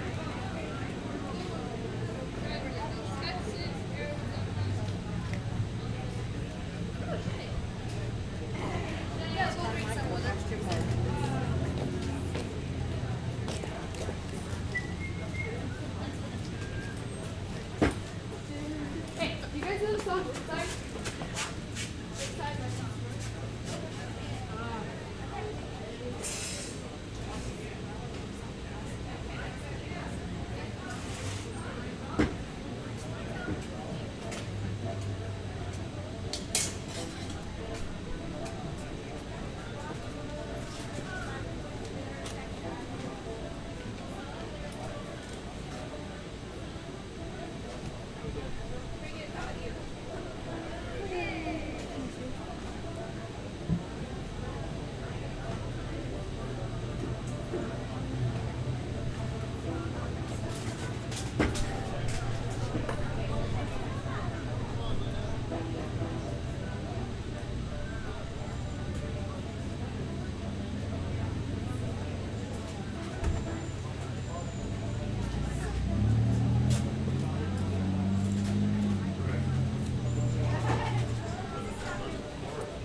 And it's just like regular coffee. You're sitting down. I've done the hard work where you didn't cut the sweeter enough.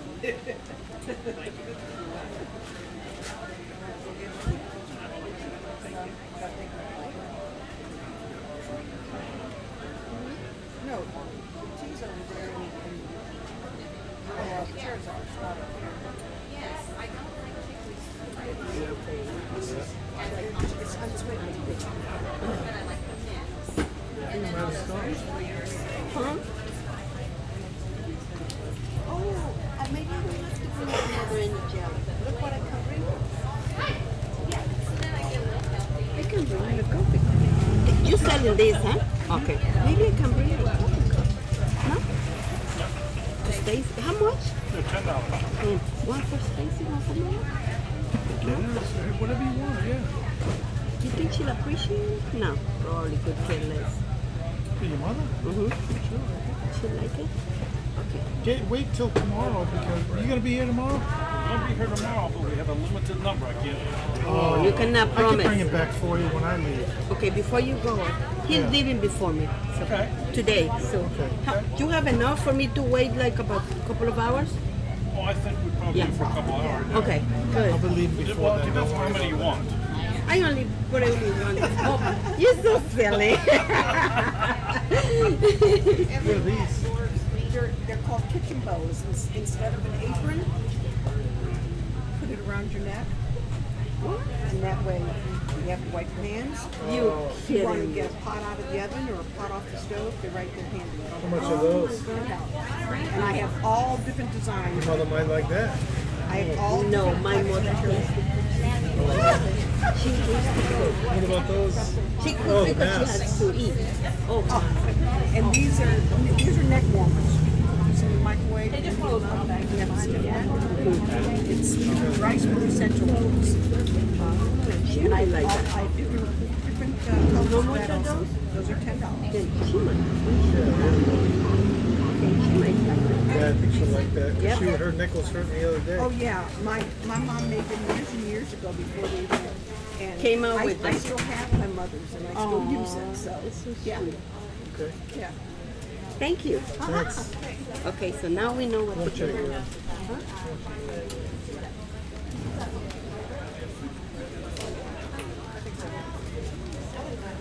I'm not gonna go.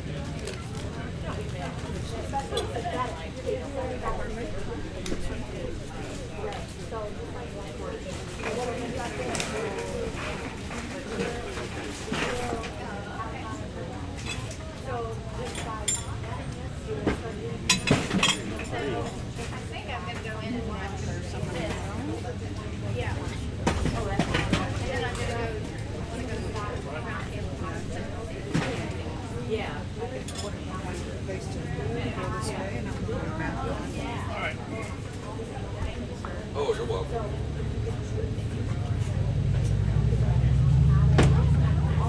Oh, thank you.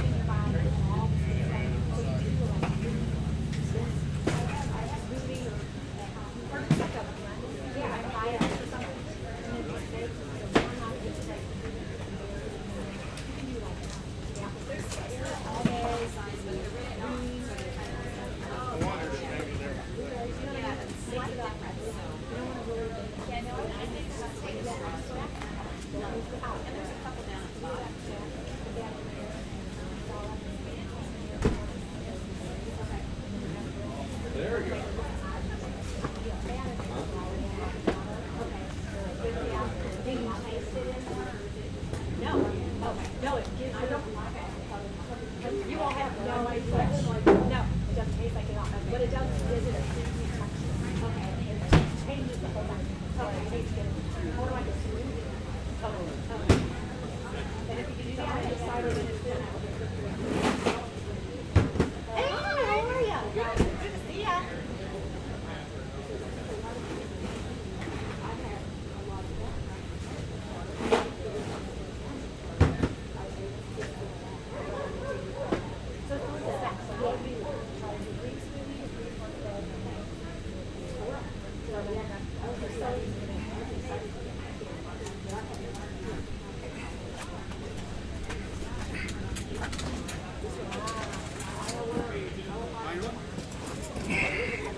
Staying cool over there? Yeah, it's not too bad.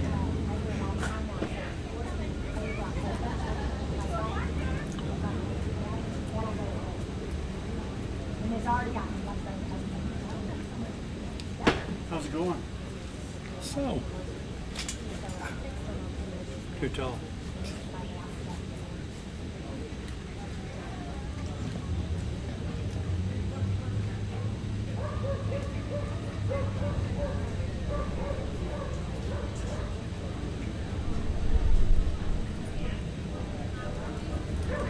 That's so funny. Oh my God, I'm crying. Oh, we're in bed.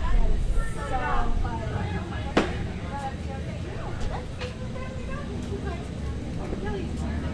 Stacy, Diane's things have changed. You've got a bunch of 20s and no, nothing's really changed with.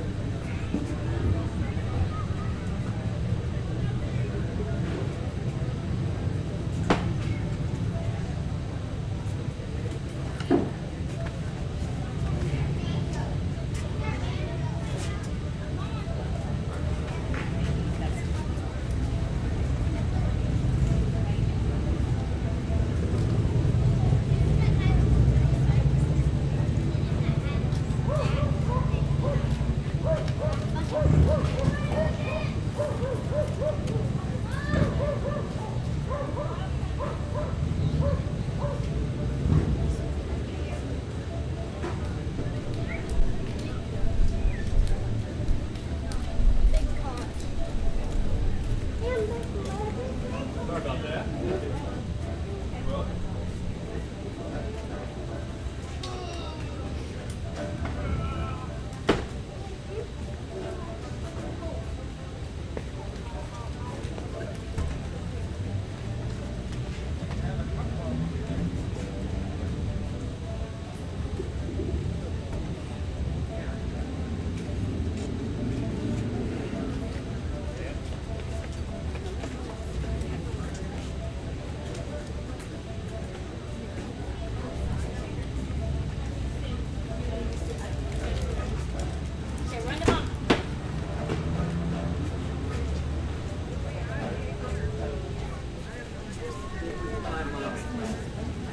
What do you say?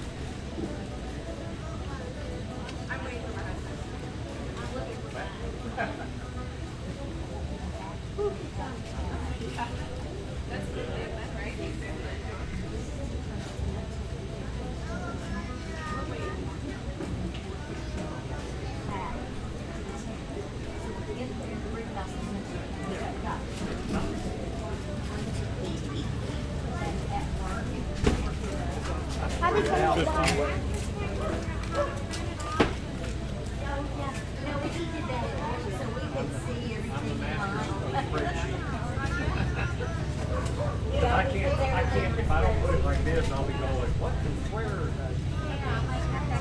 yeah.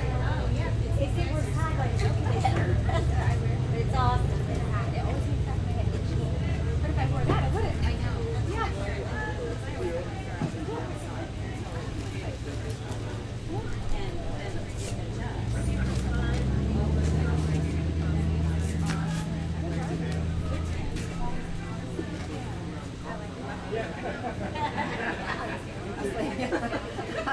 I was like, that would solve my issue. When I was a ponytail, right? Cat, you know, for like there. Yes. Is there any tax? Look what I'm getting. This size or you see this? How's the water business today? Pardon? How's the water business today? Good, good. Yeah, when you're giving away stuff, you get a lot better response. Is that what happens? I knew there was a trick to it. Both of you.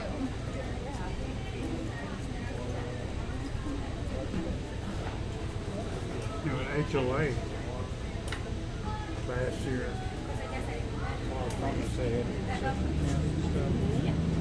and they were charging $2.50 for a bottle of water. And the line was like 100 yards long. They know. And Lady Canucks, I am so mad at y'all. I said, what? I stood in line over there for 30 minutes to pay $2.50 for a bottle of water. All I had to do is walk over here and grab one for nothing. Yeah, I'm right next to you. Well, put it in here. Yeah, exactly. I can't believe that. Yeah, we set up under the picnic pavilion and the one who runs the concession kicked us out.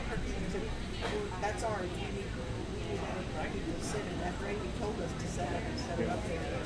So she set up somewhere else and I'll just run you the extension cords.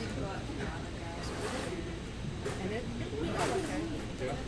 I remember y'all were down on the side over there. Yep. Right next to the log ox and down from Jason. Yep. Yeah. Sometime it is about 2 months after. Everybody greeted. He was drilled over smudge all day long. Yeah. We're going to sneak out of here for a little bit. Okay. Go grab a bite.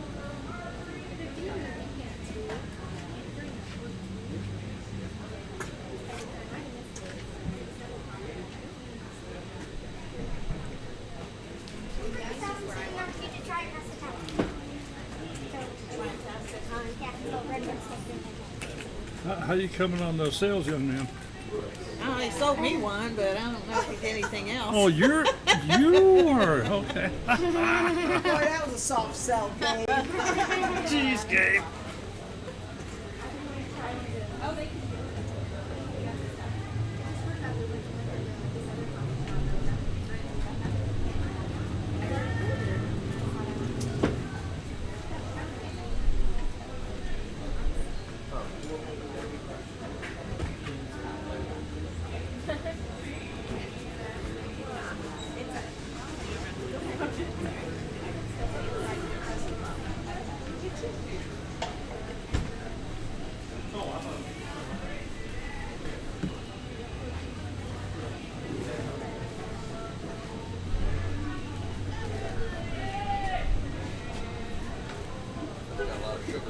Oh yeah, I got a sweet tooth, so but I add that sugar in.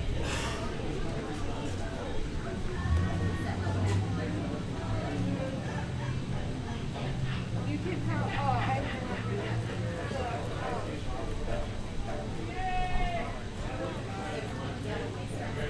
We don't need a lot of sugar. Yeah, that is like, yeah. Jen didn't stop to get ice this morning.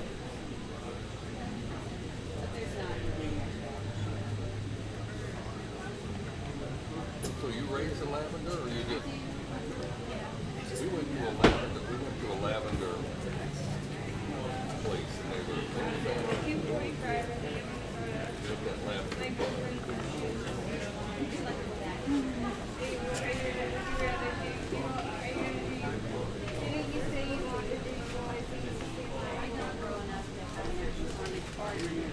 Oh, they.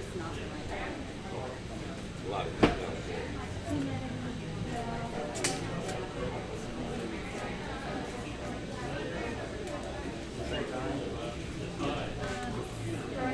Yeah, they had a big roll. Yeah. Oh yeah. What was that? We seen it. I don't. Was it in Michigan or was it in?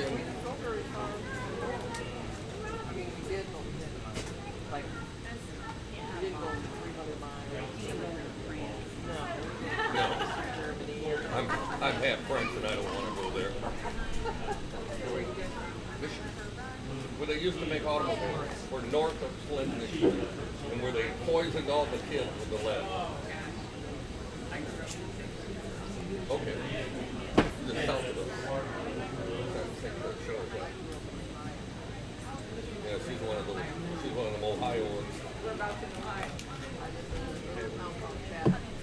Ohio over. Go Bucks.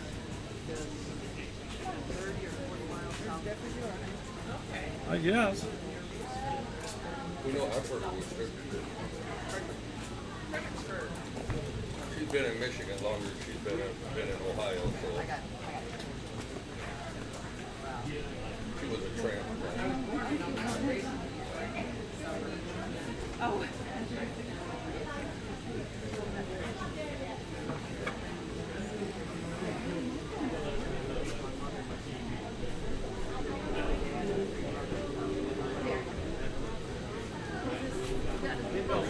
was like a fungus. I grew up. I had a training married with 2 girls, and she was our babysitter. So I married the babysitter, but she was 21 when we got married. Which has been 45 years ago.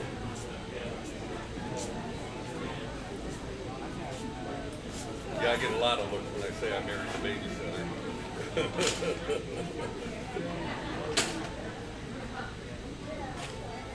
Well, it was nice chatting with you.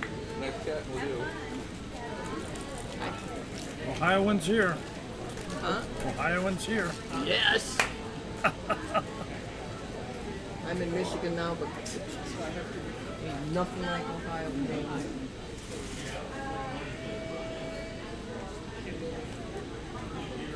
So I heard what you're.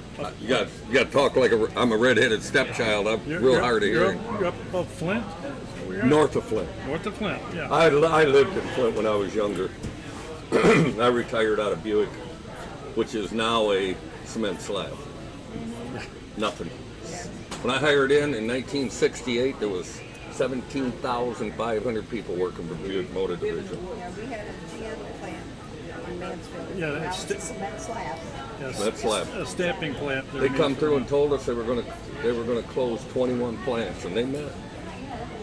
It went all overseas, you know. You know that guy that wants to be president, that Republican or Democrat guy that says how he's for jobs? I was there when he was sending them to China. I can remember him. Yeah. Yeah, NAFTA, that was his deal. Yes. All the work went. Pew.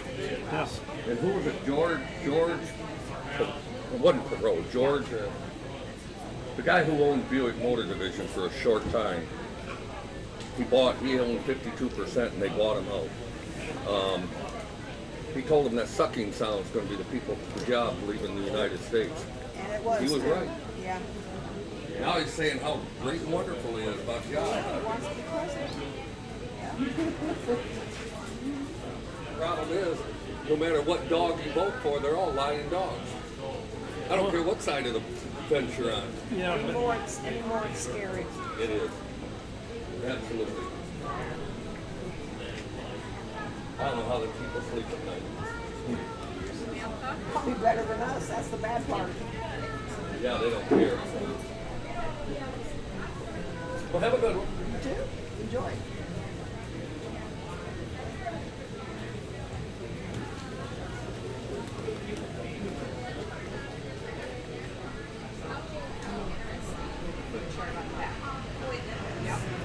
She's going to have to start running a little faster. Learn a little like I did at first, just from looking at the chart. And then I went to school.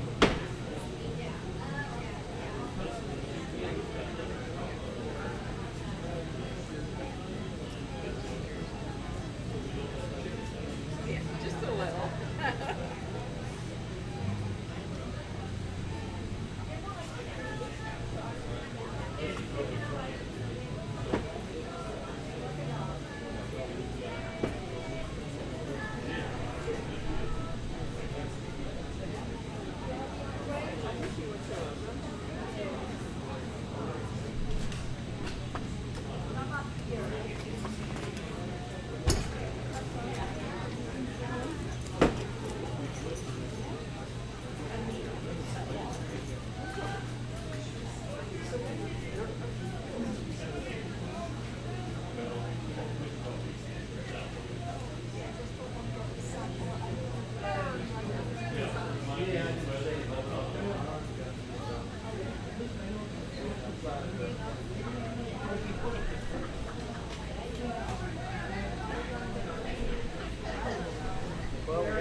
There's a drop off there.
They went to check into their hotel. Are they coming back? Yes. We need to start with them or her and them. They need to go to Casey. Them more busy.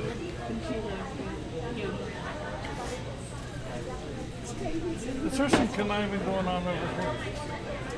Yes. He has a t-shirt. When they pick up him, it says, I have a t-shirt. It says, Mom loves me more. He says, I'm sure tomorrow you say it. Yeah.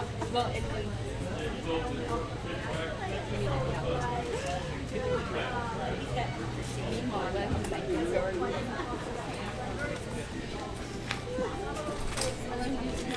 little bit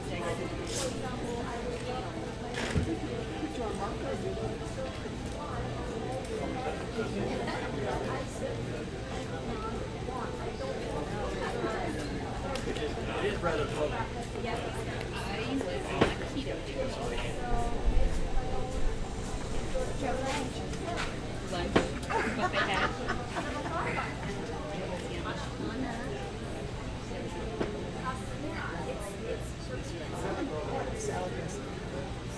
Sweet. Yeah. It was like a sweet and sour. Yeah, I enjoyed that. Yeah. Where are we going next now? What I should have done Is is it supposed to be wind? We don't have any. lots of lettuce, like roasted chicken, put it in the dressing bag.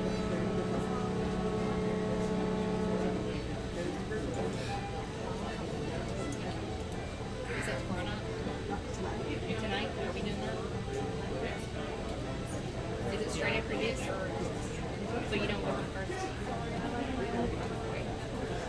Do you drive somewhere to park or do you just There's parking there. I left. You know when I came back and I got to say I did notice that. They knew it was yours. I was worried. They were skinny.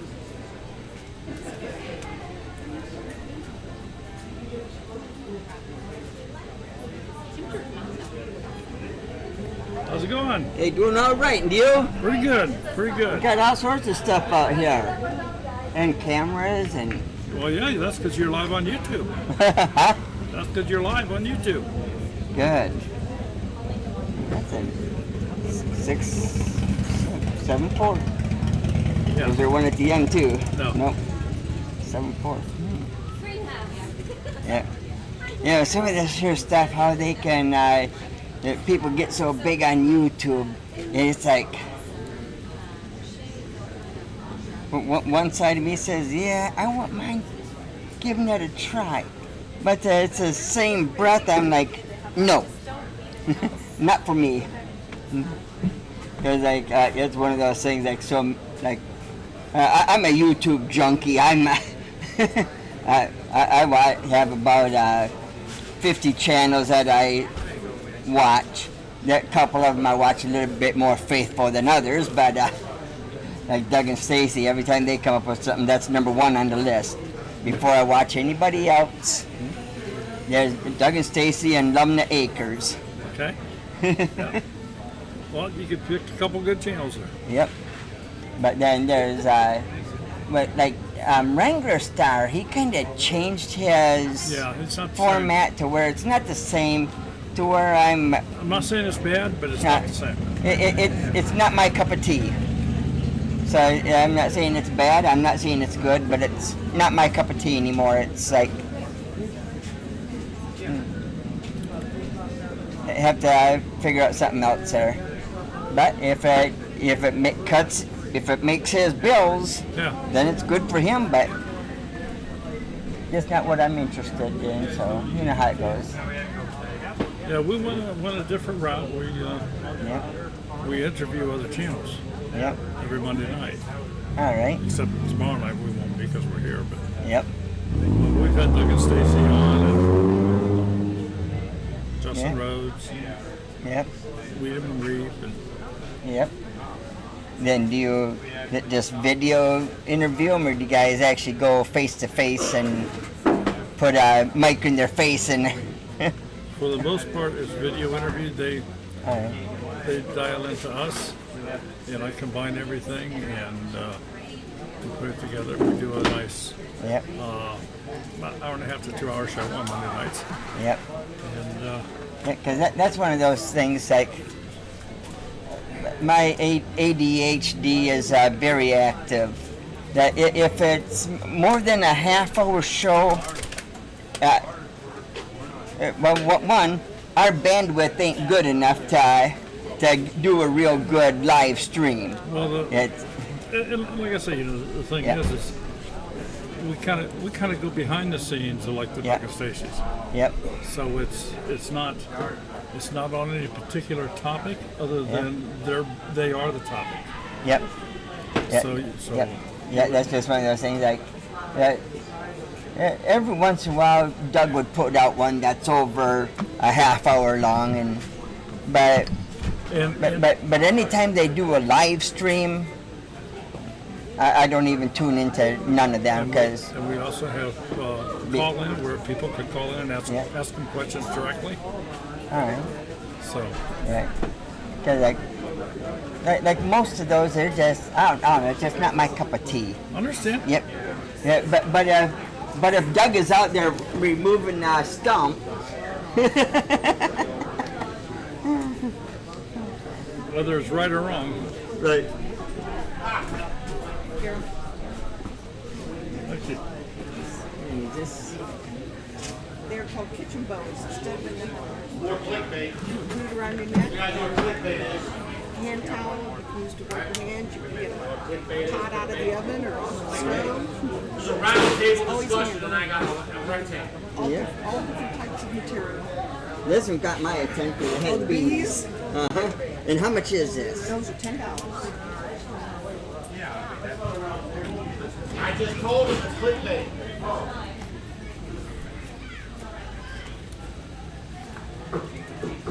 And then we have the Doug and Stacy conference mugs also. Dude, what a struggle. And how much are these? All right. So there, no change for me. No change? No change for me. No change. Daryl? Well, thank you very much. Got a mug and boa, sir. All right, thank you so much, sir. Appreciate it. Yep. Sir? Now you get to go back there and stay in there. Then she'll be out here wanting to buy. You want that in a bag of any sort, or? Now my bag's inside. All right. Okay. Good enough.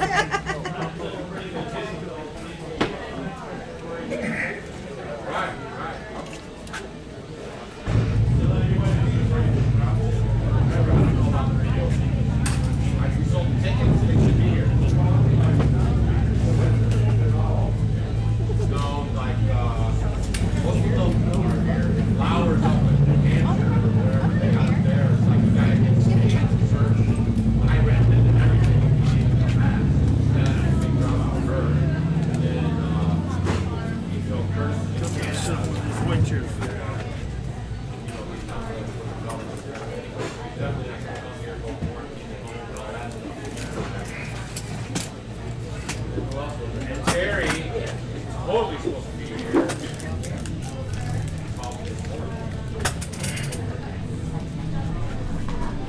Other than that, everyone's here. The vendor, no one really said they weren't coming, but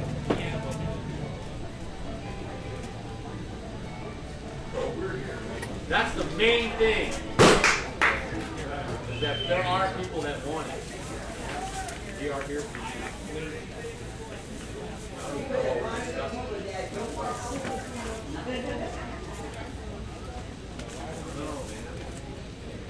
So just make sure you guys, if you had any idea about hitting the vendors, you know, if you can drop a few bucks with them, that'd be great. Come to smoke right here. You know, alpacas, Troy there. He's usually here. The video I did about the alpacas and everything, his wife's right there. They have a lot of great stuff. Dryer balls are off the chain. You guys get some dryer balls, you use less electricity, they work great. And they have them over there. Nice family. Of course, Paul, son of him here. High Butler drove all the way from Indiana for you guys. You be definitely. Nice sharpener brought his whole family.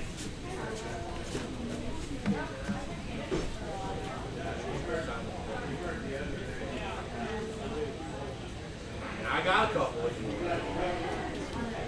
There's a guy in Oklahoma. All right. This thing donkey's more valuable. Yeah.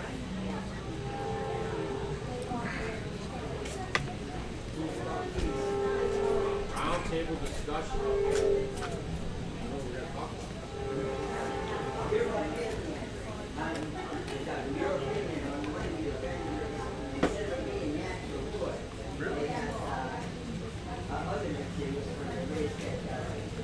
Yeah. No, everybody's got their thing. They'll work. My first thought.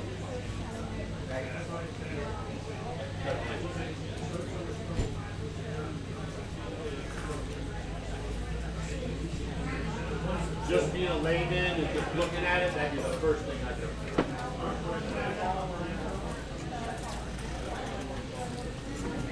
I mean, honestly, they're going to last. They're not going to rot out. Yeah. They look good. It definitely looks good.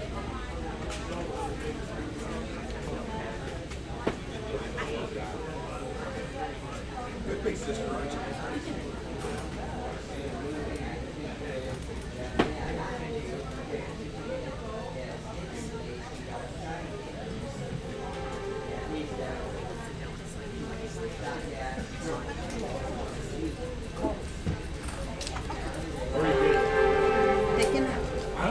Sorry. I mean, I'm just saying, as a layman, and I look at it, the first thing I think of is like, it's low. That's good. But if you see it, it's coming out, it doesn't transfer that well. You might get some inch, that might be a little warmer. All the time. And again, I'm not saying that's bad. All I'm saying is like, that's where my mind goes. But I also go with not replacing wood, maintenance free. Easy to put together.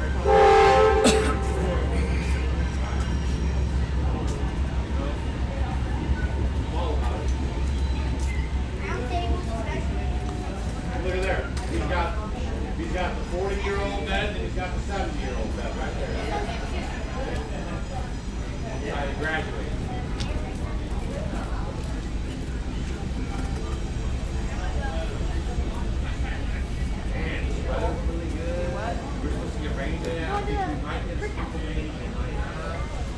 Riverboat's gonna be fun. How many people going on the boat?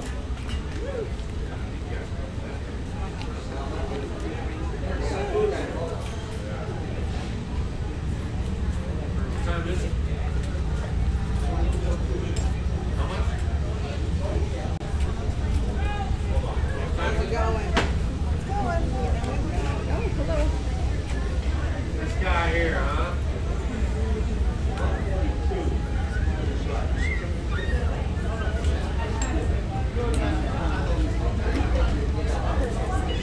How many people went to the brick house and saw something at the brick house?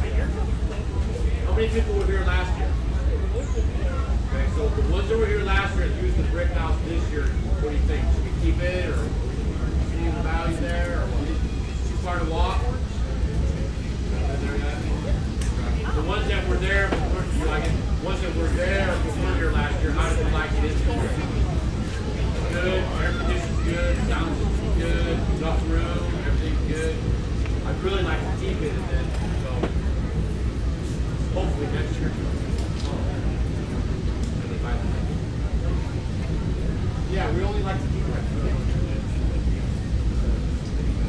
so, but I think with this outside and with that, you know, with vendors next year, it's just kind of a good flow, a little inside, a little outside, a little wait and see.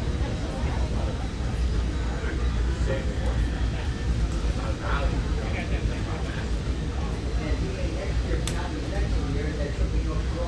I cannot confirm nor deny any kind of stuff. People are holding their hat on that after the election crap. I don't know if I buy it. I think that we might be in for some pain. Okay, so really listen to what I just said. Take this information you guys are learning.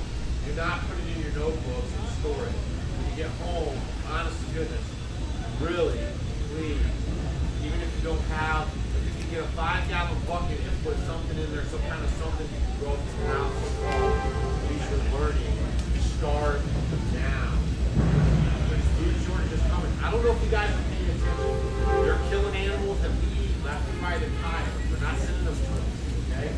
This is going to take a minute for you guys to feel this. We cannot even take an animal to a butcher right now. Anybody have any experience with that? We're into next year in our butcher.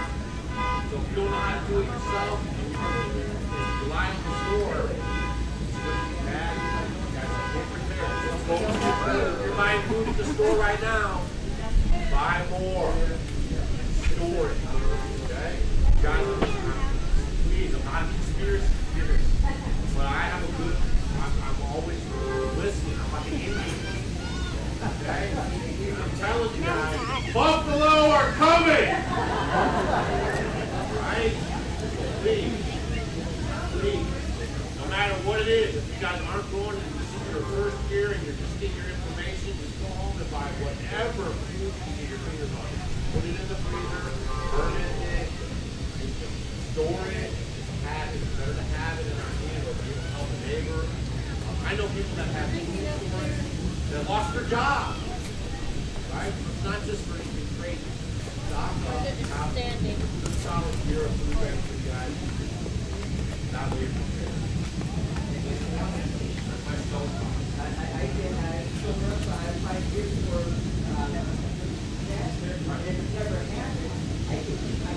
That's it. You cycle through it. That's all you have to do. Right? How many people didn't get seeds in time this year? Went to go get seeds when everybody else did? Right? That's what's going to happen. That's what's going to happen. Right? And then the fall, a lot of these seed people couldn't get that split. Baker's Creek, low on seed. People are low on giant seed. Low on seed. Not wait until fall to get your seeds for this year. Not wait till into winter and spring next year to start thinking about your gardening season. When you guys leave here, if you have a spare minute, start getting your seeds now. If you guys are pulling stuff from your garden, start drying out seeds. Start saving. Next year, election or not, okay. Who thinks it's a coincidence? Governor of Michigan says nobody can leave. You guys heard that, right? No seeds in Michigan. Right? Got that? Right? Now China's sending mysterious seeds in the mail to Norway. Oh yeah. That's a coincidence. Now the USDA, this is just me, it's my opinion. I don't know if they're already happening.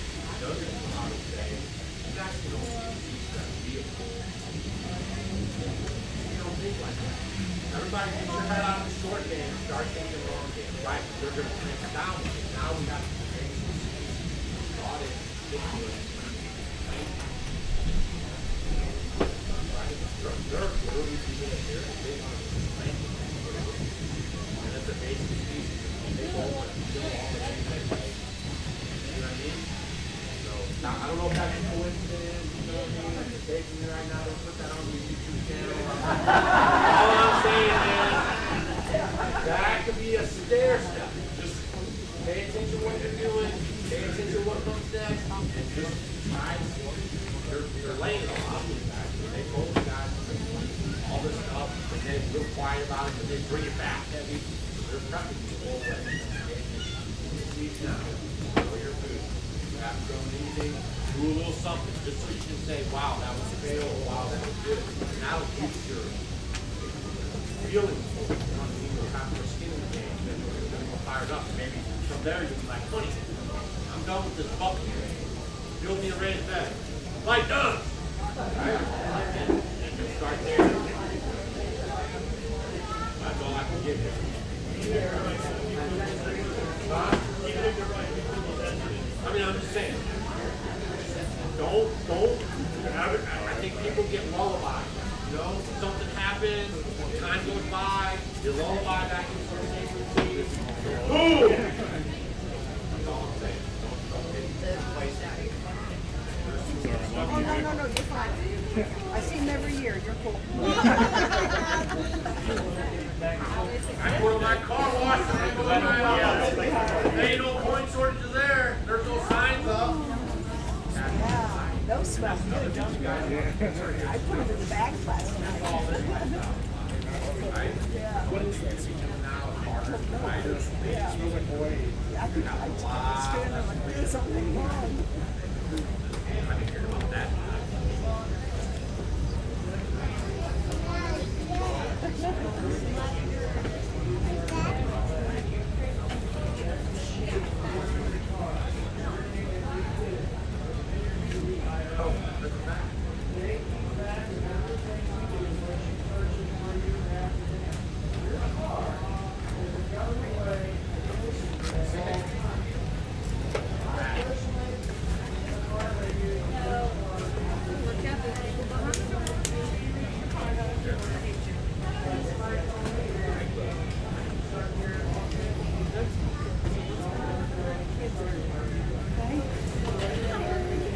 Bottom line is your tax says right on there, everybody can pull a bill out right now, it says legal tender.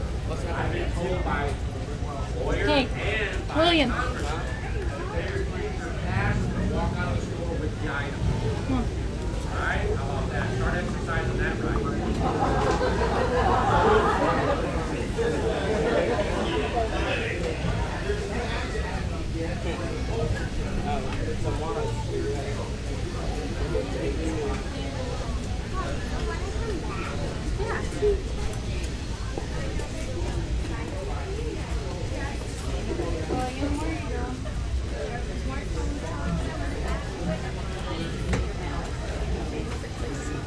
Looks like that.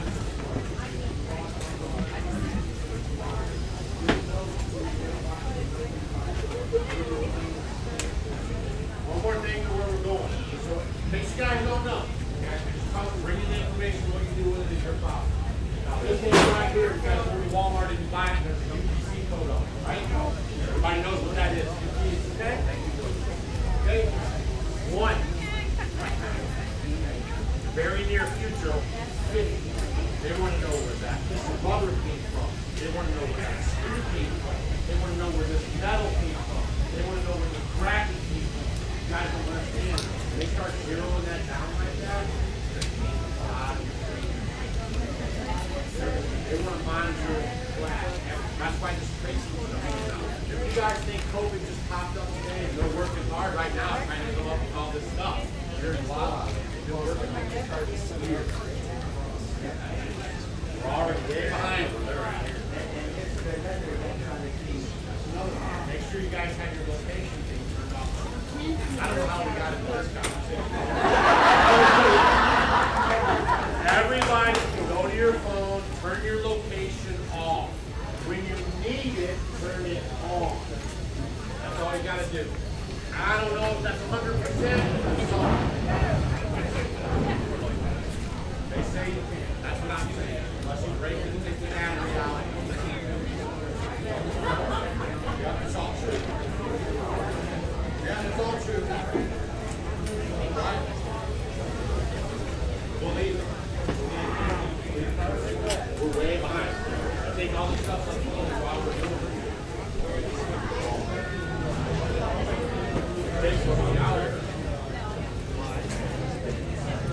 Wow, I better get Stacy.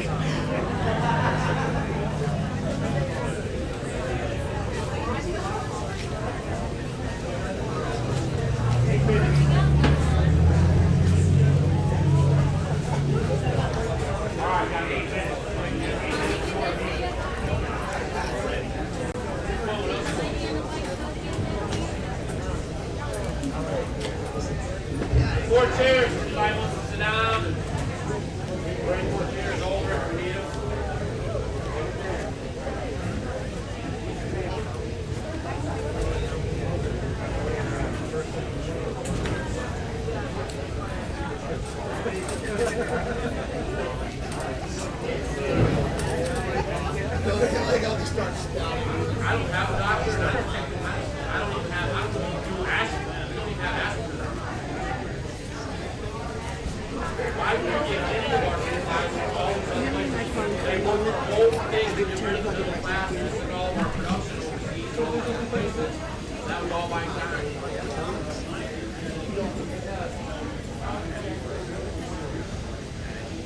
We're 90%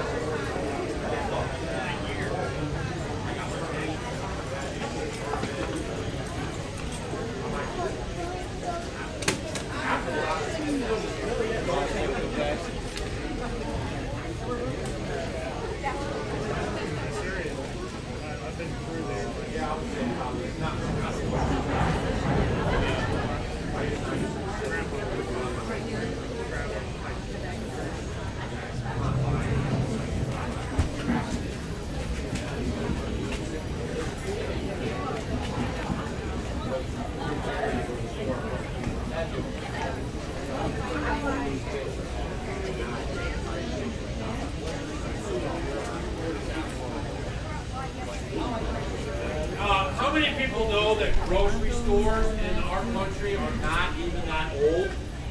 You guys know that? That up till just like 50 years ago, maybe 80, double checking, fact checking, but maybe as soon as 80 years ago, there was no such thing as a place to go get food at small schools. So where did they get it?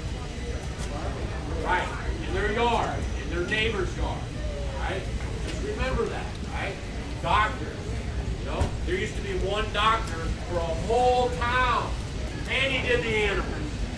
Now there's a whole town of doctors for one person, right? And they're all practicing medicine. Right? That's it. They're all practicing medicine. Hi, darling.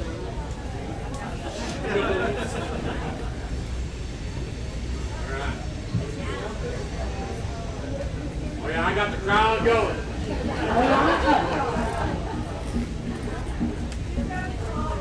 Good. We're all in our Congress.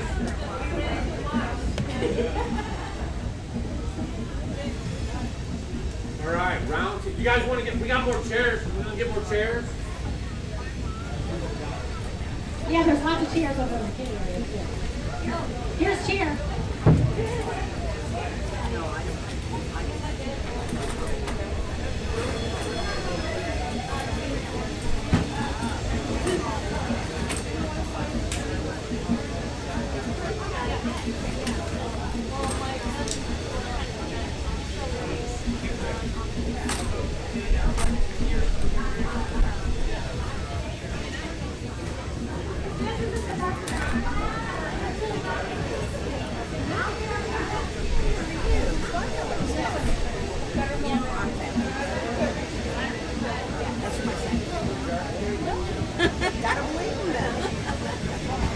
Beautiful I day. raised him right, right? Can you talk to my sons? About what? So they tell their mom that she's fabulous. Whose mom is it? No, he says whose mom isn't fabulous. Oh, there we go.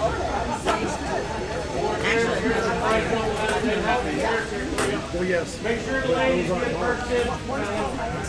To the ladies. Then you know guys. Oh, gotta take ladies. There's women in that book. Exactly. It's like biological, unfortunate biological order. And then there's dad. There's three of those. We have the nicest kids. We have all these kids go to our event. All these kids. This is your homestead? I haven't seen you yet. Thank you. Good job. Thank you, Karen. Now, I got so many mugs up. I understand. My husband's All right, are you guys ready? Have you heard of Belly? It's called, in Armenian, it's And even they don't drink enough coffee using it. And they drink coffee all day. Yeah, with patata.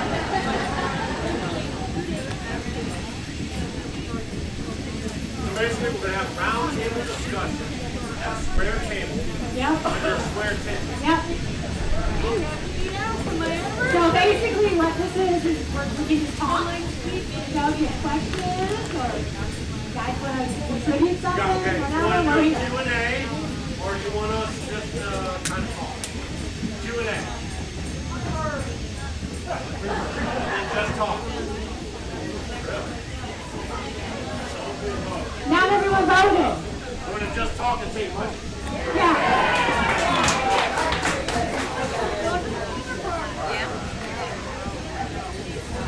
I don't know, let's try to get a general sense of where we want to go. How many people are new to Homestead? Hey, how many people are old hats? All right. There's a lot of new people. There's a lot of new people. I know, it's about half an hour. Oh, well, good. Well, the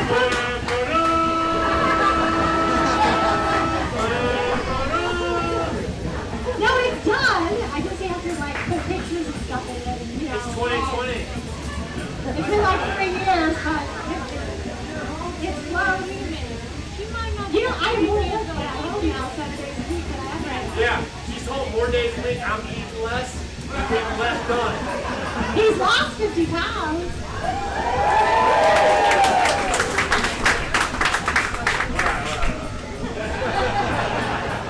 I just want to get it going, man. I know you guys want to learn stuff. Come on, let's start it off.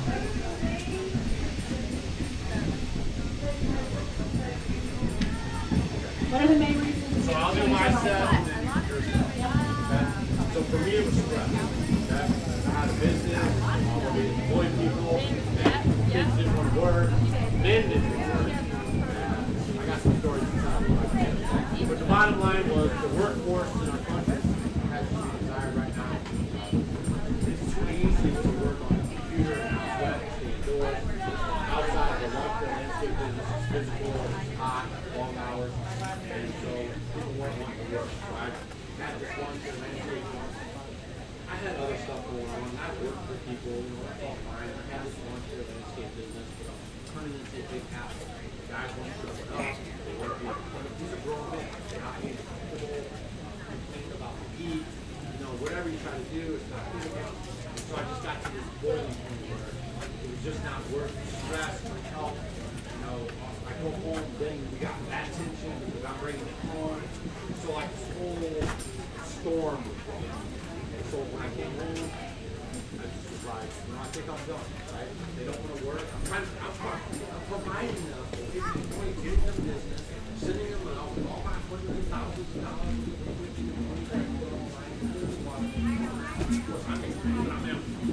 They make money, so there's no respect there. I'm going to put those resources to me and my family. Our journey, that was the main thing for me, stress, and our relationship started suffering because it was just so so I basically retired at 47. I'm not thinking people to do that. And I didn't retire at 47 with some great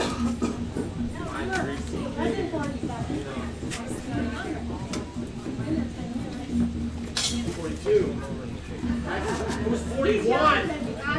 I was 41. And the story gets better. At 41, I decided I had enough. Right? And I was willing to say, okay, well, here's the deal. I would sell the stuff, and whatever we could afford to buy, that's what we would buy.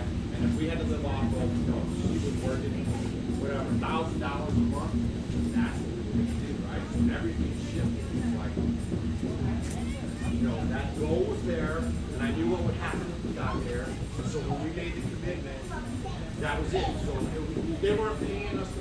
Okay, everyone listen very carefully. Do not feel sorry for people on YouTube. Okay? They're making money putting up videos. Right? Don't sit in your if you want to, that's fine. But there are people out there that leave it on like, and then you guys aren't making, and you're sitting in your money and looking at your making pages. Okay, so I just want you to be aware of that. Right? We're not making pages. And not everyone does. Just because you have a YouTube channel, they're new at YouTube. Everyone check out their channel. It's Chris and Tara. They're very nice. Homestead homies. Give a hand up, guys. They've been with us a long time. They decided they were going to start making some videos.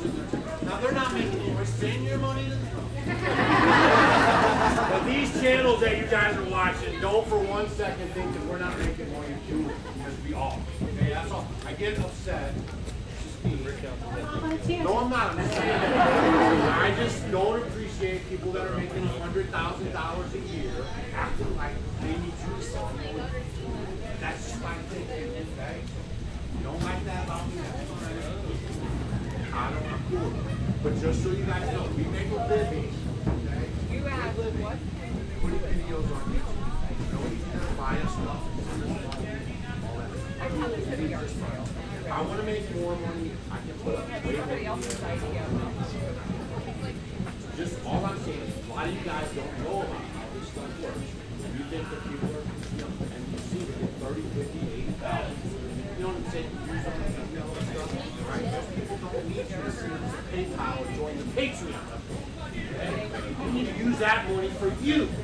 Get you some seeds, learn the information that you're learning, and start taking care of it.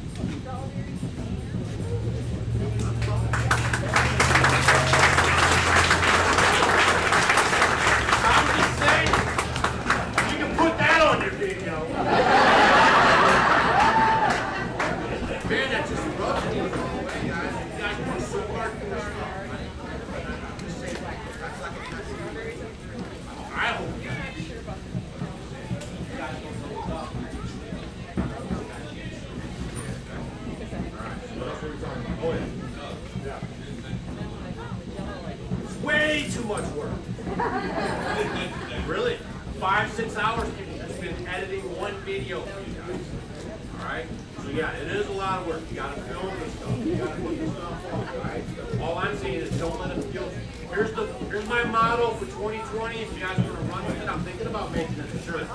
You guys can tell me right now if I should. Your guilt has no power over me.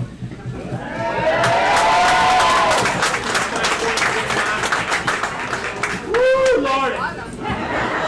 That guy asked me earlier if we're having a revival down here. I think we're about to have one. Your guilt has no power over me. Listen, I don't need you. I don't need you to protect me. This is a country built off individualism, and we're getting shoved face first into group things. Everybody know.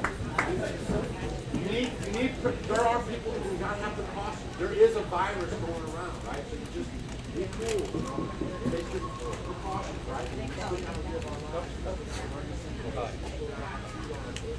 They got to get through this year. Right? You never thought you'd walk into a store with youngsters, right? And somebody would tell you, I won. I had an aneurysm when they told me that. See, because we got Yeah, and for us, talking about that, I had my dogs on raw food diet, and I had to supplement them at the grocery store all the time. So for me, I couldn't feed my dogs. So, that was something that I had to really think about. So you have to kind of push yourself in these situations to figure out, how am I going to help my family.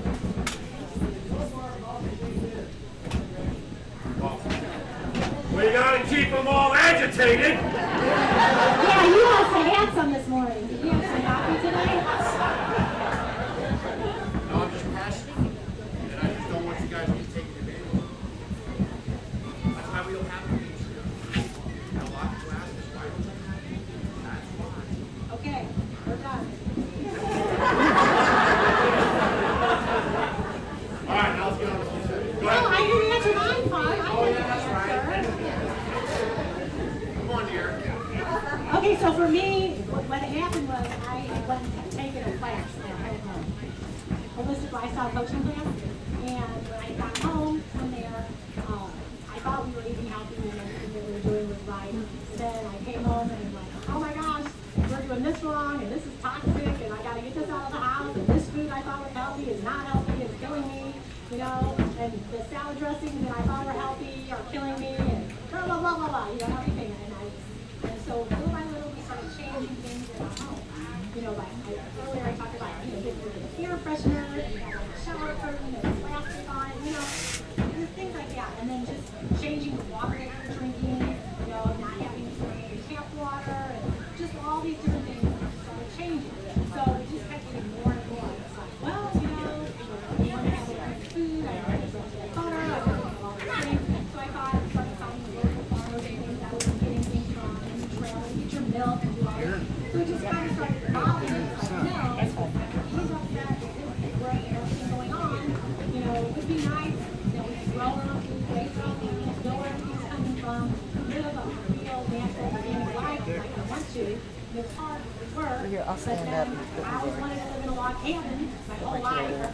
You know, it just all kind of, Sure. it just, the energy was pushing us toward that, you know. It's like, you want to go back over here, baby?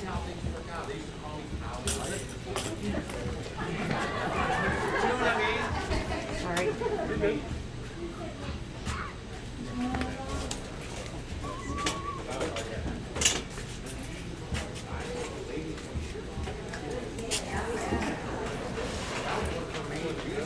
I'm getting to it. So, yeah. Well, no, I was just experiencing health problems. And then when you go to the doctor, they say nothing's wrong with you. You know, you don't feel like tired all the time. You know, there's all these different things. And then when I went to a natural path, come to find out, you know, a lot of blood tests to go to a regular doctor, non-conventional doctor, they say it's okay, but then you go to a natural path, you have to tweak here and there. And just for me, it was just certain things in my diet, you know, my iodine levels were low. And I just learned by food, eating good food, how it can save you and make you heal. And from everything we were doing, I was starting to suffer adrenal exhaustion. You know, I just started learning more and more about it, and just literally by eating real food, just getting your sleep, lowering your stress levels, walking barefoot in the grass, getting your sleep, getting your sunshine, having animals around for so wonderful for your soul and everything, and just eating real food. So, you know, let's say you can't live like us, go to your farmer's market, because the farther away the food comes from you, 1,000 miles or whatever, the second you pick it from the vine, that's the freshest where you get the most nutrients. And if that takes from it, you're going to be losing more and more. So it's the grocery store, it's been sitting there a long time. You're going to be so we get it from the farmer's market, it's going to be much closer. Eat real food. You want to go ahead and, you know, use them, smoothies out of them. You know, just eat. I always say eat alive. Every meal is more. So we have a lot of fermenting things here. We have fermented drinks earlier. I'm going to do fermented ferments later. Vegetables, something like that. You know, just cut it up and you make it. It'll last you a while. You get a tablespoon or two. And the benefits that you're getting, the probiotic benefits, digestion. Most of us have dysfunction in our gut. There's lots of problems going on. We're not able to absorb vitamins and minerals. It's going to protect you, heal you, and give you all the nutrition that you need because you're eating real food that has not been killed. You know, denatured, like comes in a box. So just try to eat some type of life. Drink some fruit with your meal, or have a salad. You know, look at the colors on your plate. You want to eat the rainbow. I always say eat the rainbow. You want to have, you know, red peppers, and you want to have green, orange, and yellow. So when you look at your plate, and I would say don't make it Skittles or M&M's. You want it to be the colors and make them look beautiful. You know, and you can cook the vegetables.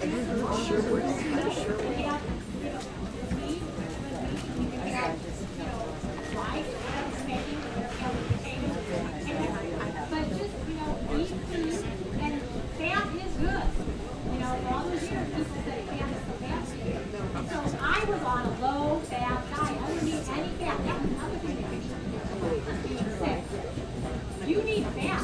You need cholesterol. Your arteries, everything. You need it. everything needs it for you to function properly. And a lot of times people can't make it for meals because you don't have enough fat and fat. We have to not raise your food. So eating full fat dairy and butter and all things you get good from a good source, but not a good source. So you guys are the people that make this. Yourself, raise yourself, get in the farmer's market, know the farmer, get involved with CSA, everything else.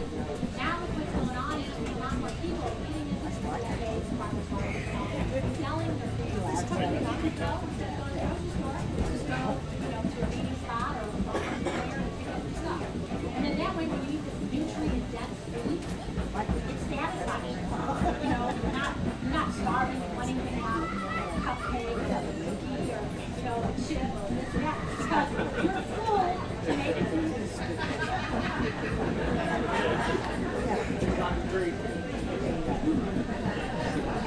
No, he's really good. His medicine dessert,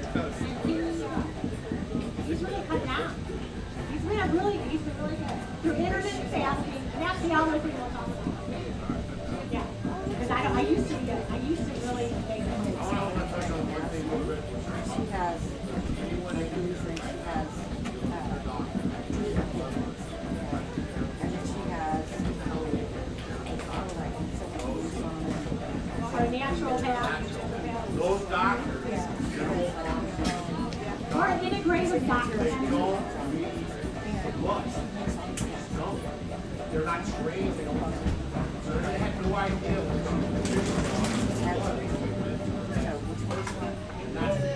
Or even like hair analysis. So look at your toxicity. Right. I mean, basically, I don't know, it's crazy, but they just aren't proficient in. Oh, they are. They are, but they don't, that's not their go-to. You go to the natural path, look at your blood, see what's going on. Can I say something from the perspective of a nurse practitioner who works in a walk-in clinic and does family practice? They don't teach you at all naturopathic medicine. So when you have a physician that has seen 5,000 patients in 3 months, when do they have time? They don't make the time or they don't have the time to learn the naturopathic way. You have to know how things are going to interact with the medications that you're on and that kind of stuff. And so from my perspective, I have to try to figure it out all on my own.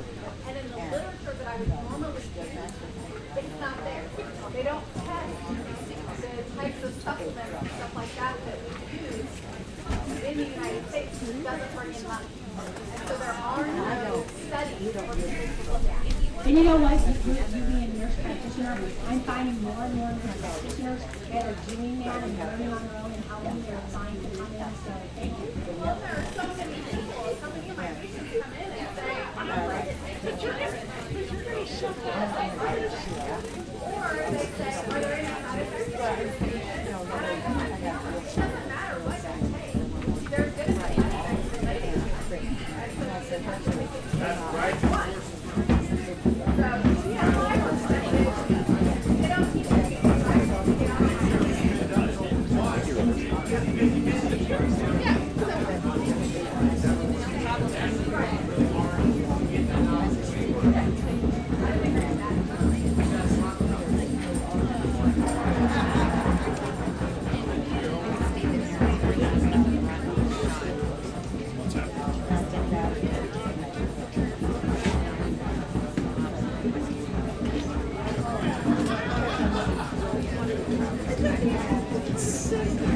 No, we're trying to get ahead of it.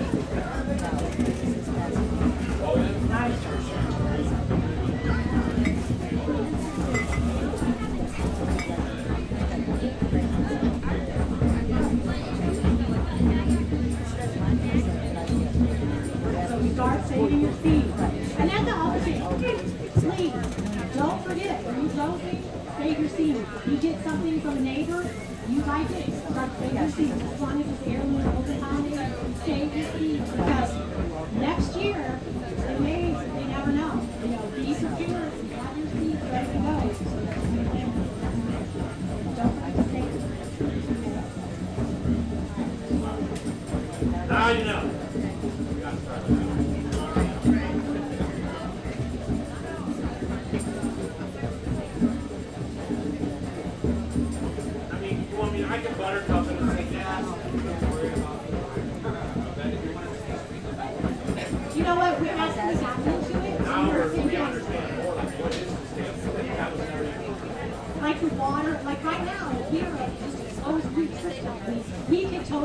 investigate.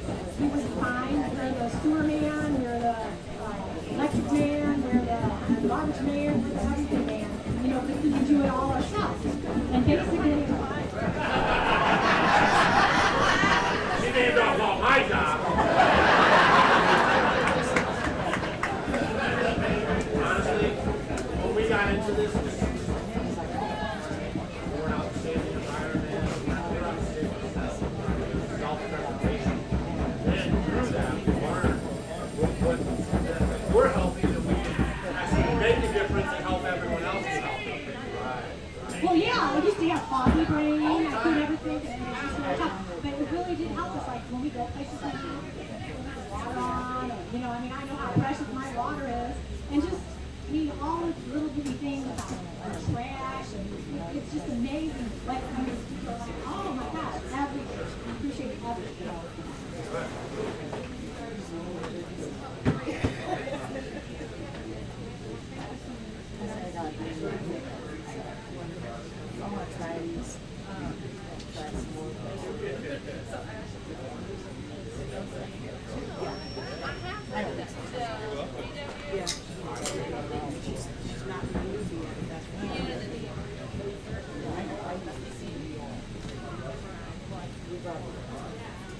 The only problem with that is that gets to the point where you said you won't have those.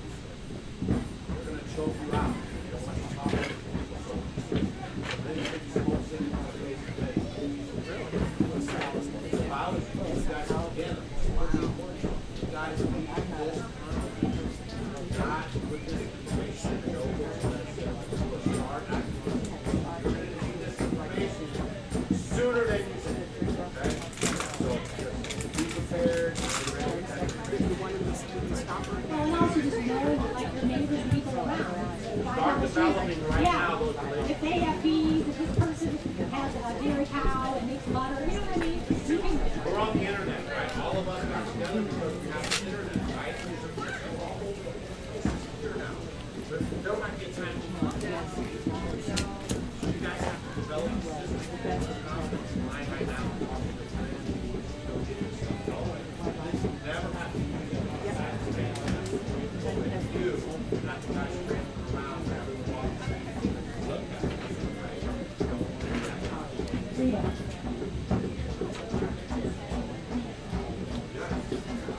We're rolling through.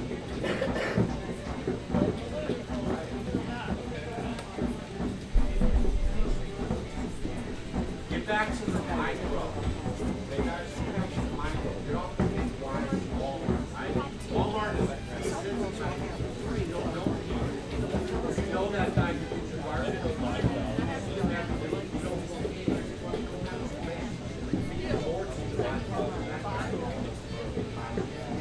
and it's healthier. right? Just get more down. That's not big government, no accountability, right? We want to hold people accountable, we can't. They're way over there. We want to be able to hold people accountable. Deal with. Going back. Going back to the good old days. Right? That's what we got to do. Personal. It's game over. Right. Right.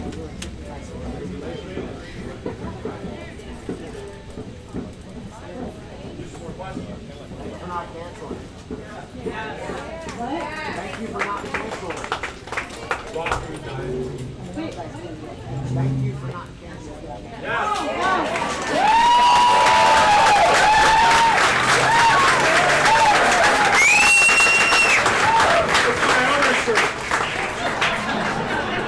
My other shirt for 2020. I don't know. Let me know if I should put these up. The one is, your guilt has no power over me. That's a good one. I like it. I just got that off the 70s show, if you can believe it. And the other one is,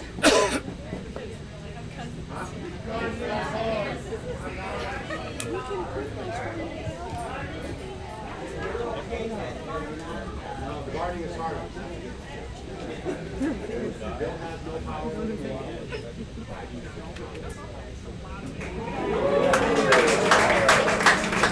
I do not power.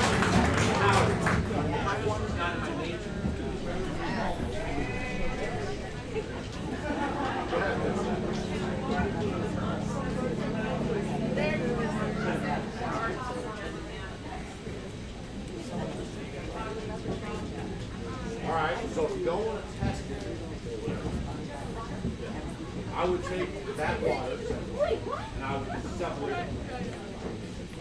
And I would water that plant and see what happens. And then if that plant dies, then you might have something wrong with it. Well, this is not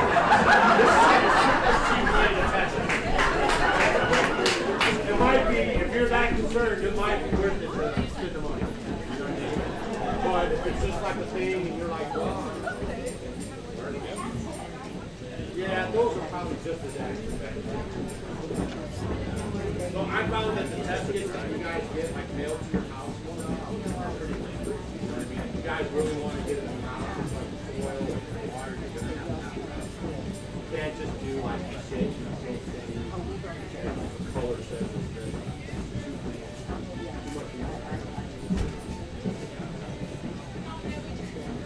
Yeah, because you're gonna take that back and we're gonna send that to you. I'm just saying, like, your instant they have too much. Yeah, because we did it one time when we tested this, we just had no water, but it turned out, And then we got purple.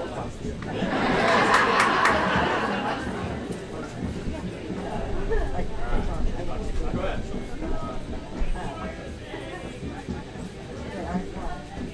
Sure.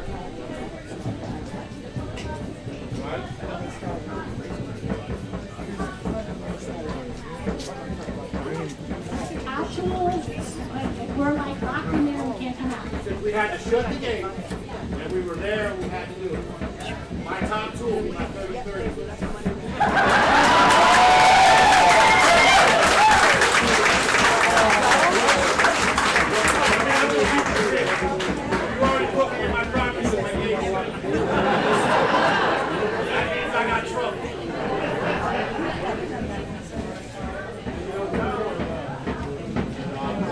Definitely just know your front guard.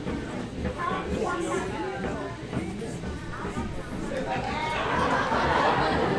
well, since I built everything for you already,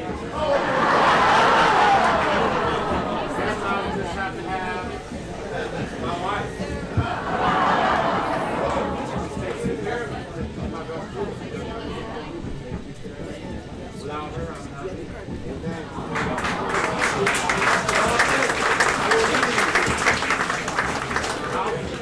All my stuff's done. I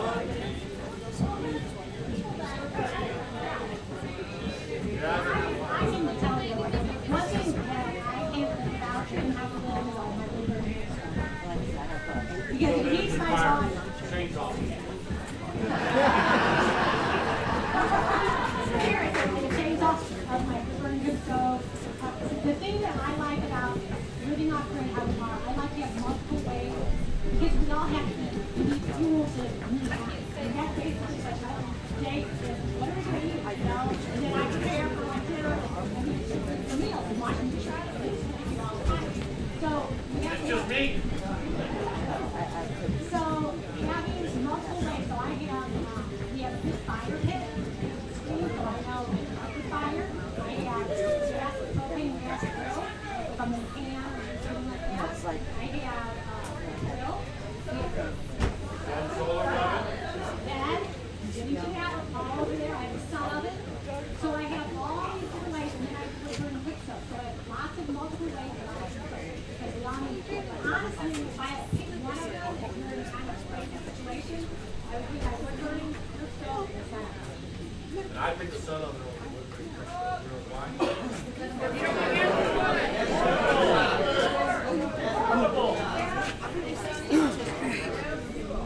It's free. Hey.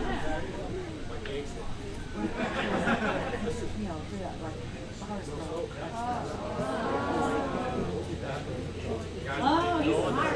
See that? If you guys, that was a great exercise. If you guys don't start changing your mind to thoughts, you get pigeonholed down the same way things. See how I just did that though? It started off about the gate being closed, right? Smoke is your number one enemy in one situation. But then we would freeze it out. No, you would have a rocket. Don't put out. You have to burn the hottest fire. do that with a rocket mask. That's borderline. I mean, you're going to get smoked. I'm not getting smoked. Labor intensive. You know what I mean? I'm a guy, dude, I got enough time barely to do what I'm doing. These guys want me to do biogas, this, and you should have it. I'm like, woo! Come on, man. I get it all the time, right? And what happens is when you guys get to the place, okay, and you learn how to use the rain catch. These are 15 minutes, 2:45.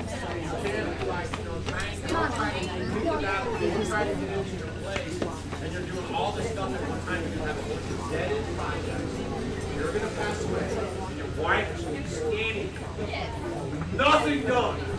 You're going to be gone. Right? Think about that. It's so serious. Right? Don't be all types. I know a lot of guys are like that. A bunch of fingers. Start wrapping up those projects. Make sure you're not leaving your spouse in the back. Right? I get it all the time. Why do you cut your lawn so small for your show? Why do you? I'm 6'5", 50. I'm a beast. I can handle whatever size. So I have to make everything. So if I get hurt, you're Yeah, and then he's not just some dime, but like a freaking I said if I get hurt. Like he had his elbow, working on the building, he got his rally elbow. Yeah, he's got to do it right, so I have to have him do everything. So you just go there and make sure, look at that when you're doing this. You go, you dudes get out there and you're all brawny. I mean, I was there, right? You're building that stuff and you want to build it like kids. Just try to keep your spouse in mind, right? There could come a time, who knows what happens. Back comes goes out, or you know what I mean? You know what I'm saying? Right? You guys know what I'm saying?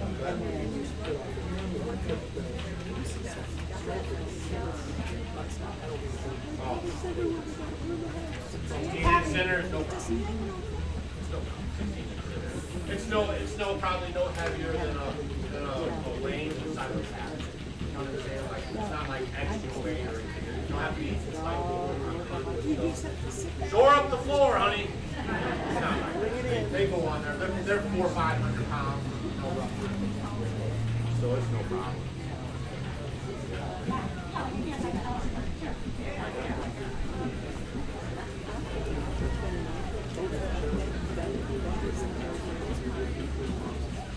Ours is metal.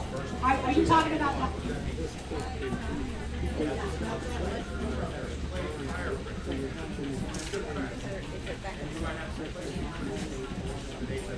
Now, Pioneer Princess is actually upgraded to metal.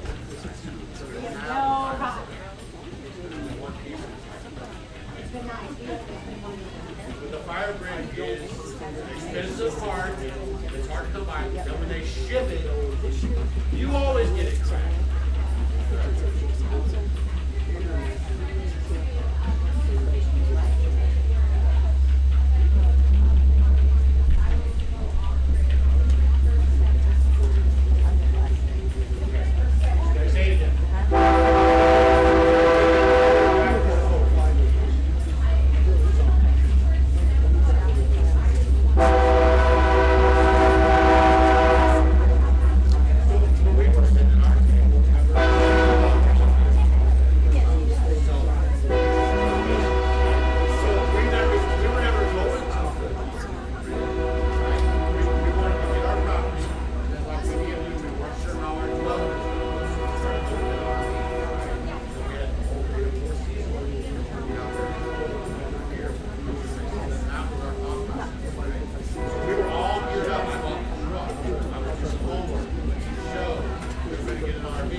don't see it, right? So then it's like, and I'm like,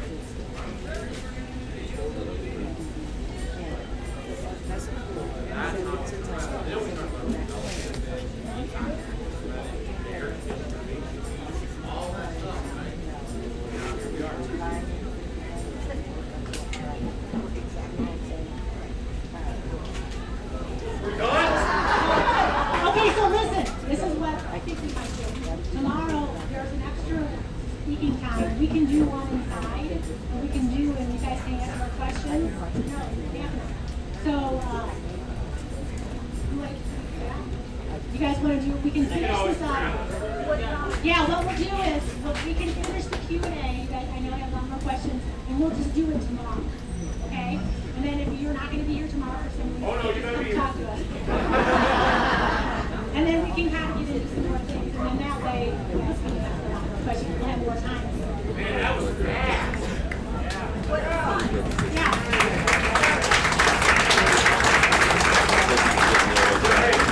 In all seriousness, I mean, we never swapped with you guys. We really don't totally get you.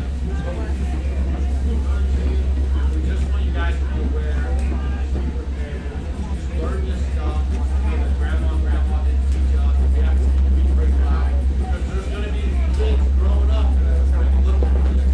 We might be their only role. So, just want you to know, be good about Spread your guys. light, shine That's your why light. we do this. Right? We want to learn. And all the mistakes that you made, you guys are going to be able to avoid that and further that. And then right now, I gotta go ahead and look at with the Lesson Price Foundation, Mary's going to be talking about that, about Lesson Price's work that he did on travel the world. It's just wonderful, good stuff. So she's in there talking now. She's going to start with the secretary. Other than that, stuff going on, and then we will see you later in life. We're doing microgreens, sunflower seeds, and condiment stuff. Schedules everything. So the schedules are on, look at it, and then we will see you guys. Thank you very much.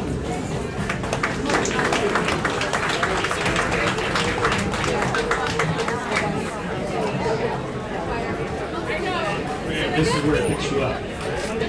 Big difference.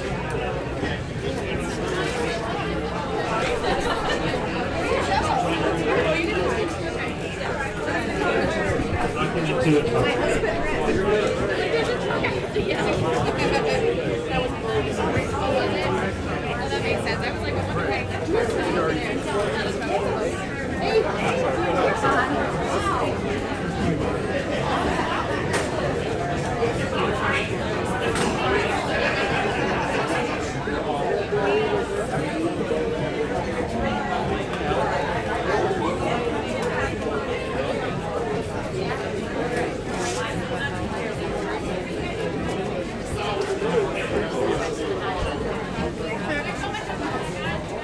Take a picture.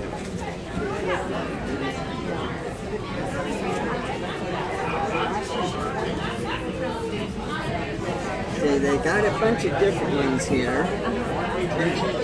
And My aids are all brown, so I thought those were pigs.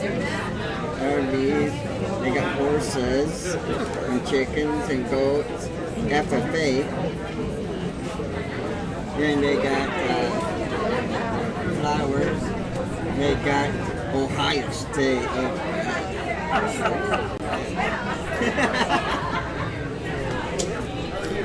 And they got masks. That's funny. We picked up a few chickies just in case.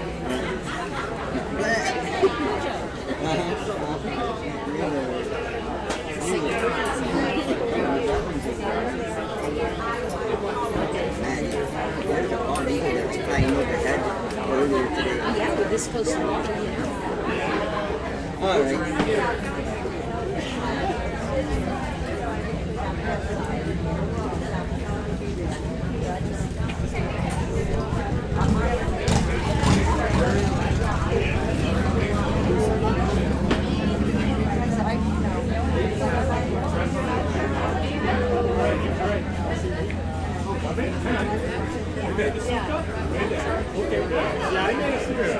made a couple suits.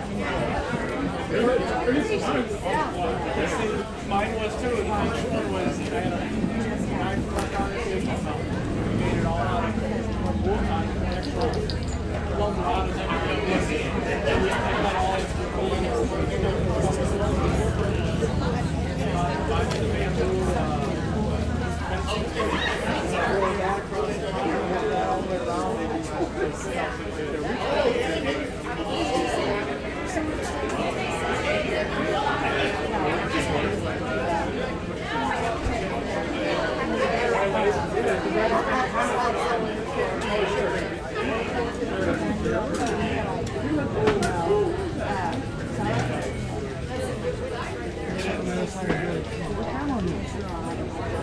What are you guys doing?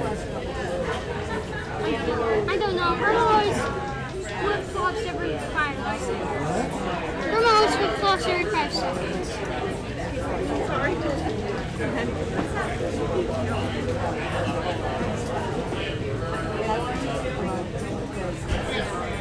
Yes,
it is. It's nice this morning.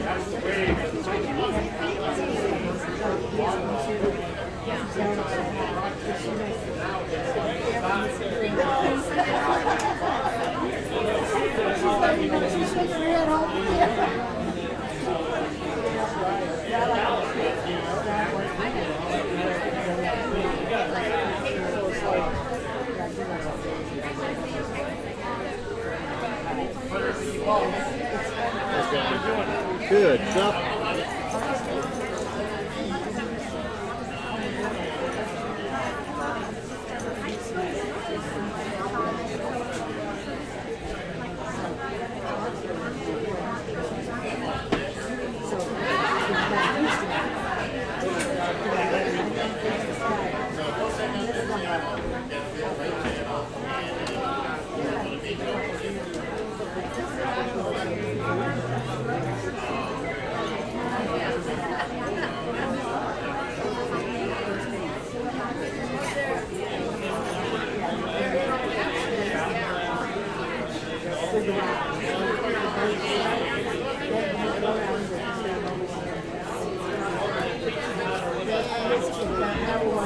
Did you tell her you could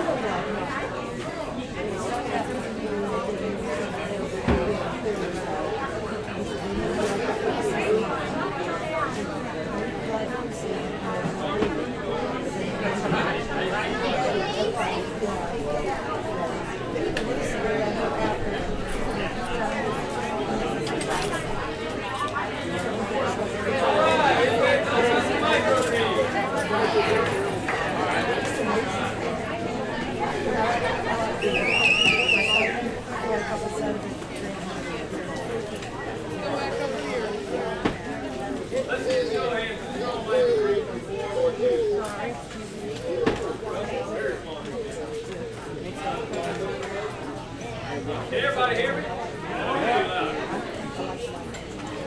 Alright. Alright. What we have here, microgreens. And juice. The difference is, I was looking at my kids, you see them in there? microgreens. Starting both of them, you start from the seed. You go into the sprouting. And then they start, once they get, these aren't the best, because they've been traveling for but usually about this height. Oh, I think you can go in too. Around 2 to 3 inches, some people will harvest it.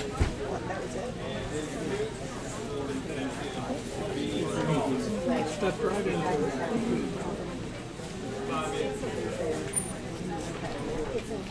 Some of the easiest ones to do are radish microgreens, pea shoots, sunflower shoots, wheatgrass.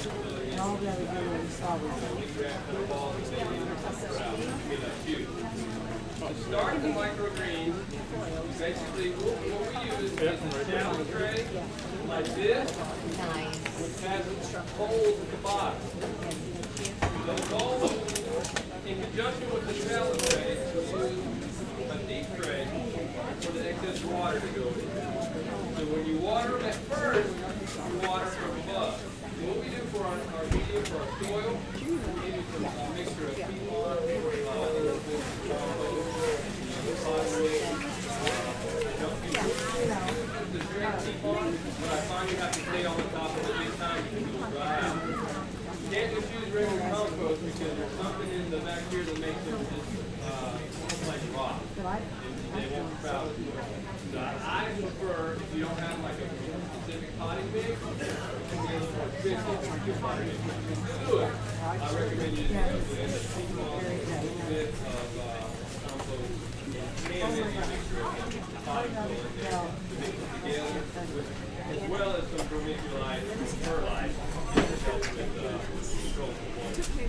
So what we do is when we start we'll fill up our shallow tray right here. We'll fill it up with our soil, but leaving just a little bit of soil gap on the edge.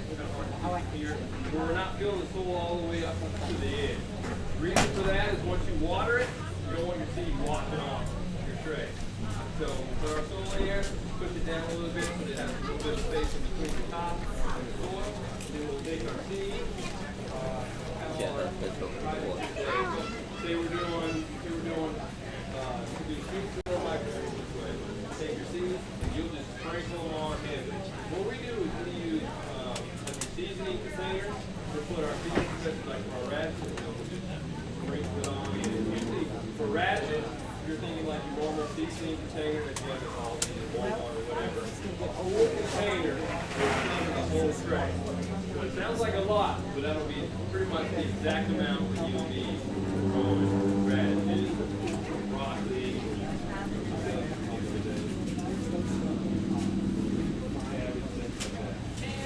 kale, yeah.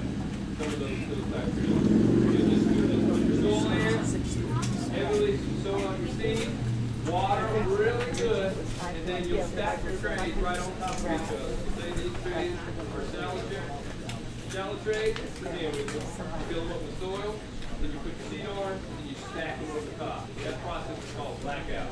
You can do that with take like a rotisserie chicken.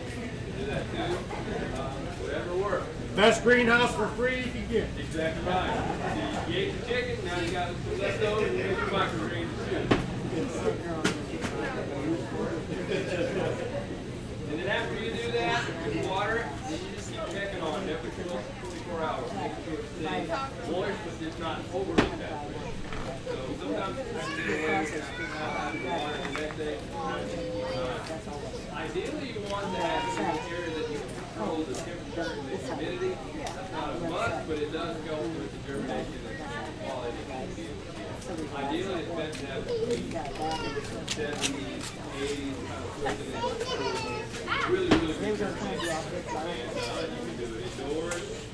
You can do it outdoors. You just time to grow your microgreens. Indoors, you can control that temperature. Most of us keep our home somewhere around 70 degrees apart. We'll be able to grow those. After that, one of the things you start to notice is when they do start to sprout, especially like radish, yellow, almost like glow. That's a sign that things are going in the right direction. You have most of those sprouting, germination is going well. Keep an eye on it, make sure it doesn't dry out, make sure you don't overwater it before you see it, make sure it's kind of moist. I'll put my hand right on the soil and touch the seed to make sure that there's still some moisture in there. When you do notice that it's starting to dry, put your hose on mist or whatever, water, do the shower setting on it, water, stack them right back on top of each other. And then once you know that they're ready, this is usually anywhere from 3 to 4 to 5 days, depending on how much it's for you. Those seeds will start to shoot up. Those sprouts will start to shoot up, and they'll actually start lifting straight up. That's a good time. And it's amazing that even when we put our, even on your top brick, put bricks on top, keep everything blacked out, because that helps accelerate the release of it. And they'll even lift the block bricks that are on the top brick. It's pretty neat. I've even let them look up too long, and they just go with the bricks on top. It's like, wow, never thought that would happen. So when that starts to happen, that's when you want to uncover it and let it go light. At this point, you can put them under light and rain.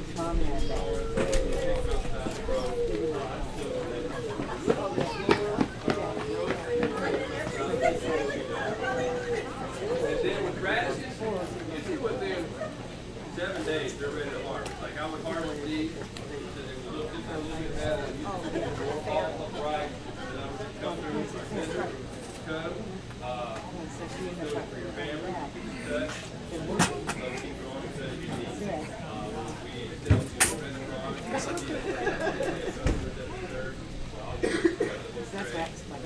some will sprout, shoot up. He's such a good person. He's so sweet. It's not worth it we don't harvest everything. Use the chicken and compost, which just makes really good compost. That's what we do with our microgreens. If you're just starting, I highly recommend the first one to start off with. Have a really good sensory flavor, excellent for salads, sandwiches, dishes, things like that. Flavor, as I mentioned earlier in the talk, they have a lot of nutrients in microgreens. They have 40 times the nutrients that their full-grown counterparts have. So, I heard a podcast from Leslie Price not too long ago that talks about when you're drinking milk from a cow, it has most nutrients. So, why? Because that rapid growth of shooting up is providing calcium to growth from the grass. It's almost like the same with microgreens. They're shooting up, and that fast rapid growth of that early tender stage provides that same type of nutrient when you're eating. And shoots, we do it pretty much the same way. Aside from some of the microgreens and shoots, we still have, like, I'm sure all of you can see, we'll have some seeds that are still on there. So sometimes we might have to just kind of rake those off. Like I said, these are normally staying upright when you're ideal. A little bit more these. These I would let go just a little bit longer. To me, those are a little short. So I would probably give those maybe 2 days. Sometimes it's more of a personal preference as far as the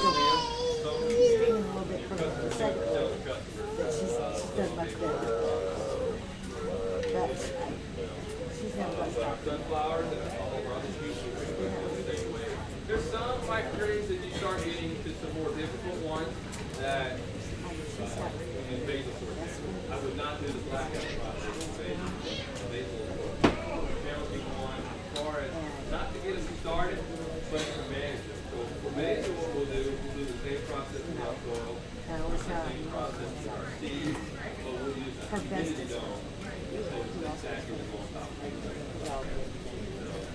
But basil doesn't last long, so it's not one of those ones you're going to be able to harvest them all. So that would definitely be one to harvest and use them.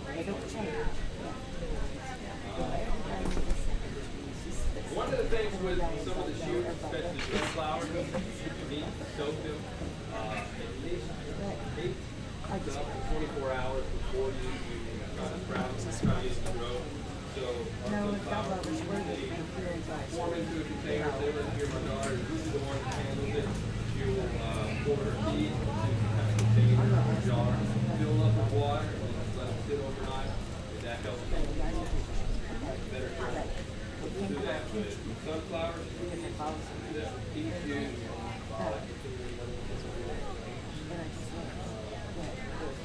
And I actually have an email newsletter. I can send out the guide to the who may be interested as far as some of the different processes for some of the different ones. Try different varieties. You can pretty much grow any plant as a microgreen. Some of them can work everything to deal with it others. But if you're just getting started, I would definitely recommend earlier radishes, sunflower seeds, pea shoots, Doug messaged me at 6:30 this morning. Any questions so far? Yes. It may differ from state to state as far as the regulations where we are in North Carolina. Not for microgreens. For sprouts, yes. I kind of discourage for the most part if you're going to tell the customer not doing sprouts because there are some issues you may have to get around with bacteria and things like that. For the most part, microgreens, things are pretty clean. And as long as you're, I think the more risk you would run into is you're growing them out in the open. You may have to wash them in depending on what type of leaves and other stuff goes on to. You're growing them inside the most part. It's not very, very low risk. Yeah, I understand. Okay. Yes, I do. You can just get a regular shop like we can. I didn't know that. My It costs a lot more money. You can go to Home Depot, which I was grateful for. shop right, like less than $20. Get the bulb, you have a whole like setup like $40, $50. Walmart come out there, Walmart is that pretty price. You know how much you're at Walmart? Like Easter, she educated me on the baby system. And my mom said, So you got the bulb in the light for $45. There you go. I mean, you know about that. That's all that is. Is it fertilizer? I do not. From what I heard, the seed pod actually provides the plant that it needs nutrient-wise to get started from that initial phase. I could be wrong on that, that's what I've heard. So it's not until they become more of like they have a true leaf that they need that.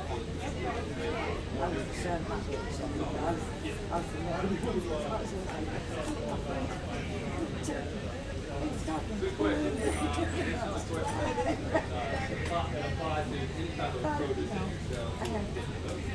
First thing I do is kind of familiarize myself with like a restaurant, kind of what they're already offering, what type of restaurant they are, to know what type of product to bring. If they're like kind of feel that they have more like a local type community or farm to table, yes, thank you. If they look like they're already doing like different type of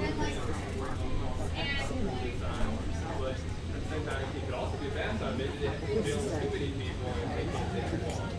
The best thing to do is try to find out who the executive chef is or manager. Usually if they're a restaurant that's serving one, they stand together, whoever your contact area is, go up and meet them, introduce yourself, and have like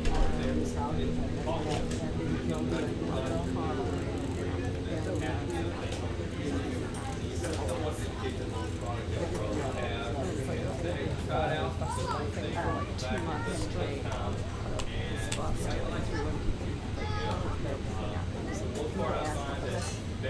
back to them, try to contact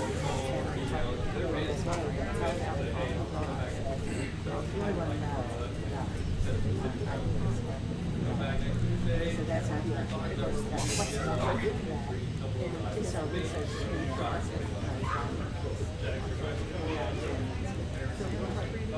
So I was just kind of curious.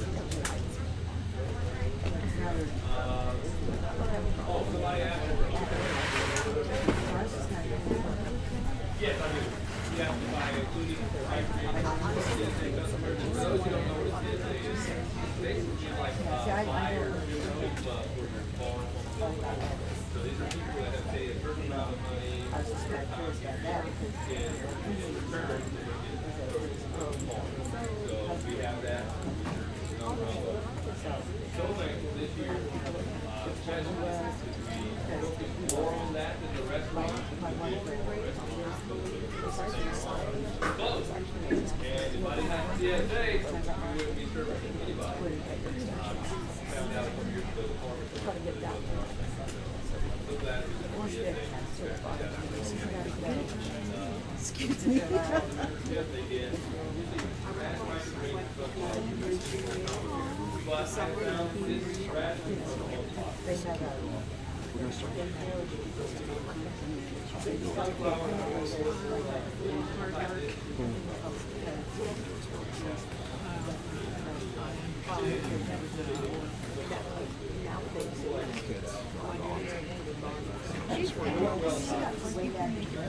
I don't know if that organization I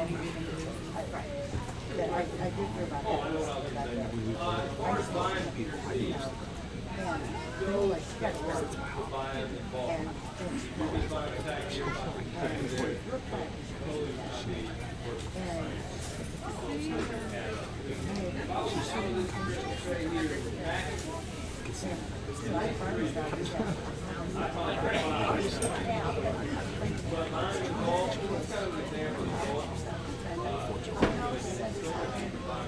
My favorite company to buy from is all.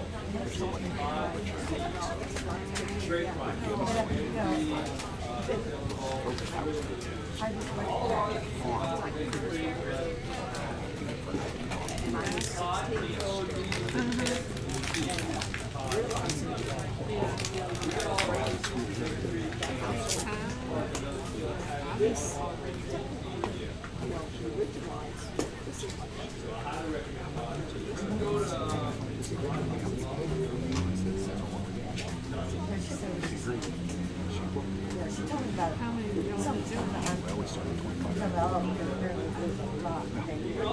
But she was there for quite a while.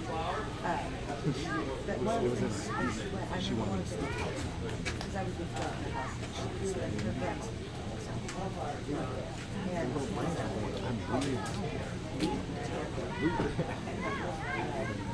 And so there's something I would do that. Those aren't organic, but those would be good for your chickens. I wouldn't eat them probably, because I don't know what's been on. But I would definitely think good for chickens. I have one that I'm really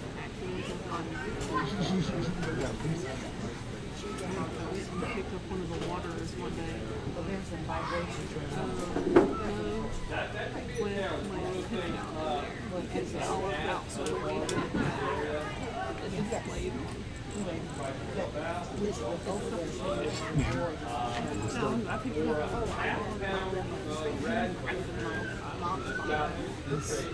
He's hard himself. Yeah. It's like we can pop.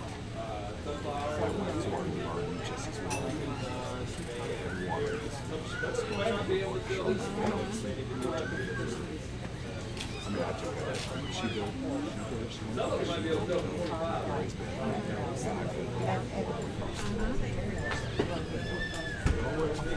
Yeah, oh, I know. They're ready to go. It's not ready yet.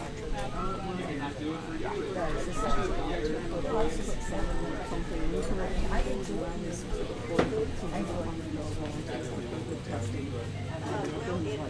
husband was testing people for COVID. I asked my husband, please tell us the tomatoes are slow. I go back, they're strong all over the garden, tomatoes everywhere. It's too late. It's just too late. I can't. Because we want to pull. I had 60 pounds. We don't have that. It's just things happen, you know. There's things happen next year. Okay, next year I'll get a chance to can tomatoes.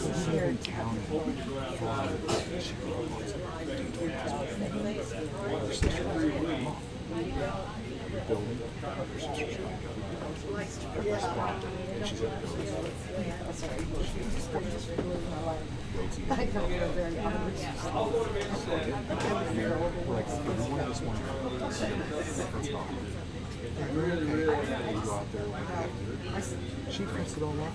The horses are it's like, are you freaking kidding me? Trust me, if it doesn't hold water, it doesn't hold plants.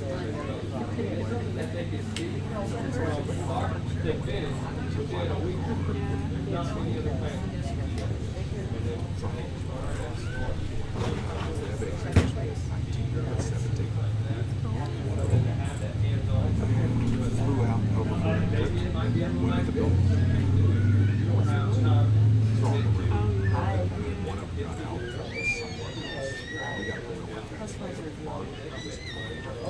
out somewhere else. We got to go even the netting where the goats are at. He doesn't have a very hard hit. I know they respect it because the normally if they hit his nose or mouth, it hurt where it's there. I'm saying is still correctly we have also changed the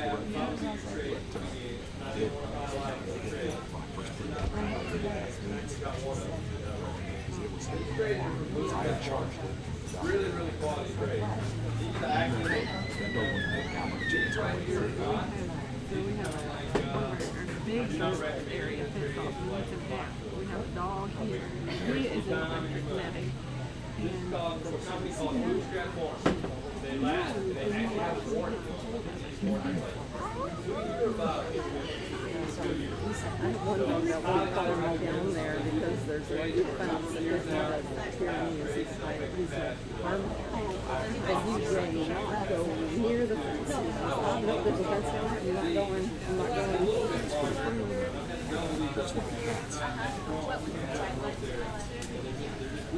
My wife and the chickens, and there was a cat. There were 17 chickens there. There was a cow in the corner. I'm thinking, the chickens must have knocked out.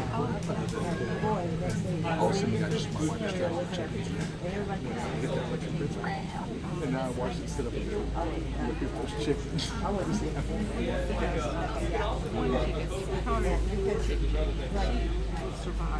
She lived for like, I don't know how many years without going up at night. We slept her because she was old and she had cats. She'd have fur in her bed. They would like walk sideways around her. She was just like, yeah.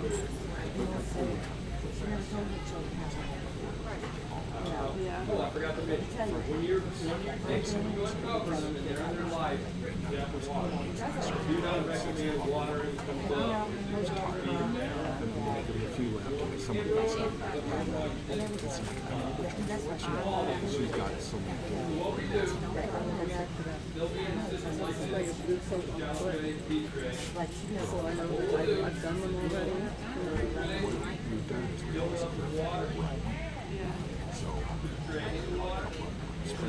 Yeah, we already got that.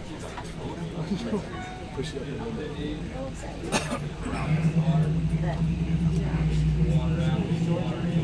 Push hard up.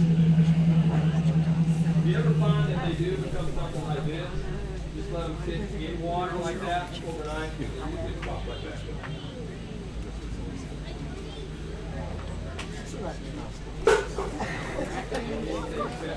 The other day, I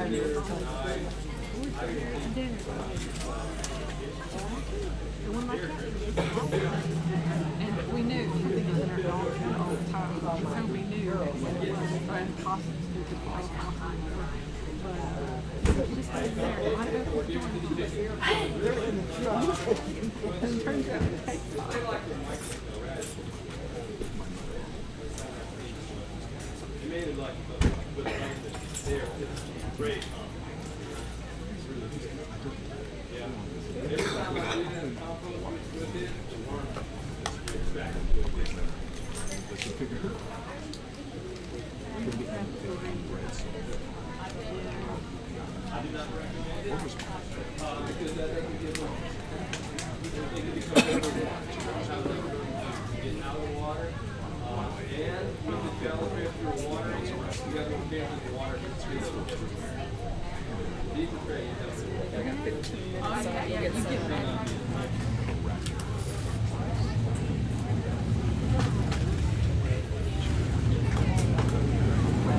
Would Michael Greens be like a cut and come again? Could I cut him and then shoot up and I can have another harvest? I don't think so far I have found that it really not working.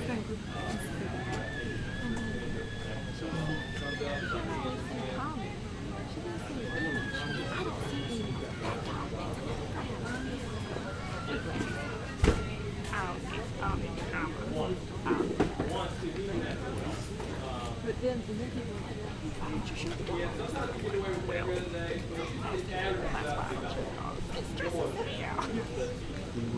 Unless you're like outside, then it's going to be a lot more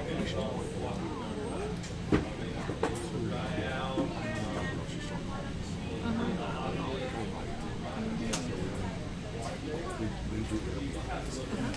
Run outside and throw in a little bit more down there. Trying to keep it good. Yeah. But you can do it. Yes. I have never had a problem with birds. We can have a 4 months. I would give it a little more concern if like have been pushing on it and that's probably more likely These passes, like, she's going and I looked at her and I said, you're the one sick, you need to go because you're not well. And I almost said hi. And I'm like, I said, my goal is 72. have a nice day. 70 to 80 is okay. Yeah.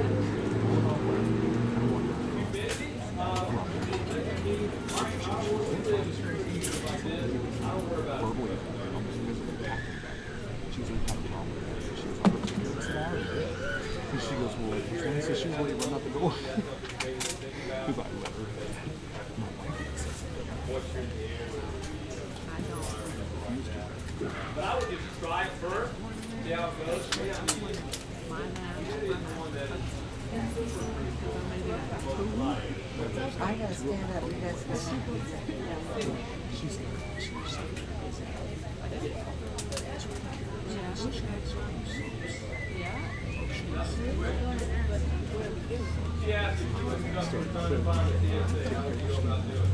I would look up farms in your area and ask them if they offer one. If they don't, ask them if they know anybody they probably definitely know.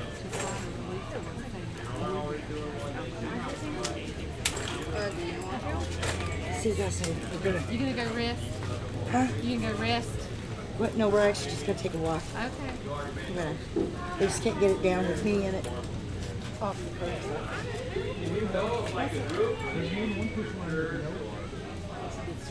local group, they can go in together kind of somewhat form like a drop-off area. That would really help the farmers have multiple areas. They can have like certain locations they can freeze in those bags. That would be a big help for you. And you know, there might be farms in your area that don't offer TSA, but if you get to them and ask about it, it might be something that you will create. Especially this year with they probably lost a number of different customers in some way and some that weren't really reliable with everything going on. Yeah. I don't even know what not a lot left. My perfect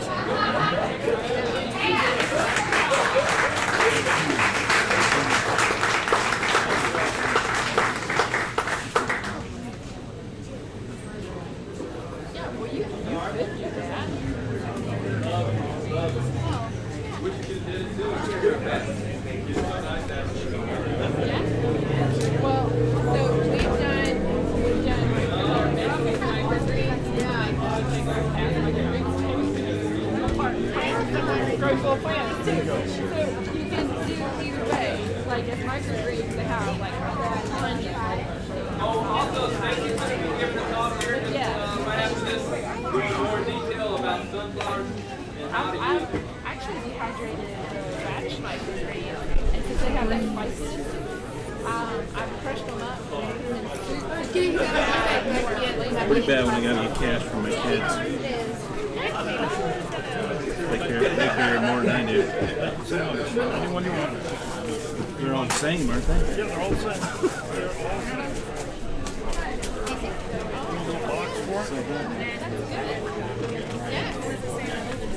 It takes that bite out of every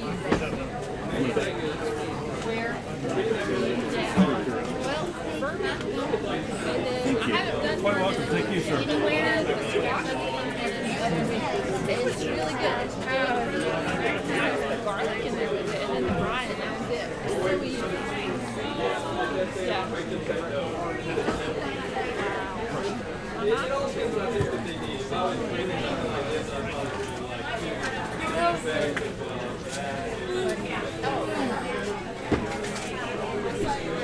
Don't smile, whatever you do. Okay. Stop. It's coming. Look at the corners of her. Right there, she can't hold it. She's trying to hold it. She's a lot better than most people, but she's not. I'm gonna have to come over there and tickle her. Wait, there you wait. Okay, here we go. Oh, will you smile before you get over there? No, you're not. Do not. These children are shoes. We have to do a gardener farm for Polo, don't we? Oh, they're talking about If you find here, we have cannon book, I mean, it just tells you how many pressure, how many, because I asked Michigan and moose, they can move, you know, they can moose me. And I'm like, she's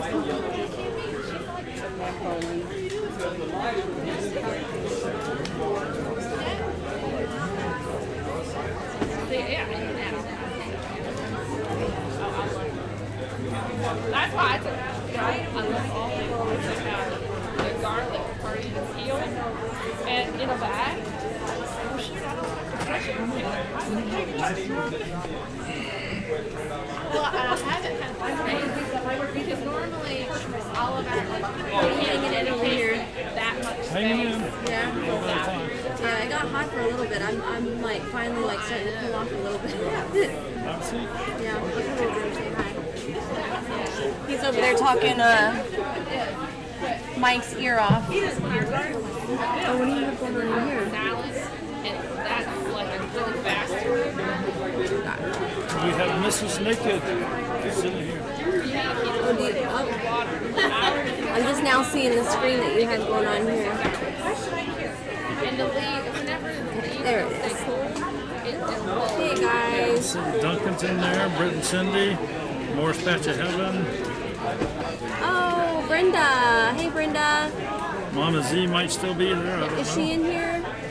She was earlier. Oh yeah, she was. Hey, Mama Z.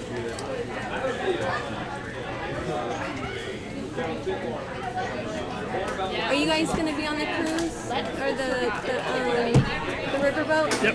Yeah. My camera done? I don't know why. I would totally put it, but I have to. That's okay.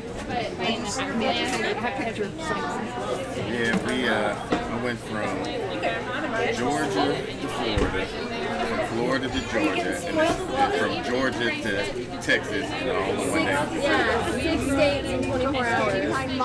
Yeah. Yeah, go do it.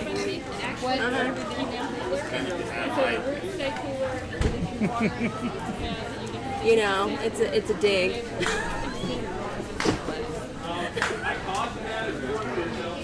He and Jason are like brothers that hook each other.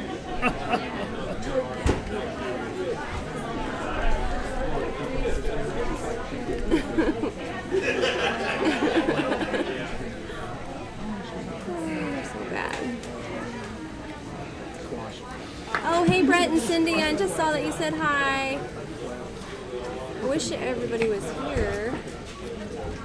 But this, these tickets sold out like, I want to say like 2.5 months ago. Yeah. Because I bought right when they were out of, because I went to go buy and they only had one. I was trying to get 2 VIP tickets and they only had one available.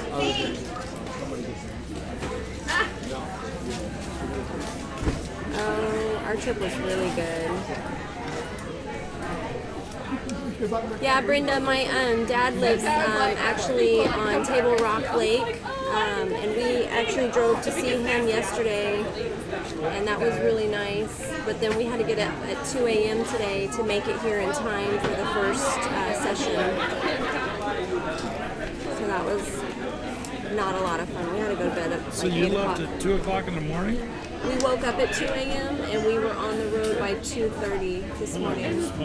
We made ourselves go to bed at 9 o'clock last night to go to sleep. Like we literally, like parents, tucked each other in. Brenda and Paul were still here at 9 o'clock last night.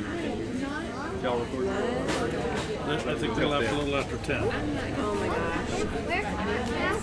gosh. So, like here, were they doing any setup stuff? Well, they came over to see us and we were helping set up. Okay. And then we left here, as far as downtown here,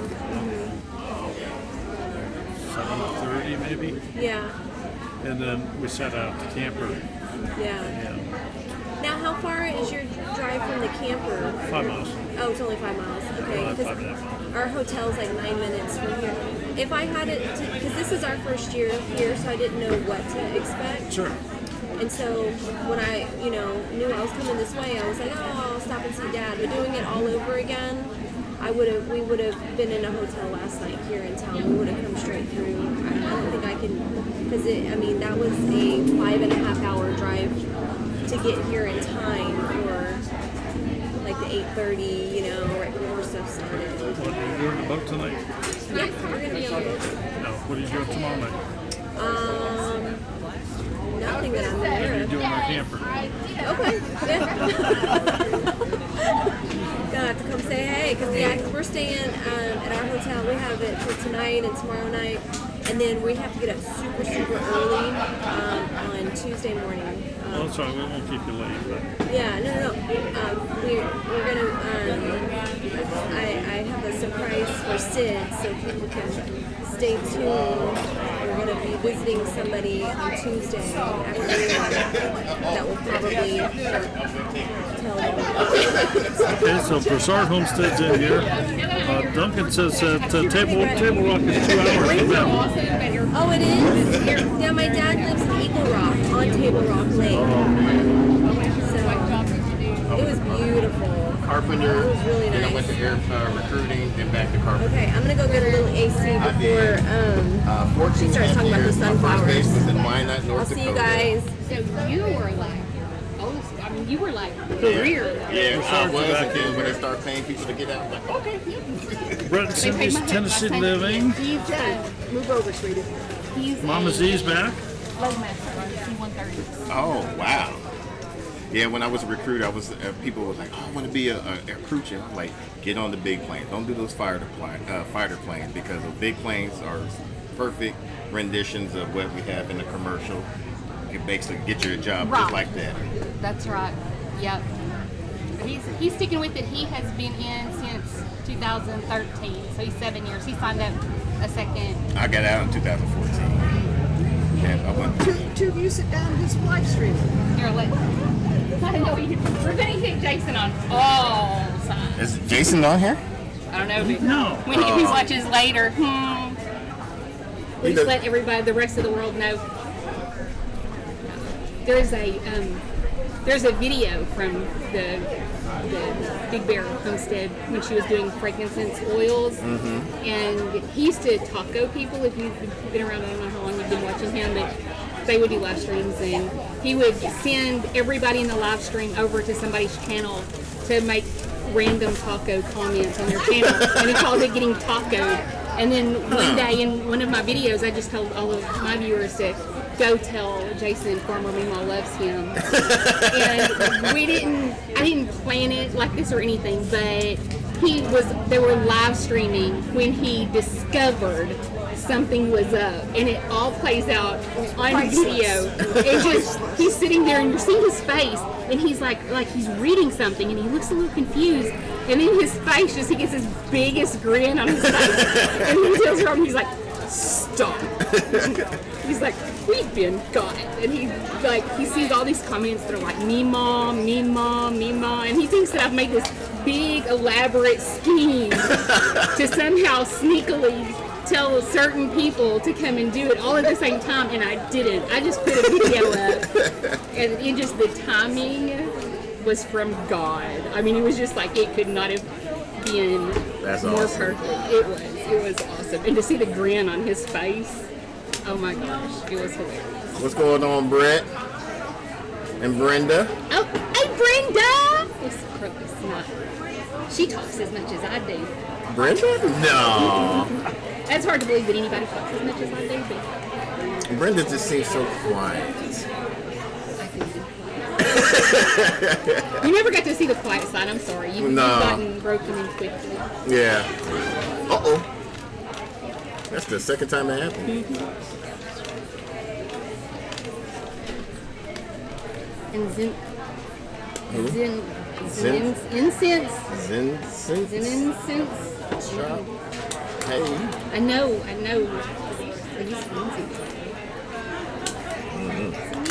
Oh, Sydney. I forgot. My daughter-in-law's name is Sydney. Oh, with a Y? Yes. Yeah, I get that a Y. lot. I hate going to coffee shops and be like, yeah, when I put my name on the order, they put a, yeah. I'm sorry.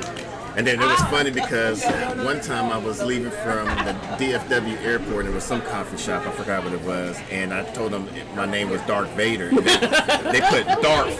I was like, what the? I was like, yeah, D-A-R-F. I was like, what in the? I was like, yeah, Starbucks people cannot. Yeah. I said, my name. They were like, what's your name? What you want your name to be? Darth Vader. Are you guys ready? So are you saying dark or Darth? Darth Vader. Darth. Okay. Yeah, and they were like, D-A-R. Yeah. I'm like, wow. Okay. So I can't even do that anymore. Maybe I should say Papa Smurf or something like that. What?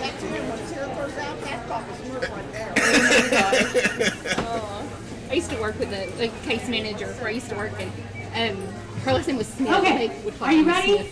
To talk about sunflower seeds some more? How many people here were with Mike? Just a little loud. Oh good, so a lot of you guys are still here. You're holdovers.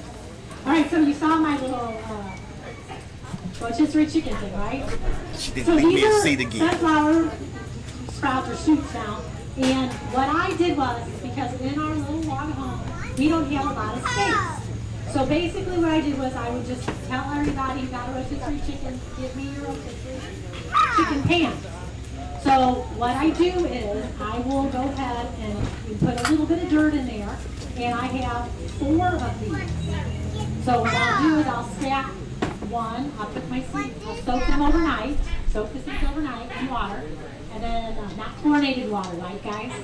Fluoridated from the tap. You want to have good pure water. So I go ahead and put my sunflower seeds on that, and then I'll put another tray on top, then another tray on top, and then an empty tray on top, and I put this little brick on it. And you're thinking, oh, okay. And then what I do is with a knife, I slice holes in the bottom of them, just a little bit, and then you can just water them from the top. And then it just drains through, and then over time, these little guys are push the brick and everything out. So it's pretty cool.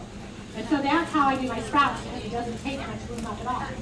So I just soak these overnight. Actually, these are probably like 4 days old, 3 days old at the most. They grew quick.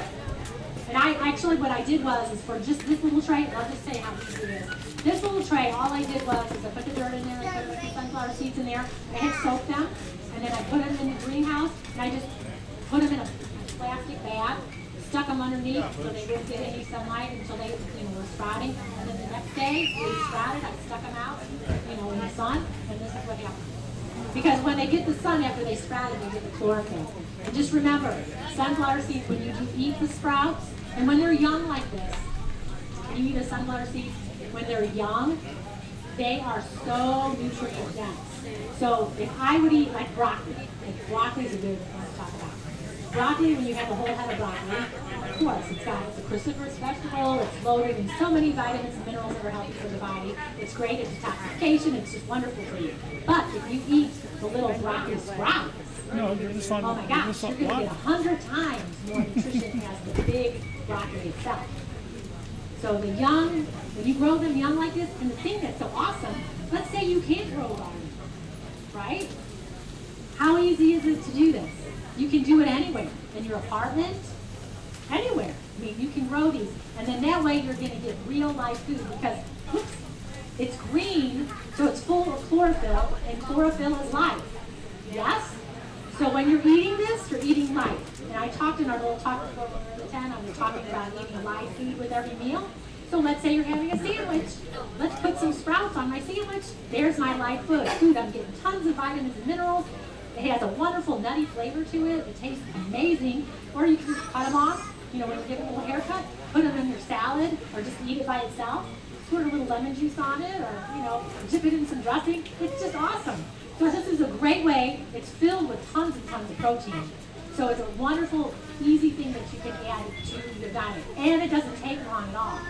So that's why when I do this for me, if I go ahead now, they're about ready to go, I would go ahead and I would cut them, give them the haircut, and then I would put them in like a little Ziploc bag, put it in the refrigerator, and they'll last quite many days, and then I'll just eat them up. But I'm going to eat these up too quick. That's why I like to do the 3-tier thing. And then look how much you have. And then you just kind of keep ahead of yourself, and you just keep, once I've harvested them all, I put them in my bag, then I'll go ahead and start the process again. Especially like during the summer months, I don't sprout as much. This is something that I do throughout the winter months when you're not able to get the good greens.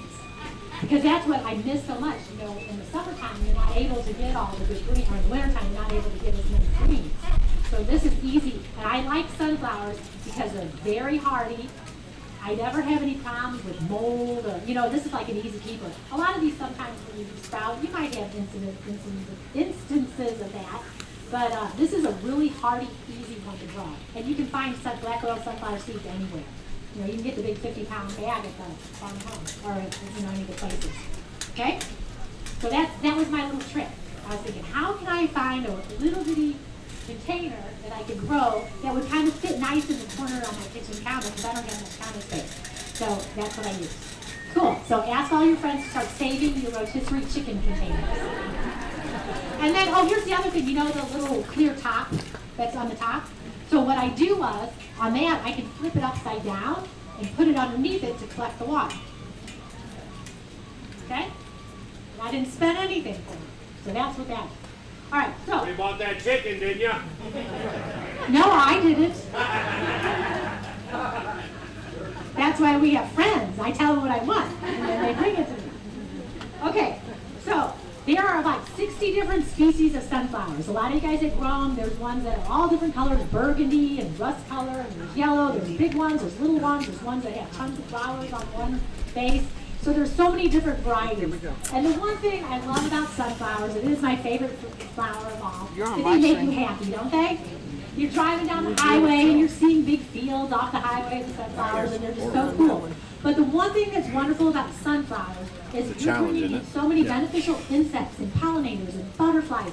There's songbirds. I was sitting in the outside kitchen because I have tons of them in my garden right now, and there was 7 bluebirds just flitting around singing a song, and the cardinals were coming. I'm like, oh my gosh!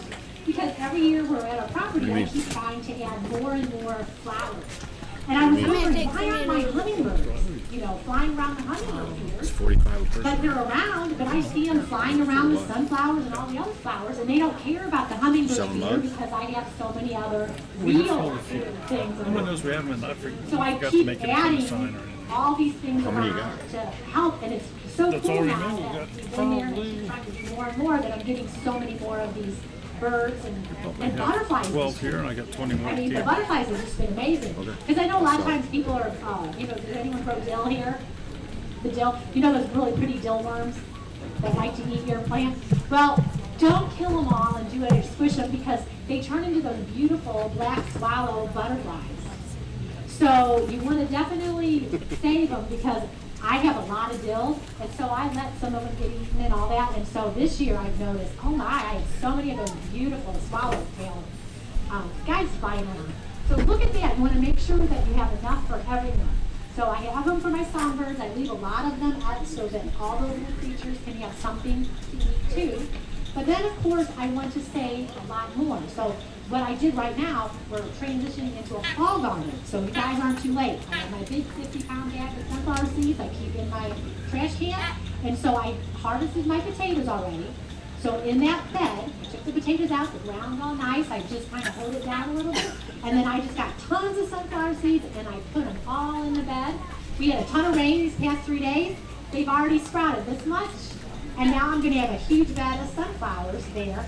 So what I'm going to do with them later is let them go. They'll go to seed. I'll probably leave some for the birds again. But then I'm going to save some of the bigger heads, put them in some paper bags or a sack or something, and then I'll save them in the barn for winter. So then I will give them a treat. Maybe if it's snowing out and my chickens are getting bored and they need something to do, I'll put them in the chicken coop for the chickens, and then they'll have fun and they won't be bored cooped up because they don't want to come out in the snow. So you can use those big heads and go ahead and save them. You don't need to use them up all at the same time. As well as I like to give those flower heads to my sheep. Like I'll take the fresher ones they like to munch on, but I also give sunflower seeds you can give them your goats as a little snack. Sometimes I'll put it in there, you give them to your sheep, and they're good. They all like it because they're good, high in protein. As well as my turkeys love them, my guineas love them, the ducks love them, everybody loves them because they're just really, really good for you. They're called, they have a lot of oil. They have good oil content, a lot of people take sunflower oil out of them. But there's something that is very nutritious. It's filled with calcium and magnesium, and you have fatty acids in it, and it's very high in protein, and it's just a good snack. And did you guys know that you can make coffee out of sunflower seeds? Well, let's say, okay, what if stuff happens and you can't get coffee anymore? Seriously. So what you do is you would roast the shell, just like grind it up, roast the shell, and then grind it, and then you would make it like a teaspoon in a cup of coffee and roast it just like coffee. Yeah. The shell part, yeah. Well, but you know what? It's an option. You always have options. Always have to have lots of stuff in your arsenal. So let's say, and the other one is dandelion root tea. If you guys want another option for coffee, dandelion root tea is really close. It's very black and dark, and it's kind of having a stronger flavor, and it's a good alternative to coffee too.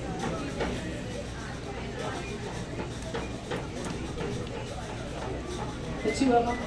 Yeah, the chicory that's all over the roads right now, and then you're seeing the little blue flowers.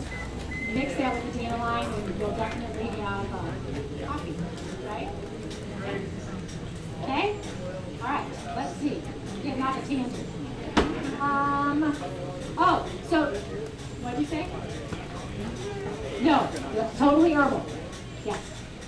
Actually, dandelion, you can eat, we'll talk about dandelions. Actually, I'm not off the tangent because sunflowers, dandelions are in the sunflower family, as well as daisies and those type of flowers like that. So, dandelion is good, you can eat the whole thing.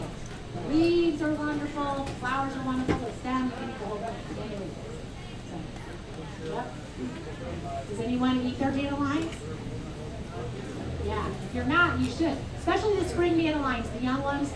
I've done a lot of videos of dandelions because it is probably one of the most nutritious things that you have around. So if you say, I don't have a garden, you can go out there foraging and looking for some things like lamb's quarter is going crazy right now around here, and as well, you know, some of the dandelions are kind of slowing down. They'll start back up, you know, later in the season again. But dandelions, you can make dandelion iced tea from the flowers. The leaves, you can go pick the young leaves and put them in your salad because they are very cleansing of the liver and the kidneys. And we all need a little detoxification with all the junk and everything around us. So dandelions are a good thing to kind of add to your diet, unless you're allergic to anything in the sunflower family. All right? Now, this year with my sunflowers, I planted some huge ones. I have one now that's almost like 10 and a half, almost 11 feet tall. So it's really, really long, and I have it planted next to my Chinese red noodle beans. And just, I didn't even think about it. And I usually have over other places, I use it as a trellis because the big ones, your mammoth sunflowers and some of the bigger ones, they're perfect because they have a big round stem. So you can use it as a trellis. So a trellis, it's just amazing and it looks beautiful. So I have my Chinese red noodle beans because they're like a foot or two long. They're winding up all the way to the top. I don't know how I'm going to reach the top. Those up there now. But I have my noodle beans going off there too. So this is a way you need to save space, but it also looks beautiful. Use it as a trellis. It works magnificently for beans. Really good for beans. So I used it for cucumbers last year. This year I have my beans on it. So that's something if you haven't thought about it. And here's another one. If you have an eyesore in your home, your homestead, or wherever, and you maybe have a compost pile or a bunch of pallets or a bunch of junk, get a bunch of the big sunflowers and put it around the perimeter of it, and then whoop, you're going to have these beautiful sunflowers, and you won't see what that other thing is that you want to cover up with. Okay? So use your sunflowers like that too. All right? So that's another thing that I use those for because it's just so cool. Like I have some that are just popping up in crazy places that I thought, oh, this was going to be a smaller sunflower, and it turned out to be a great big sunflower. And you're like, oh man. And then here's something for the kids. Once they dry out and you have the big stalks, because they're huge, they can use them as a bat, a baseball bat, and you can play like, you know, you get rotten tomatoes or something, and they can play like a game. Okay, so also those sunflower stalks, they're very big, and they have a deep taproot. They kind of go in there, they kind of remind me how corn grows, you know. It's a deep taproot. So it's really good at helping pull out the junk, toxins and stuff out of the soil, and it helps to kind of aerate the soil too in the ground. So when you pull them up. So they're very helpful because they're going to help the soil. They're going to bring, like I say, pollinators, birds, bees, and all that good stuff. And they're beautiful. You can eat them. You can give them to your livestock. So if you're going to pick, like if you're going to have a limit on the amount of things you're going to get to your homestead, I would highly recommend using these. And look at the nourishment you guys are going to be getting from them if you can sprout them yourself. I mean, how many of you guys, if you've never done this, think this would be easy to do? Very, very easy. I mean, this is simple, simple, simple. It was, I mean, I went ahead, I'll tell you how easy this was. I just grabbed my little pan, and we had been so busy, and I thought, oh, I talked to Mike, and I said, I'll go ahead and do it. And I just, put them in the water. The next morning, I just went ahead and, stuck them in the plastic bag, and then before I know it, I had it. And listen, I did not do anything to it. I watered it a little bit, and then that was it. Easy. So, how many of you guys are going to do it? Yes. And just remember, you don't need to eat a lot of food. Just eat like a little handful of these, and you're going to get buku amount of vitamins from them. And that way, you add on to all the good stuff that you're doing and changing how your diet goes and all the stuff to get on a healthier path. All right, any questions? Oh, I'll get you to make. How many trash cans of these? have a chicken feed trash can. I have a black oil I'll tell you my order. Black oil sunflower seed trash can. I have an oat trash can. I have a DE trash can. I have pine needle trash can because we use pine needles for our bees. For the bees, you know, for the smoker. I have a kelp trash can. Everything has a trash can.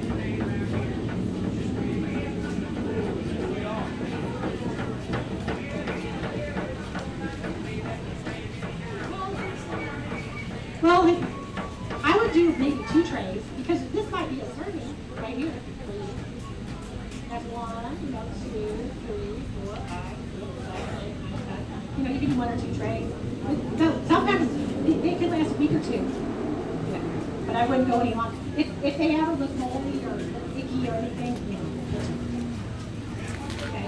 Question again. Where do you source your? I just use the ones that you can buy at the feed store. The black oil sunflower seeds. Yeah. Yeah. You could. You could. You know what? I have never done that. I think I could do it. So she asked if I could ferment them.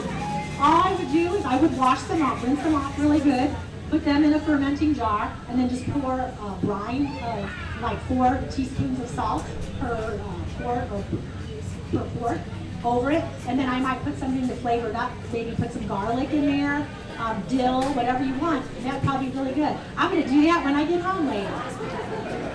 Thank you. See, that's why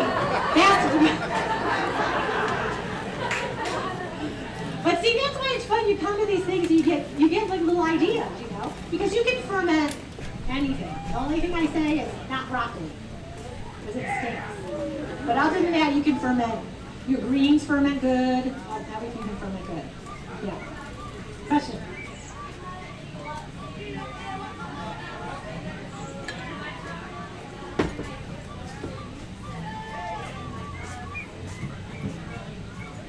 Well, once you see it, okay, and the face starts to drop, and the little flower petals are dried out and gone, go ahead and cut it, and then bring it in and save it before that happens. Yeah.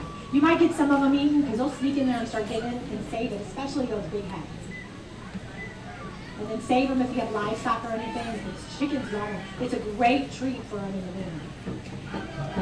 Yeah. And it's high oil content, so it'll help keep it warm too. Yeah, you could put little, if you want to go out on all of them and cover them up, sure. Yeah. I mean, if I had a couple like heads of them, then that would be for sure. Especially if there's a couple ones that you get that are huge, because they can go to like 15 feet tall. Sunflower seeds, there's some huge ones. They go big, and then the faces of them are huge too. So you know, you pick and choose. If you got a couple wonderful keepers, go ahead and cover them up so the birds don't mess with them. Yeah. Any other questions? Oh, my personal vision's not good. Because they're too tall.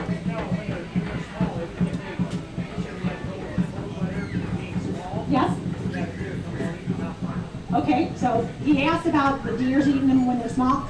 I did a video a little while back when I was in the garden, and I had gotten this black mesh roll of, it was like a mesh, like chicken wire, but it was black and kind of plasticky. What is it? Bird netting kind of, but I think it's even thicker. It wasn't as thin, and it's sort of like a fence kind of thing. And I'm telling you, I use it for everything. When everything was growing in my garden, because I was worried, because the only thing that could get into our garden is we have a high fence, is the cats. I didn't want them to use my beds right when I planted them for a litter box. So I put my netting over that, and then if I have any areas, if I pull out and I have fresh dirt and I'm afraid that the cats will get in it or whatever, I just lay the netting over it. And maybe I'll just stick a T-post or something so it hangs down, and then it hangs over it, and then it'll mess with it because they can't bite through it. And it's not like chicken wire where it cuts your hands up or anything. I go ahead and just lay it on there. I can roll it up in a ball and I stick it in a bucket in the greenhouse. It's really easy to cut. It's really easy to use. I can just pick it, throw it, and do whatever I want with it, and I can cover whatever I don't want to get eaten by chickens, if the chickens get in my garden or whatever. It really works well. So go to your farm and home and look for, this was black meshing. I'm sure it could probably come in different colors. but there's just holes in it, and it just looks like chicken wire, but it's plastic. And it'll last forever. You know, you can just keep using it over and over and over again. And I use it, I keep finding myself using it for lots of different things. So, and actually, it's funny, you guys, if you watch the video I did about the grapes, I planted my grapes in our arbor. Well, my dog had taken the covers that I had off of them, and then before I knew it, the chickens ate it all. So all my grapes are gone, except for they started to grow back. So I'm just going to put T-posts around and put my black mesh wire around it now. So that won't happen again. Because Molly likes to take the things and throw them up and play catch with them. And then if I'm not around, then the chickens, you know what chickens can do in a matter of an hour. You know, they'll devastate whatever you got. So that's why you have to have plan A, B, C, and D. Okay, any other questions? Sure.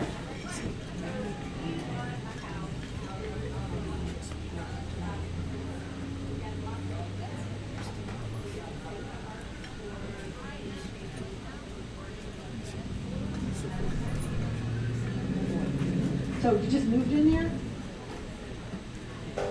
So it'll be almost going on a year. I have no idea. Oh, I'm not, if they put their stuff on, I don't know what the half-life on, is anyone up on what goes on with pesticides if they spray their yard, how long it lasts?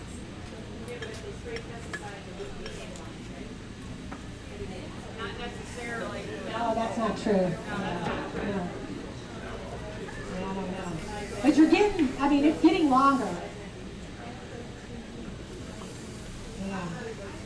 Yeah, just to be safe. Or go someplace else and find them if you go, you know, if you're out somewhere. For sure. Ooh. What? Yeah, you can, Baker Creek has plenty of dandelion. You can buy them, and there's a purple variety that's wonderful. And I like it, it kind of grows up a little bit more, it looks more. You can go to a lot of grocery stores and buy dandelion greens. Many of them do have them in the produce section, and they're more similar to those. But yeah, you can plant them, because if I have dandelion growing in my boxes, I just let it go.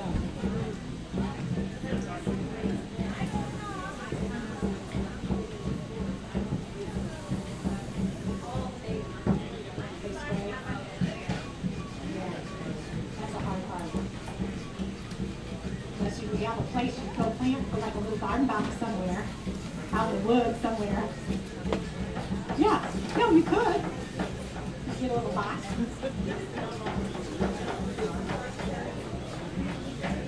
All right, any other questions about anything?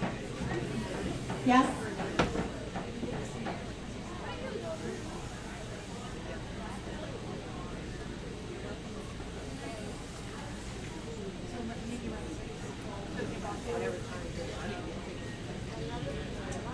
I would be planting a bunch of comfrey too. But you gotta be careful because when it goes, it stays, you know, where it's gonna go and it will spread, you know, when you cut it back and all that. But I would, sunflower seeds, and that's another one, they use it as a cover crop. You guys know that? They'll mix the sunflower seeds with other things, use it as a cover crop, especially like wheat around here. Told me to go to the room and rest. We had the road tonight. You know, it wouldn't hurt, because when you pull it up, and then, you know, you can compost all that stuff.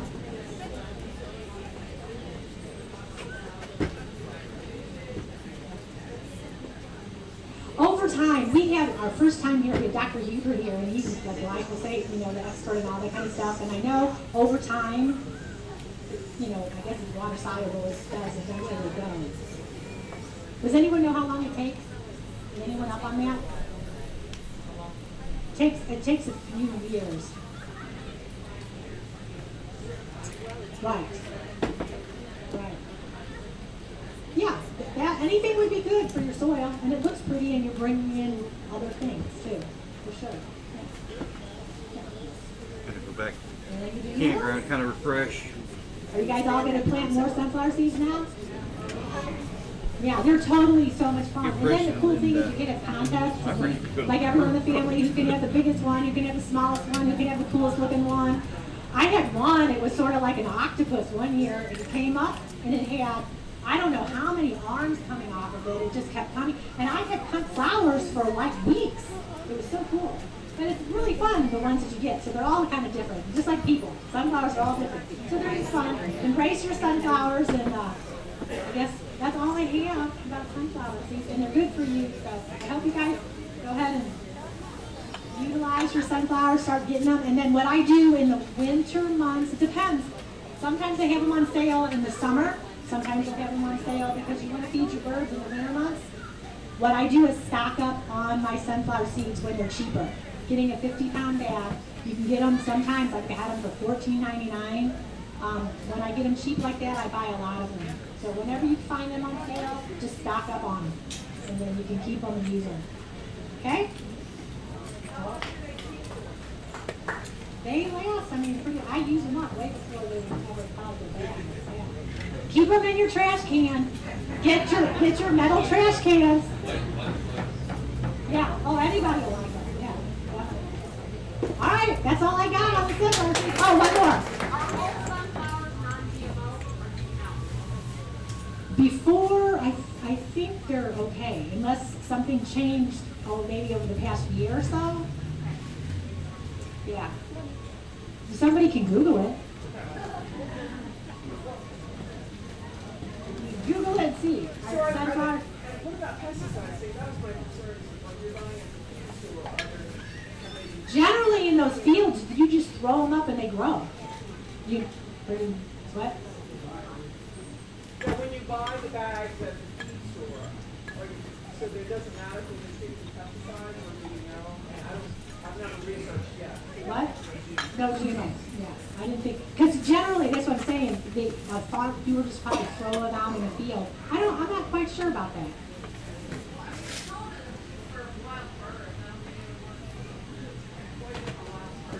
Yeah, because I'm pretty sure, because you can grow, you don't need to have that's the good thing about sunflowers. You don't have to have perfect soil. They can grow in clay soils, they can grow in good soils, they can grow in actually horrible soils, medium soils. They can grow in a wide variety of soils. And usually where you see them, a lot of people grow them for quail. People go quail hunting, so you can see fields of them. So generally they're, pretty good. So, yeah. All right. All right. Well, thanks, guys. Oh, before you go, Clyde, right over there, he's waving. Everyone say hi to Clyde. He has his new 2020 updated garden planner. Everyone say, ooh. And he did some improvements on it. It's looking really good. So we're going to give away 3 today. All right. The first person that stands up gets the first one. There's one. Get it. Now the person who is the youngest gets one. How old are you? How old are you? 3. How old are you? 10. Okay. All right. Oh my goodness. I only have 2. What do I do? Clyde, you got one more? Okay. One for you. One for you. All right. That's all I got. Thank you. And then he'll get you one. All right. Thanks, guys. What's the next thing we're doing? Oh, am I in here? Okay. I have to go get my stuff that's in there and bring it here.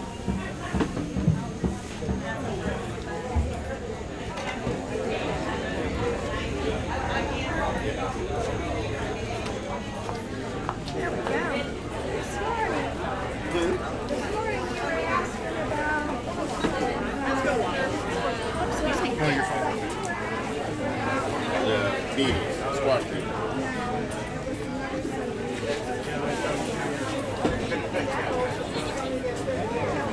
Yeah.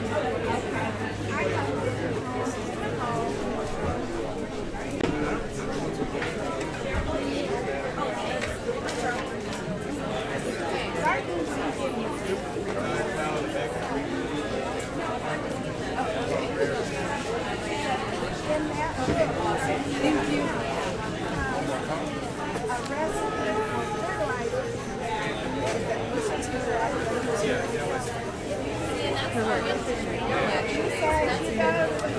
That's It's hard to find kelp. I had to order. We had to go to a special gardening place in the city that like it wasn't even at our regular place. It was like a special gardening.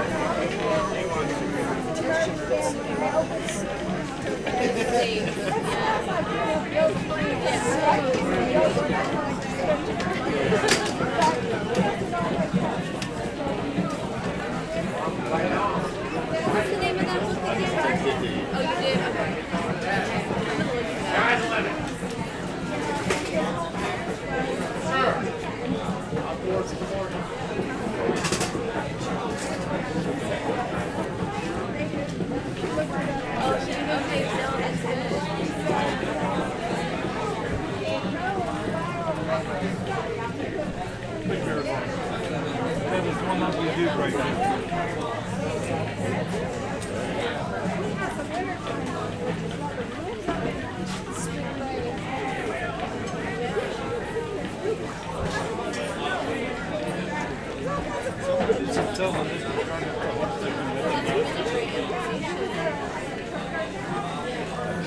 Yeah, where it's just, you're not a farmer, but it's like a farmer.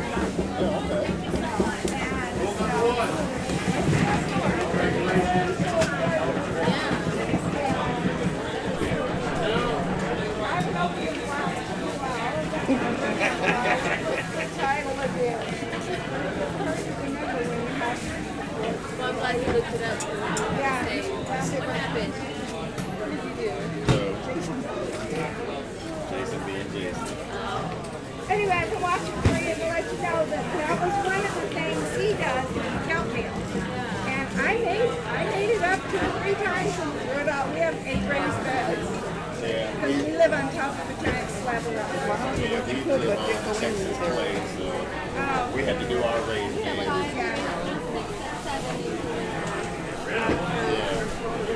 Well, it took us, our age, it took us Jason, yes, the river road is still on there.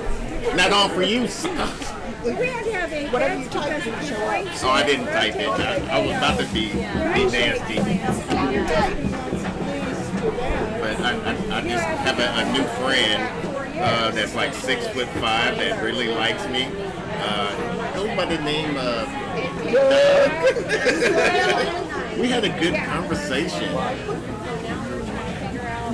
Oh yeah, good. Well, the class we took up in Robin, I see you. yeah, right there. Hi, Robin. And Don't forget, I'll be standing here. and then you wrote the year and what you had in So you have a really tall person who likes y'all, and you have a really short person who likes to hang out Oh, too. they can't see me till I do this. Huh? Well, we got his chest. I learned that you're out here.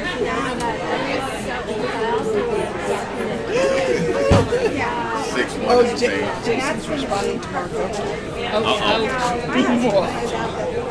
Just a minute, Robert. We'll be right back with you.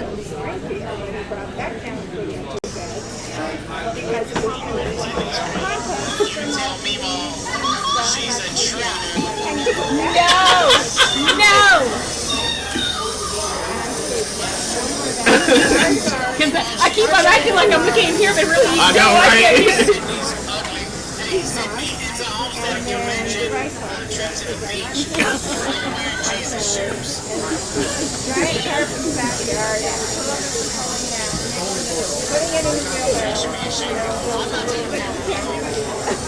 I don't need you anymore, Jason.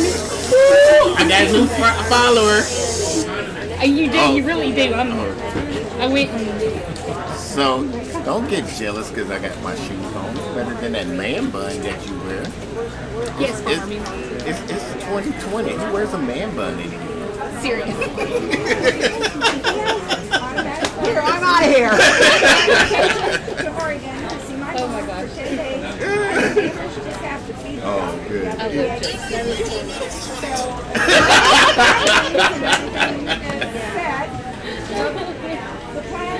We do miss you here, though, Jason. Oh my gosh. We really do.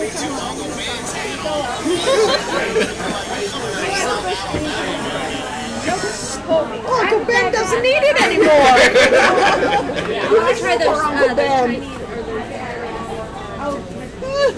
It's too funny. There, sit down, chat. See, all you have to do, all you have to do is like stop listening to the Marco Polo, and he stops. He can't say anything else. Where's the brick house? It's just right here. So it's just that? That's the brick house. Where the truck is at? Oh, I'm over thinking looking for. Disappointed. He has no. Oh my God! See how red he's getting? And that's hard.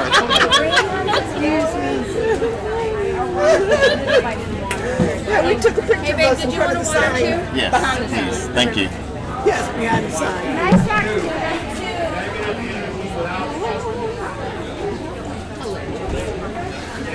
I wish I loved Jason.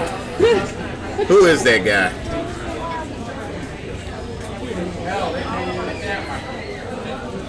I can tell you better. You probably got to be telling you better.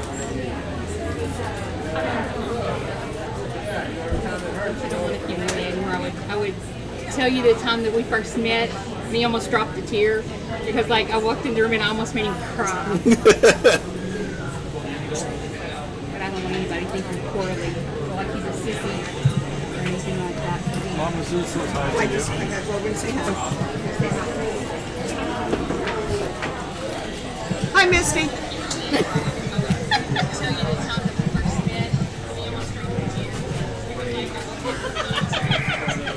I'm like, I didn't say that out loud, did I? Yeah. So now the world knows. Jason almost cried. Hey, Mama Z.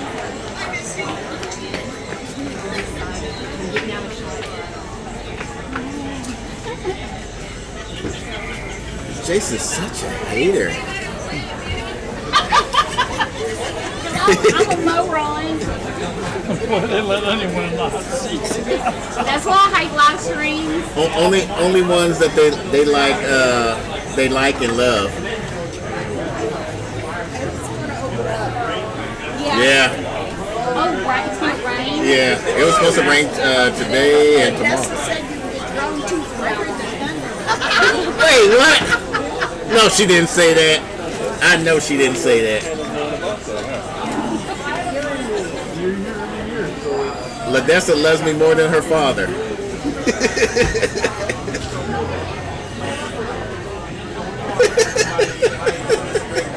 I bet with y'all together and Maya, all the Hollywood Marine and him Marine and you Air Force and all, I bet y'all have a blast.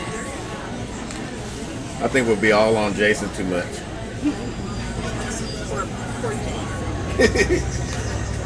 He puts it on himself. Yeah, he does.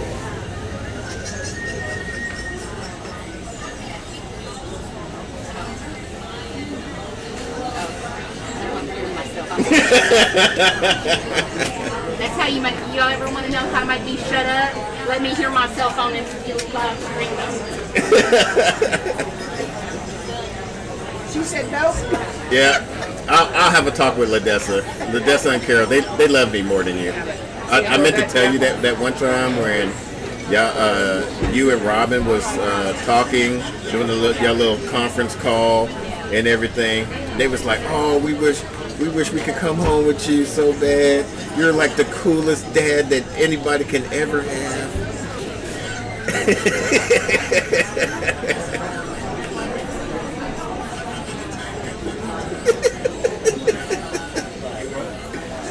We are having a good time. I had a good talk with Doug.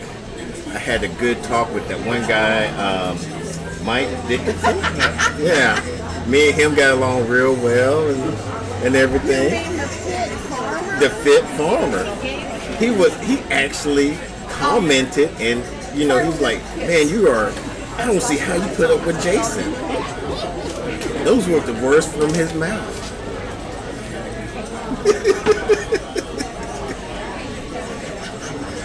He invited us out to his home next week, and I was like, I don't know. I don't want to put too much pressure on Jason because he really looks up to you, and you know, with me being me, I would like for him to come and visit you first before he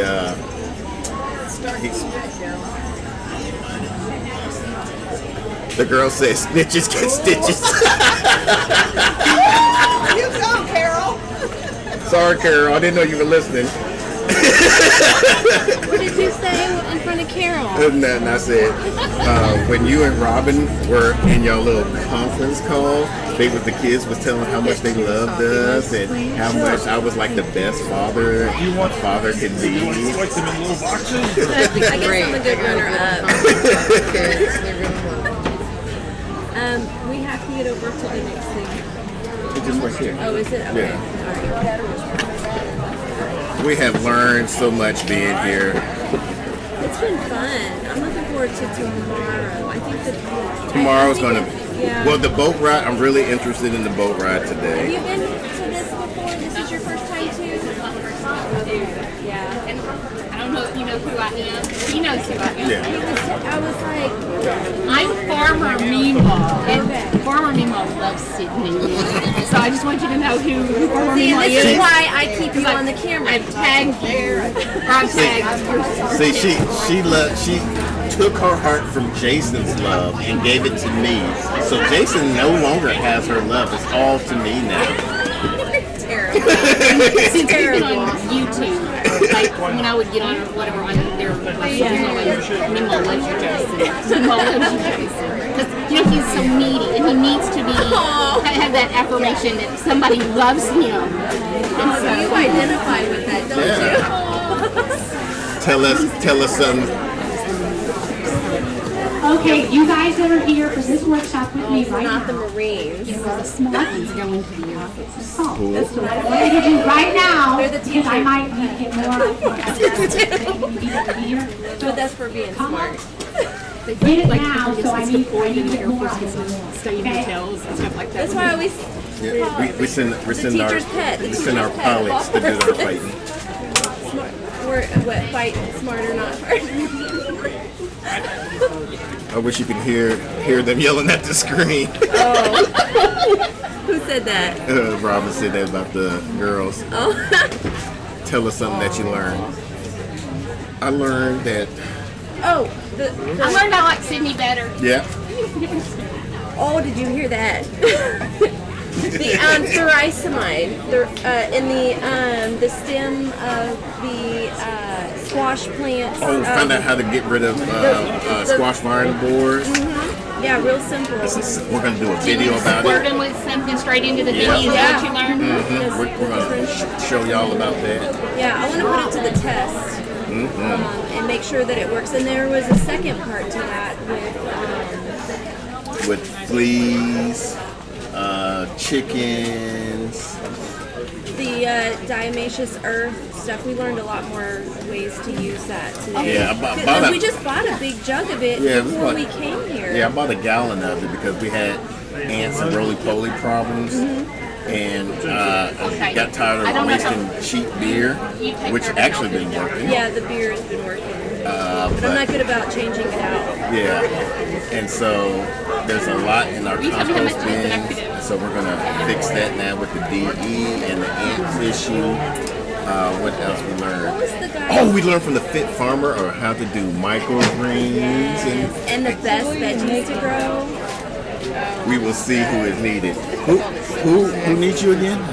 Oh, you stop. You better stop. You are needed, Jason. What else? Give him his affirmations. Everybody needs to know that we love him. Yes, we love. Yeah. And I got clothes on my nose that I need. See, Jason, I love you as much as I need tissue while in the bathroom, if that helps. You're going to help him in the bathroom? Is that what you said? I didn't say that. I'm like, what did you just say about the bathroom?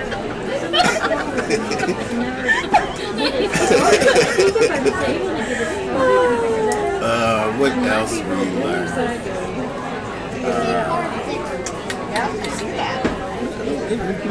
No, my notes. I'm the one that's writing. Yeah, you're supposed to. I trained you. I tried all not to make them No, you did not train me. So, We're gonna do a lot of fermenting. Oh, we missed the honeybee thing with Dr. Leah. Did you already know you could preserve meat and stuff in fat? Did y'all already know about that? I did not know that. Oh, yeah, Yeah, that was crazy. She was showing us how to preserve like meat, as long as you cover it up with lard or fat. Yeah, could- and seal it really good. Yeah, you can preserve it. You can can it Oh, also. thank you. I You would. can can meatballs. When Brenda came to the campground last night, she brought me sausages that she canned, meatballs, ground beef. I kind of got the feeling from the talk that we had today, and I don't know if you were in there or not, that there was kind of like a about the canning just for the nutrition that's taken out. And so they were pro-fat because of the nutrition. I don't want to insult any of my canning friends, but I'm all about the fermenting and preserving the nutrients Yes. because why? Now that I'm learning about the nutrition, like why take it away? Yeah. If there's ways to preserve your nutrition. Yeah. So we're gonna do a lot of fermenting. Yeah, because we already got And the pickling. the tools and everything that we needed for the fermenting and have been studying, and we just hadn't practiced it yet. And today I'm like really motivated. Learned about sunflowers. That's a good point. We're That's about the to. Air Force in you. We're about to do the go do this whole garlic thing with Connie Jacoby because that's the thing that Actually, we we're cook. missing that because we're going to the Homestead hangout. That's what I told you. That's an hour difference. Yeah. We got 15 minutes. I'm gonna catch a little bit about that. Everybody else. Yeah. I learned about everybody. the mint. The benefits of growing a lot of peppermint and putting it in the chicken coops. It keeps the smell down. And growing it around the chicken coops. That was something that was really cool. Chickens like peppermint. Yeah. Yeah, and they like And the then- peppermint, and it keeps the smell down under control. And then they have good breath. Yeah. And then put the diatomaceous herb. Maybe we can in give there some too. peppermint to Your Jason. chicken, now the chickens will have Or fresh breath. we could put some raise some peppermint and oregano on his man bun and make him look more. Oh, wait, that'll take away Clary the size, peas. y'all. Oh yeah, that take with a little And DE. bed bugs. Put it around his neck. Maybe that make him more attractive and more That's pleasing. not what they said. Oh. They said that'll get rid of the bugs. Attractive bugs, tomato. I mean, when you have fewer bugs, you are more attractive. Yeah, see?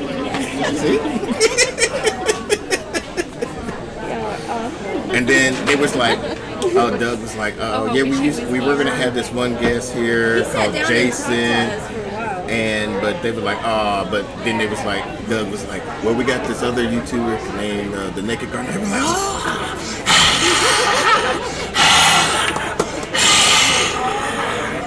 You are being so much. I totally believe it. I mean, a lot of that was coming from me. No, but they were like, Jason who? Jason who? Look, if you want something done right, pull you gotta us do aside it. and talk to us for like 30 minutes. Yeah. And He was like, I like. he asked He to was. sit down to talk to Yeah, us. he was like, I like what you're I'm not doing. joking. You know, you're good looking and you're smart and intelligent. I like that you're an Air Force veteran. And, He did not say that. He's an Air Force dad. oh, is he? Yeah. I didn't know that. I think he's a Marine dad too, though, isn't he? He's got another one in a different, I think a Marine and a Airman. Doug and Stacy. Oh, the DE is a natural way to worm your animals, is what I learned today. So Robin, give some to Jason. Put a little bit in his food. You can also put DE in an animal's food because I put it in. Yeah, that's what I said. Give it to Jason. 2%. I also 2% of the put it in his DE. fur. Yeah, Yeah, fur. Yeah, that's what I learned from If Stacy. you got another one know. with honeycomb, No, that I don't. if you got a honeycomb, I'll take that because I want to make her jealous. So Uh-oh. I have the bees and the honeycomb. Oh, I do a sunflower. What is that? Yeah, these are bees. No, I mean, what's the? It's like a sweat rag. It's a kitchen Welcome to the condiment. Well, it looks like a sweat rag to me, which he uses a lot. Does everybody know what a condiment That way is? you have something like that. Okay, So good. you can use Oh, these. I didn't know that. That's wrong. You can get these out of the oven or. So the next thing, what we're needs going to that. talk about, I'm going to give you kind of some ideas. Some people are new to fermenting and For they're like, you, I don't know if I because like that it. oh no, you have a money. Yeah. It tastes very good. Yeah, I'm do sure that. about it. So a good Give her kind $20. of gateway to I already did that. you know what that's making condiments like mustard and ketchup and salsa and relish. What time is it? Right? Because we all can use that. And I like it too, because sometimes I'm like, I'm trying to get to the point where I really like sauerkraut and kimchi. And he doesn't, it's not as good as and I mix it a lot in our salads and kind of hide it. We live in Miracle Homestead. We are not, well, we never tried fermenting But salt. he'll put tons of mustard and ketchup on his hamburger. But we got everything to do or put it on a it. thing. We've just been living apart and really wanted to do like that to work with as a people project together, and we haven't had the chance yet. The truth is, she can only stand Sydney every now and again. Who? My new thing this year He's a bit much. is starting with chutneys The- because they kind of, Oh. we had a bunch of gooseberries around me and they're very tart. So I did tomorrow, don't worry. Yeah, I got it. I know where you are. I was making sure I had it. and it turned out so good. We were making cheese sorry. curds. I already I got had it. raw I cheddar told you cheese that and this morning. grass-fed burgers, you know. The mask is in the I mug. put the chutney on top of it. The So just imagine on the butterflies. burger. See, he it needs was- a they sweat were rag gooseberries, always, and this is like perfect. apples, raisins, and then the gooseberries. That's and perfect. then I like this that. is what you do to the chutney. I put in Yeah, the Crazy Family chili Homestead. powder. The and, peppermint, she said put a little peppermint cayenne, and and oregano some mustard powder, and because you like kind of get that the sweet. Brody, You put those flavors is together. it Brody? It is like perfect. Brody I crave nest it. area. Are you gonna make another And one of it those takes burgers the with that smell chutney on out it? of there. So I'm just gonna give Makes you it some real nice ideas and because fresh for you. when I cook And you and can when just you cut guys them and cook, let them dry on I don't the want you to grill. always And then necessarily put look them in at a there. recipe because not everyone And has if the same you do that, ingredients, just right? sprinkles of So we dry can just kind of juice throw herb, with what you got in it'll there. help And I with, might give you some like alternatives this. if you don't have this or that. And then that way you can kind of make your own. So I'll give you kind of a recipe. And the bad thing was, I grabbed this morning, I What didn't part have of my headlamp Florida? on when I went to the root cellar, and I thought I was grabbing one of my condiments I wanted you to taste. Unfortunately, I got new cauliflower, and this doesn't have anything to do with the root cellar. So I'm very sorry, but I'll give you recipes. We'll talk a lot about fermenting and how good it is and all the different things we can do. I'm sorry about that. This is actually cauliflower, dill from my garden, turmeric, that's why it looks yellow. See, she Here. said like And this is from Turmeric. last year. It's turmeric. This is a year old. And I ate it today with that. It's turmeric. and it's still good. Turmeric. So, like salsa, I'm going to give you a salsa recipe. I know. I've had salsa. I don't know why. I guess because of the city of don't like it tomatoes. pronounced. It lasts. I got salsa down there from over a year. I don't like the way my name's pronounced, but people pronounce my And name. it still They spell smells it good, that way. looks good, everything. It's pronounced the same. I better hurry What up time is because it? I'm doing more That's salsa. awesome. I have mixed DE Okay. with Are we ready? Let me look at my I book giving and see them how we're going to herbs. start. Yeah.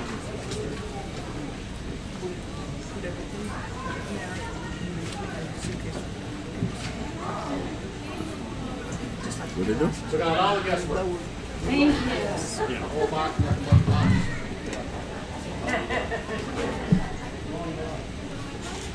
All right.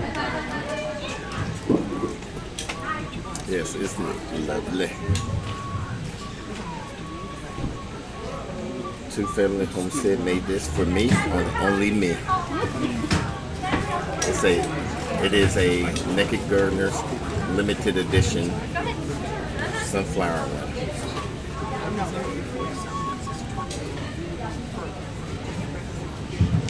Yes, Dana Green. It is a nice little conference. Definitely going to come next year. What's going on? Go give me one. Go, woman. Yeah. That's not how this works. Can you go get You me one, want please? it? No. Can You want it? You can get it. Can you get your I Candy don't Daddy like- one, please? I can't stand this.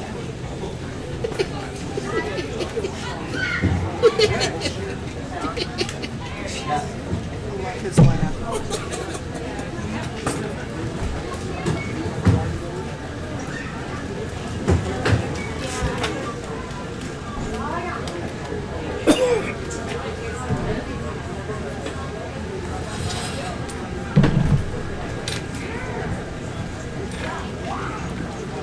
You afraid to talk to them?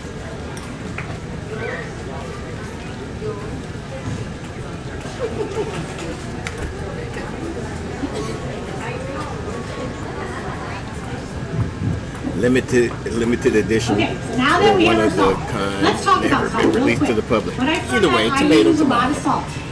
Salt is your natural preservation method. After the fermentation process, it's not going to taste salty anymore.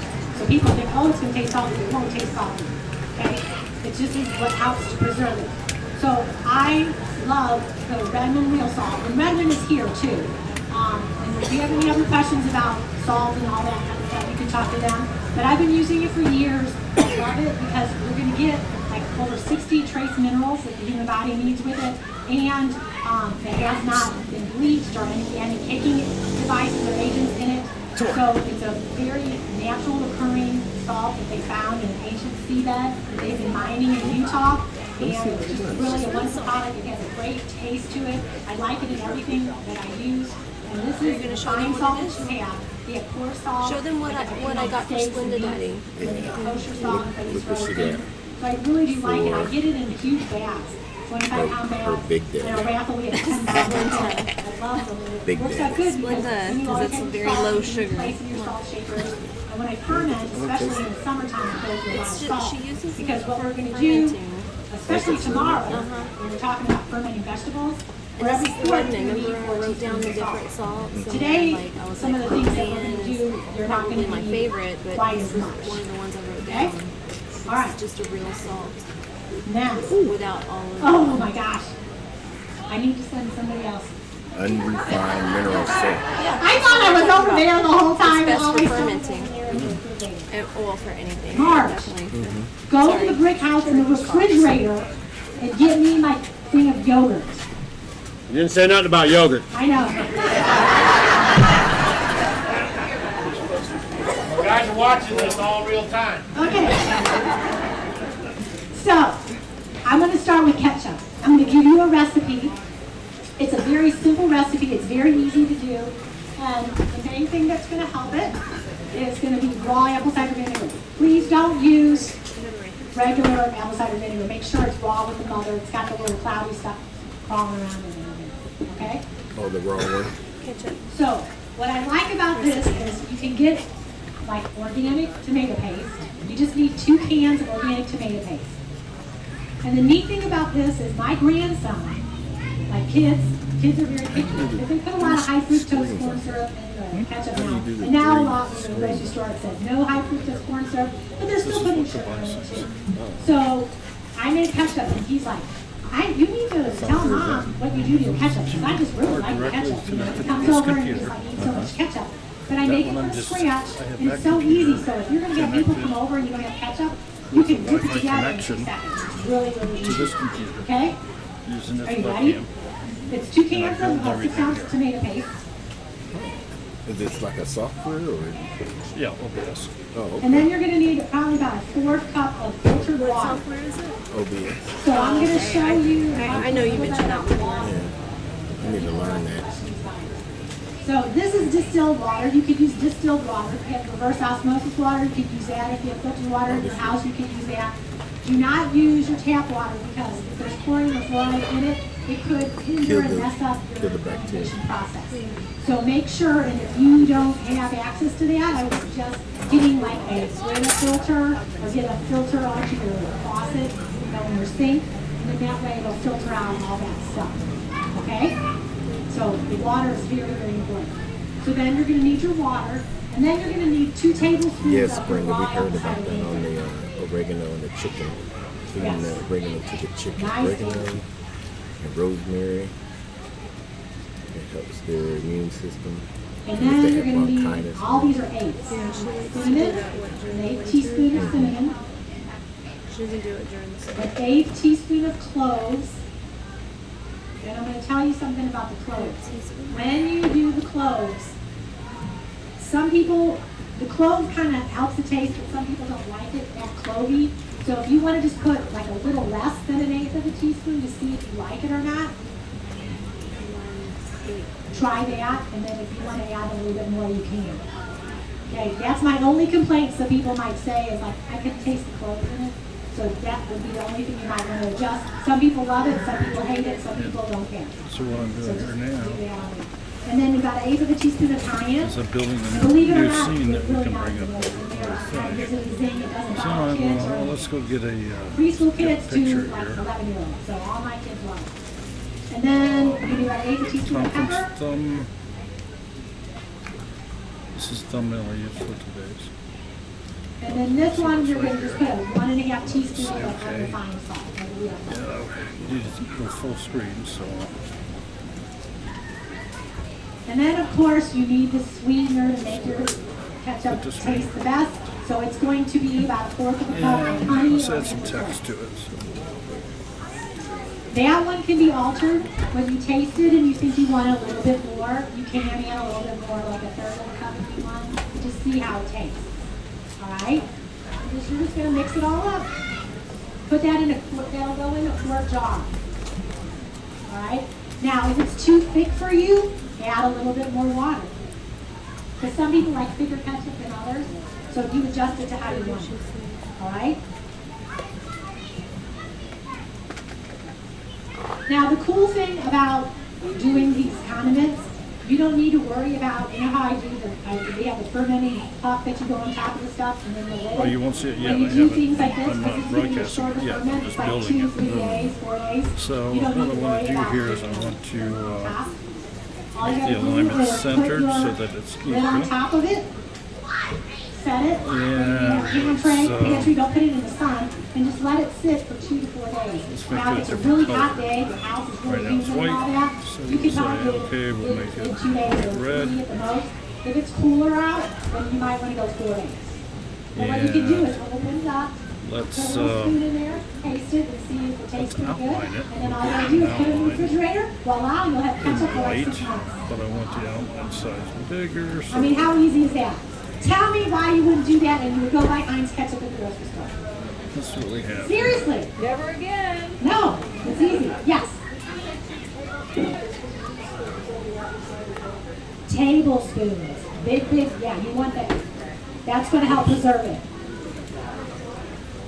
About 1/3 of a cup or 1/4 of a cup. You're going to go between a 1/4 or a 1/3 cup. Just see how thick or thin you want your ketchup. That's the thing. You guys just fit it to how you like it. Okay? 1/4 to 1/3 cup. Yeah, don't do that much. Water. Filtered water. 1/4 or 1/3. So then when I'm ready to Go light and then you can add so when I'm whatever you ready to want. close, Just stir it I'll up, just and when you switch this taste it, screen like I say, to if you this want more one. honey or maple syrup, put it in And there. this If would you be want, the you know, a closing little more water, put it in there. That's simple. Or even seasoning. If you want to put a little bit more I seasoning, mean, then it just that's a depends. real But basic. this is a pretty good recipe. I We like tried this it one generally. My time. grandson loves this recipe. And my our granddaughter ice and my cream other didn't grandmother. go through or something like that, so we had to Okay, go back with the so that's regular. one. I think Everyone likes everybody- ketchup. But then there's some people that prefer mustard. With Who the prefers OSB, it's mustard? cloud-based, so. Okay, so mustard. Well, we had Write this. it down. Better not, Ben. We didn't have. I'm going to give you a couple options here because there's so many we different did. types of mustards. You have No, I you did can use download it. I seeds, did you can use powdered Yeah. mustard. I was gonna say, So like, there's 'cause we different didn't have ways the of doing it. requirements, So you but need to the give you a couple computer that's options. providing this week, we Okay. will. No, So this we're is gonna do something like a we're whole still range. having issues with So, the whole, Yeah, what we you tried it need before. when we were trying to do live. is whey. You know what whey is? Oh, that's why it wasn't working. I think I had copied the link wrong or something like that. Because don't you have to copy your YouTube link into the OBS? Yes.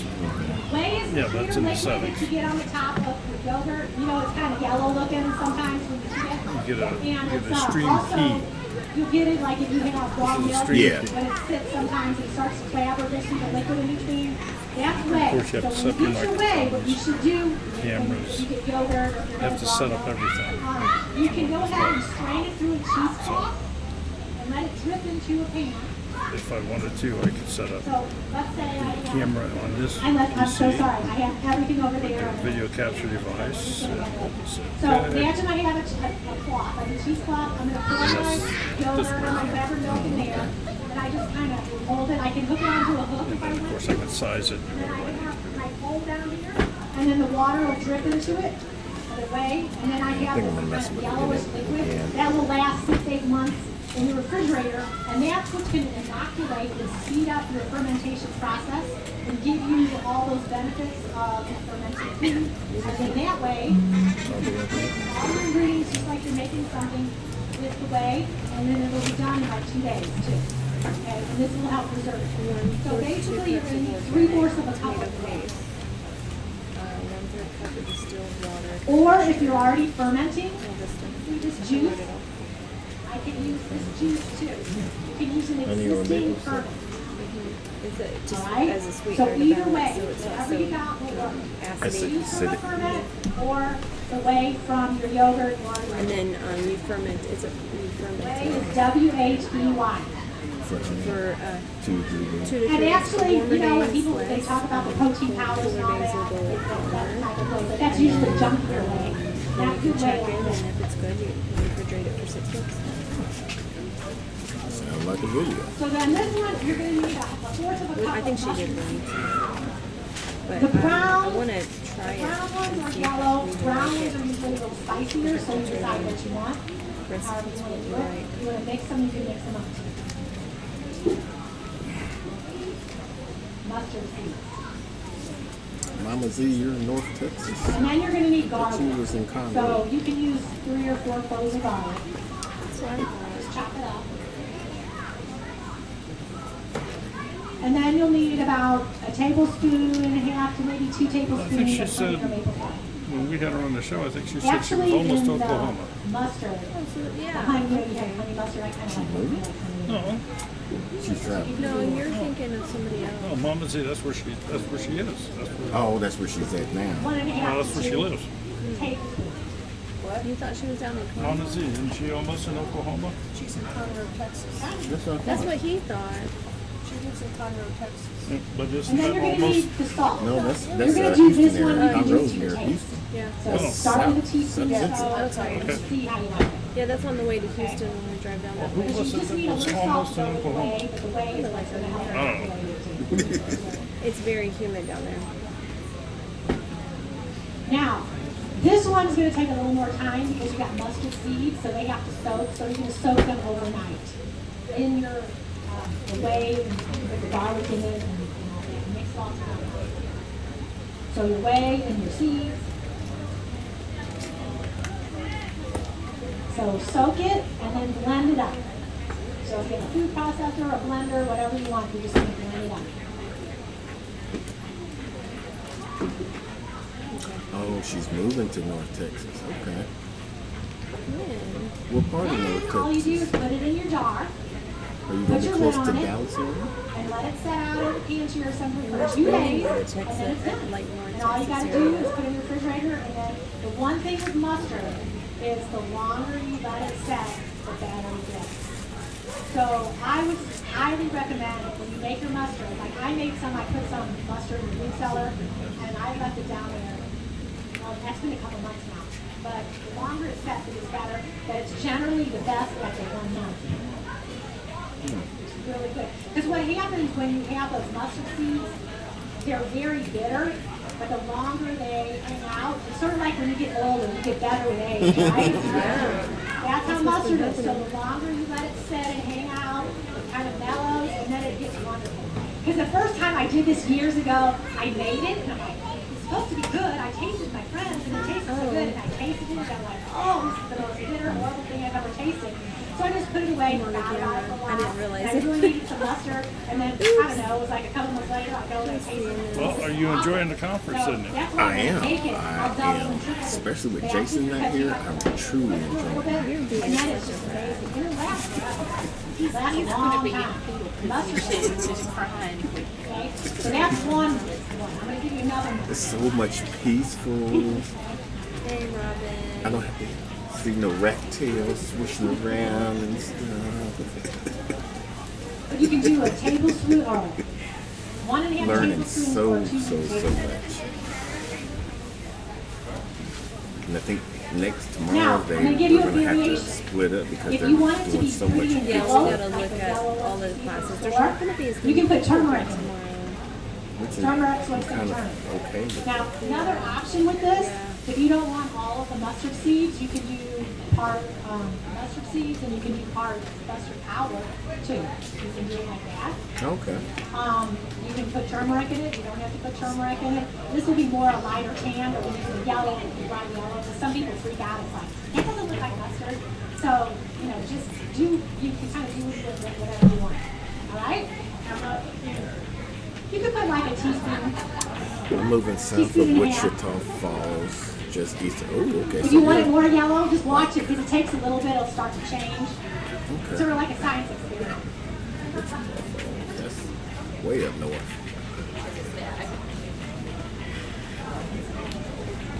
All right, I'm going to give you another mustard recipe.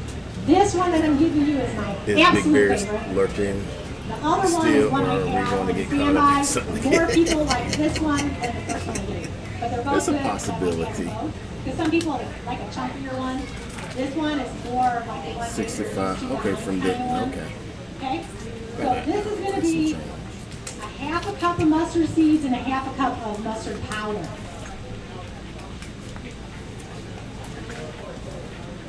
Learning so much. Half a cup of, mustard seeds. Definitely and gonna half have to come back next year. And And then you need 2/3 cup of water. yes.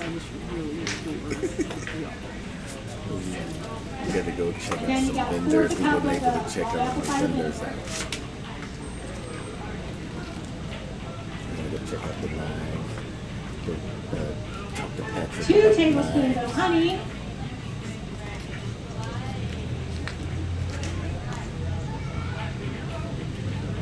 A 4th cup of whey, or you can use water keeper. So there's lots of options, or an existing brine, like I talked about before.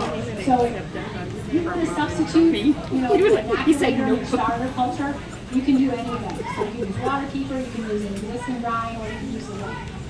Okay? And then you need 2 tablespoons of salt. Later, Brenda. And this is what makes it good. You need a 4th cup of lemons, fresh lemon juice. Squeezing lemons.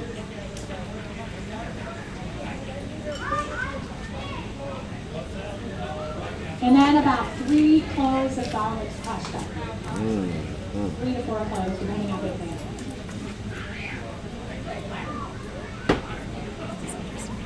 They filming it live? Yeah. And then here you're going to go ahead and add your 500 people. That's my So high go school ahead and graduation put- class. You can put a teaspoon or a teaspoon and a half of sugar. Yeah, it's live. If you want to say hi to anybody or just have a seat. Probably me just type it in. No, You can just talk. They're hearing us right now. Let me just watch the kids. Do you have a channel? 1/4 cup of ACV. Yeah, you can either type in or you can just talk. You can say, hi folks, how you doing? Now, I'm going to talk to you real quick about the mustard. They're from LA. You can do Looking 2 for things. some If you don't want to wait as homesteading. long, before you do anything, blend up your mustard seeds.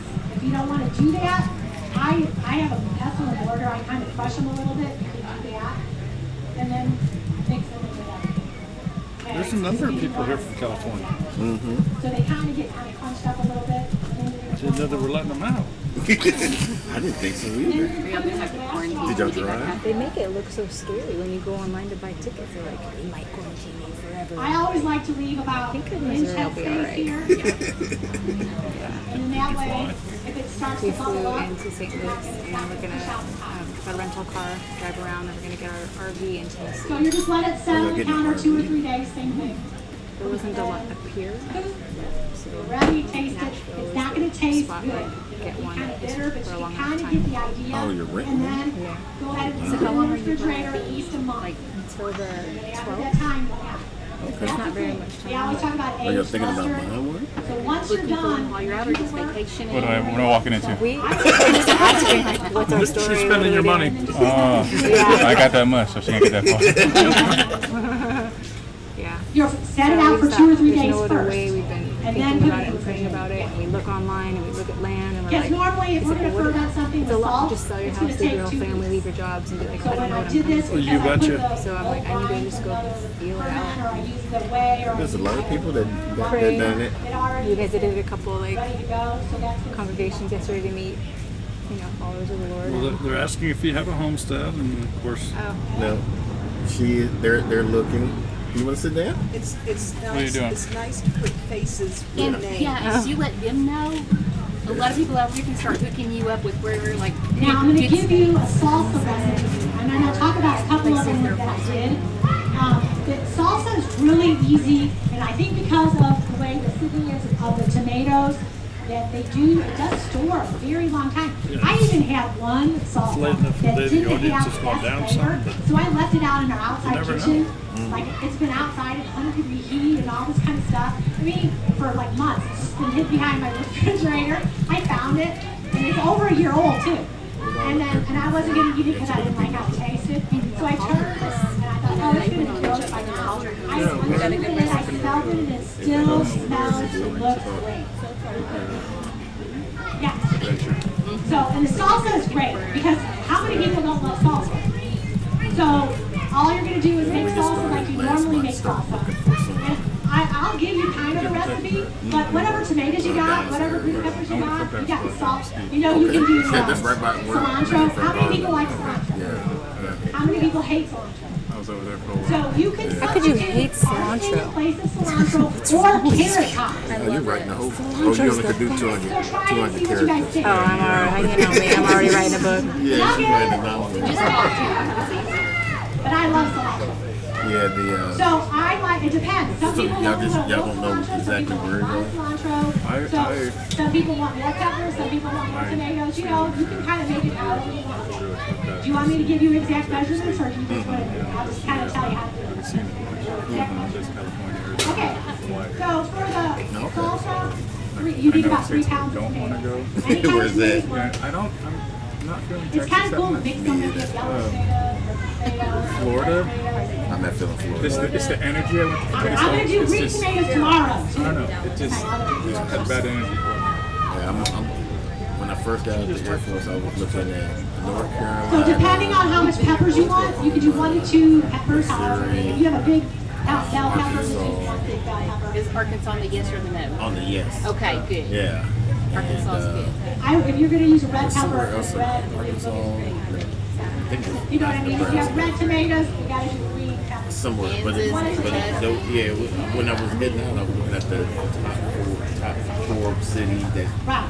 So you could do a yellow, you could do a residential, purple pepper, you could do a and everything. yellow Those pepper, were like the top 1. But green pepper, I I couldn't wouldn't do red convince pepper her. if you So I'm not going to Oklahoma. They got too many tornadoes our first year. But if you don't have any other peppers, They're asking what our favorite part of the conference is. You don't like tornadoes, and we're healing, so you can't try that. What is your favorite part of the conference? Yeah, see. I love getting to meet everybody here. I mean, meeting Doug and Stacy, they're quite an awesome couple. Okay. Hold on, let me type. I like to type. You want to talk? Yeah, I'll type. Or you can just talk. They hear you. They hear us talking. Here Are we talking trash? Here, hold this. Yeah, we didn't talk in And also look at your colors of your plants. The purple plants, you have the anthocyanins, the ones that are chocolate covered, like the chocolate peppers, the purple tomatoes, the purple bok choy, the purple broccoli, cauliflower. They're going to be higher in your anthocyanins, which is like a super antioxidant. So, like if you had a choice, you were at a salad bar and you had yellow onions and red onions, I'm going to pick the red onions. Okay? If I had a choice between 2 cabbages, well, you'd have a little bit more on the red cabbage. I like red cabbage to eat raw, and I like the white cabbage to ferment and make sauerkraut better with. But if you have a choice between a purple variety, I would always pick the purple. I have a pick. They're all good, and they all have the same nutritional profile, but you're going to get a little bit more on the darker than So you do this often where you run live stream? Oh, yeah. Facilitator, what's the word you call it? Oh my gosh, you have so We many. do live streams on our channel every week. Okay. What is your guys' channel? 2 Family Homestead. Oh, okay. There you go, there you go. And we have followed the homestead for some time. Okay. So you're accustomed to hosting and Yes. So what we do is we have a different guest. How'd you weekly. steam them? I make stir fry with them Different all the time, channels. and they stay We've got Doug and perfectly Stacy right. on as guests, and from big channels to little channels. Yeah, a We've lot of started things when you people who've been can, doing it for things 20 that have years. purple colors, use it.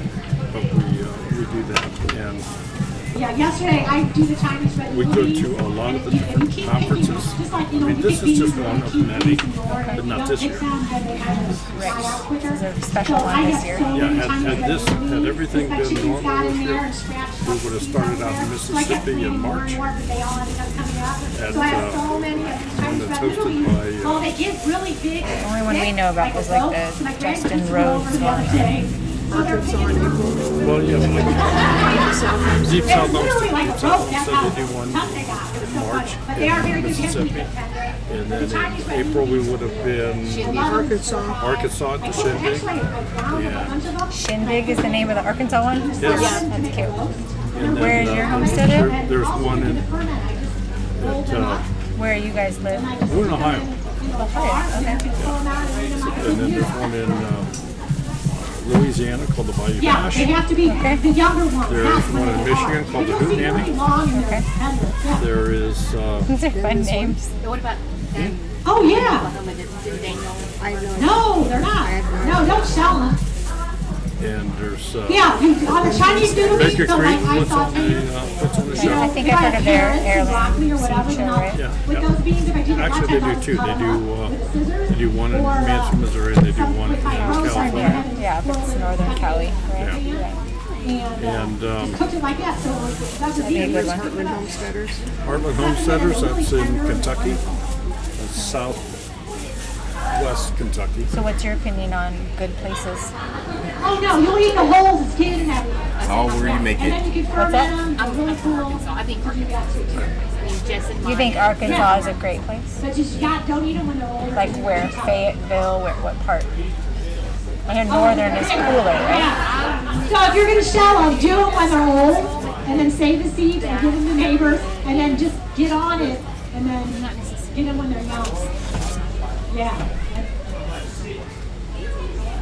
Now I have my Gay bush pride, beans for that.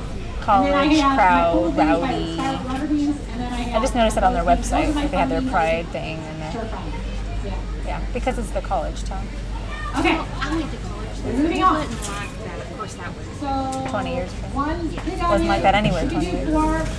I think right now, kind of the place most people are gravitating to is Tennessee. This is big. Why do you think so? Why do I think? Because they have the cities there. I think The city. in the first place, it's beautiful country. You know how it is when you guys are going It's out just eating, beautiful. how many do you get? Like But tons and tons of property things. prices are good. Thing is So, you know, cut up the jalapenos, and you know that if you don't It want has four seasons, don't put the seeds in. so it's not as hot as the southern states. The humidity's not as bad. It's not as hot as for Missouri. It's not cooler. And don't touch it. Well, I think it's probably about the same as Missouri. Maybe. Hope your kids are grown, man. I know that people tend to stay away from Illinois. Oh, because why? Big crop, big, like GMO. Oh, good, yeah. All I know about Illinois is it's like all corn, lots of GMO, Yeah, if you're and gonna cut up a Chicago. bunch of It's high- like- Well, and just the taxes are terrible, I guess, in Illinois. Oh, okay. And I think that's a big thing to consider. Yeah, for property tax. Not only property, like gasoline taxes. Everything. I mean, when we're traveling, Illinois is the highest place to pay for gas. We're used to like $4 a gallon. So. I'm used to paying I like two. right at $2.80. Yeah. So, Yeah, but yeah. And then There's no, you you need your cannot pay me to combo. move cow. Parsley, carrot greens, or cilantro. The only thing that's like, I think it's nice. I think the only thing that I really miss is being able to go to the beach and to the mountains, to Within the an hour. desert within an hour. Within an hour, yeah. Other than that, like, And family. So I put like a yeah, half a teaspoon. but even, yeah.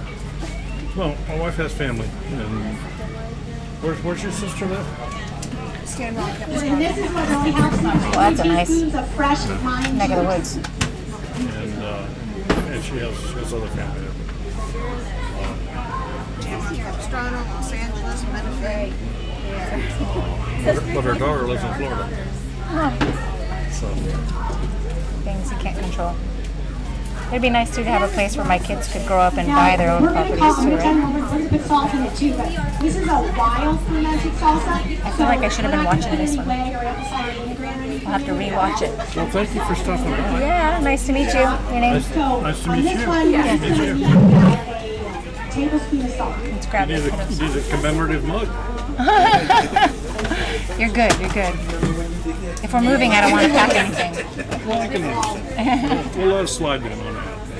I'm going to check on this food and get off of here. And all you're going to do is chop it up in a food processor. Yeah, we'll get some grapefruit and a graham. All right, so you want me to start shutting down? Oh, we have I'll a take it. Mugs need to be put in the box. Since we don't Okay. have the napkin hanger in there, we didn't put any paper in there, we didn't put any cooking brine in there from the ferment, or we didn't put any whey in there, it's going to take a little longer, at least 3 to 5 days. You can even go 5 or 6, depending how cool it is. But if it's very hot and leave it out, maybe you're 3 or 4, just go ahead and take the lid off and taste it. Don't taste it because you're spitting steam back in there. Remember, you want to keep it very sanitary. So if you take that thing out and you taste it, and it's not right, he goes wash the skin off and then put it back in there. Because that'll save your ferment. I know a lot of people stick it back in there, put it in the refrigerator, but a lot of times it might get, it could get moldy or kind of started or something. So just My dad, and he was out there getting all the flowers. and then after, when you're at 5 days, if it's kind of cool off, when you're ready to go ahead. I was like, just let it go. Refrigerator. Enjoy it. Okay? Just go with them. I would say 6 months, 7, 8, 9, 10, 11, 12. Maybe some pictures of oil. Well, you eat it. I mean, I'll eat a jar of it so quickly. Yeah.